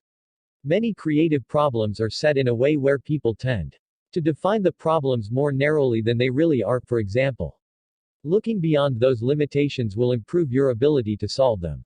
How to apply the principle. Keep control over important resources.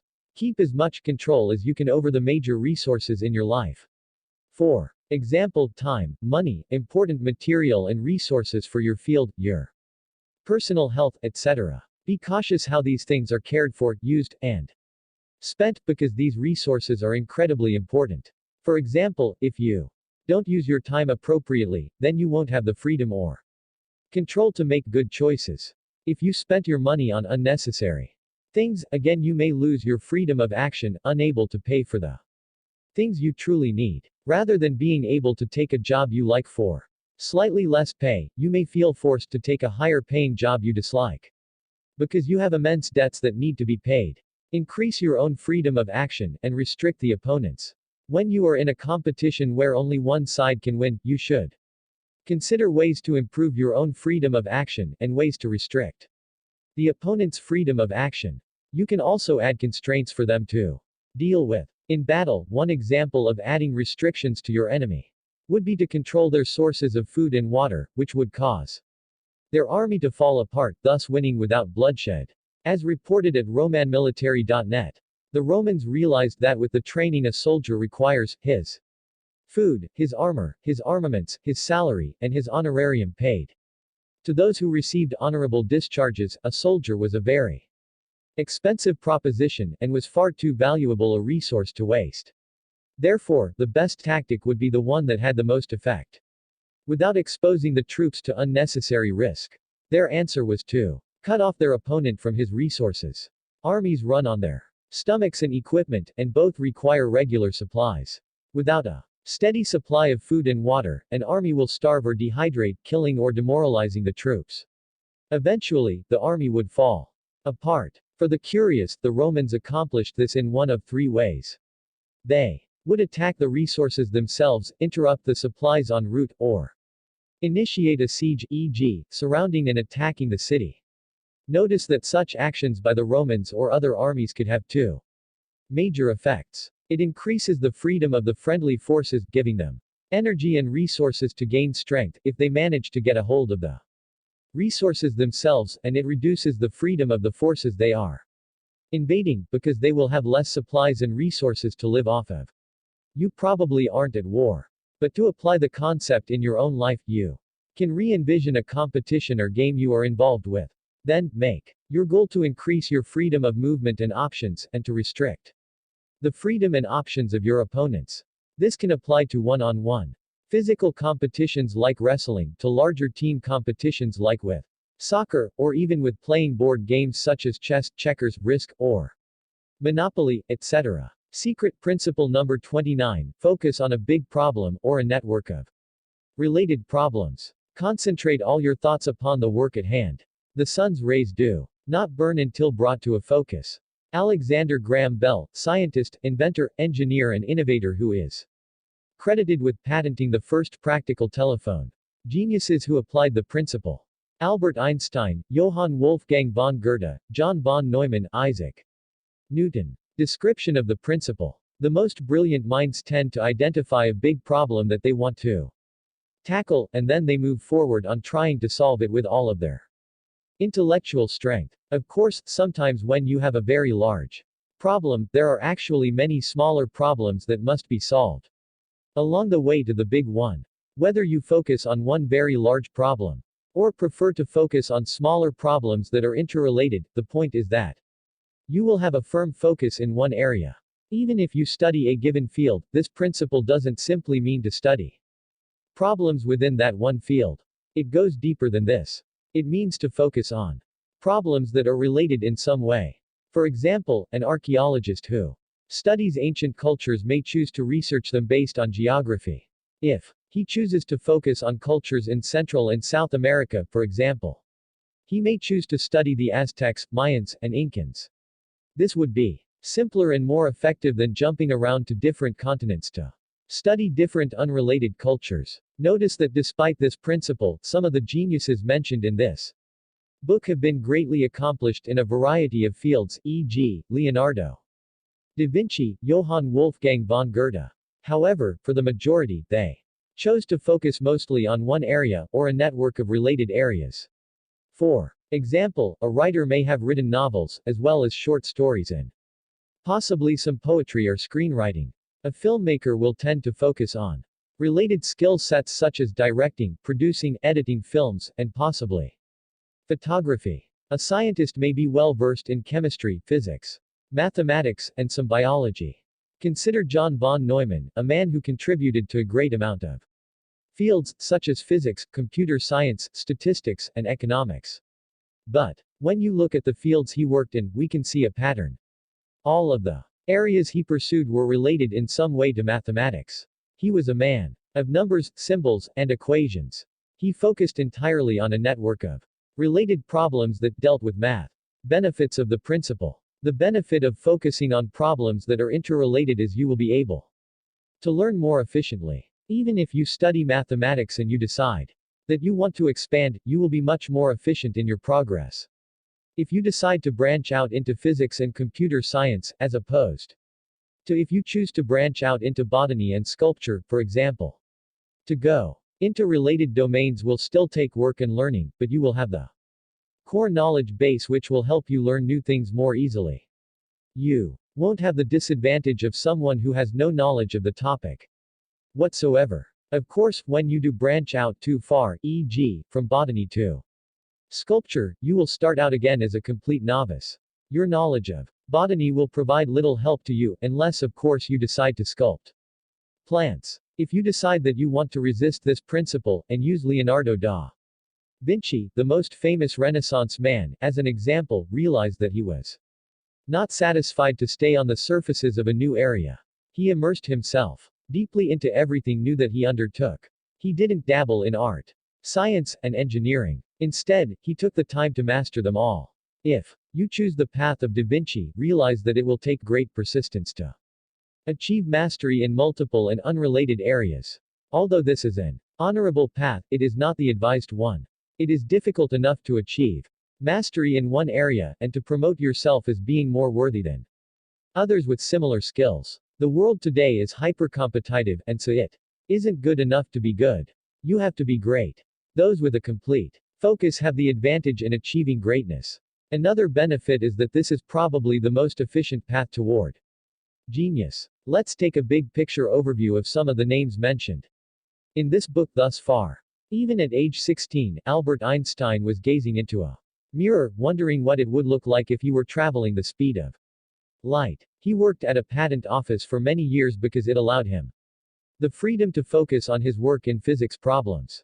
Even on the days up to his death, he was focused on making progress with his unified field theory.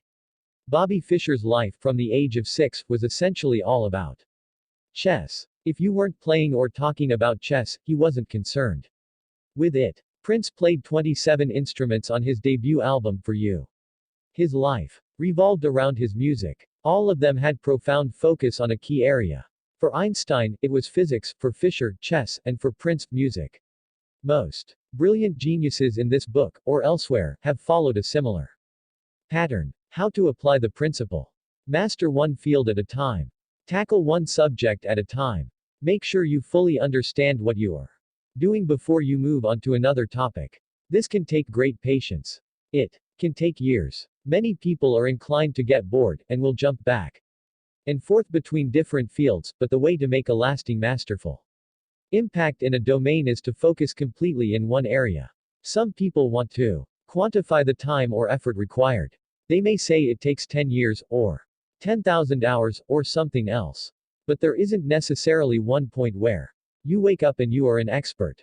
Also, the time and effort required will vary from person to person, and from field to field. It probably takes longer to master quantum physics than it does to master the art of juggling. Commit to one project at a time. Avoid abandoning projects midway. Commit to finishing and learning something from your endeavors. Often, we want to quit because a task is difficult and we feel unprepared. But if we push through and finish a task, we are in a position to take our learning to a higher level. It is obviously a huge commitment to do what many of the most brilliant minds have done and focus on one key area for a majority of one's life. But it is a big start too. Stay focused on one project to its completion. You will severely limit your ability to learn and grow if you consistently quit when a task becomes difficult. This is actually the time when it is most important to push through, to keep going despite the challenge. Remember that surely many geniuses had doubts and wanted to quit, but they chose to keep on going anyway. If they can do it, you can too.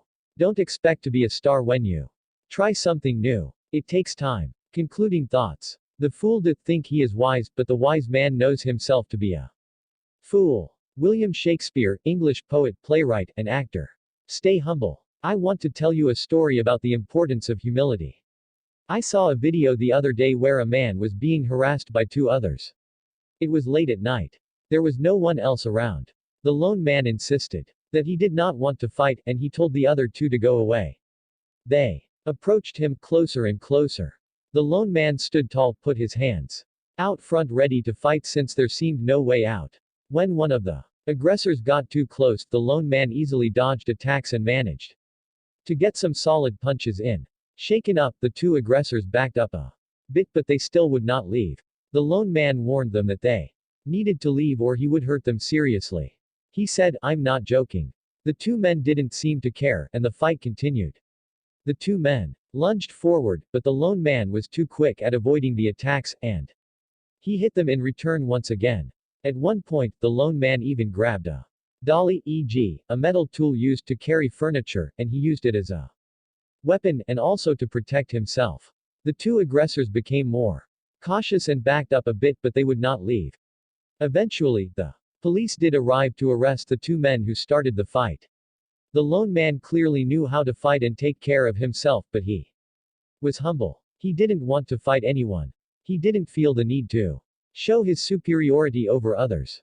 Most of all, it seemed that he didn't want to hurt anyone. As I watched the video, I was under the impression that the lone man could have killed these two men if he had truly desired it. But he only injured them to protect himself. He never hurt them any more than he needed to. A similar analogy can hold for the intellect. Someone who has just come upon these secrets principles may want to show superiority over others. Perhaps someone could even be tempted to bully people intellectually. But you should know that the truly brilliant minds in history did not behave this way. They were aware that there is always more to learn, more to understand, and more progress to make. They also understood that everyone starts somewhere. To be temporarily ignorant is acceptable as long as you have the desire to learn. So if you want to brag about how much progress you've made over where you used to be. But there is no need to compare yourself so much with others. I have been lucky. I have had the luxury to always have my needs taken care of so I could focus on bettering my mind. Not everyone is this fortunate, and I do not look down on anyone for it. Rather, if I can help you to learn and apply these principles, which you may never have otherwise had access to, then I am happy to do so. Essentially, I am saying that it is important for us to use the secret principles of genius for good. Use your intellectual energy to improve yourself, to solve your own problems, a friend's problem, problems at work, or even to focus on larger world issues. This is infinitely more important than appearing to be more intelligent than someone else. Bringing it all together. Very briefly, this section will establish how all of the principles can work together to help you in your journey to meet your genius potential. In the first section of the secret principles of genius, we learned the importance of personal qualities. For instance, pay attention to your senses. Principle number 1, as this is the way your brain receives all of its information, which it then interprets. It is also vital to keep your curiosity or to reawaken it. Principle number 2. Never lose this, because it is the spark of the genius mind. It is the starter in your vehicle that propels you forward on the road to genius. Without that spark, your mind cannot take you anywhere. Also, you must persevere. Principle number 8. Train yourself to keep moving forward even when obstacles come your way. Do not back down at the first sign of trouble. Those who achieved great intellectual accomplishments fought through great struggles as well.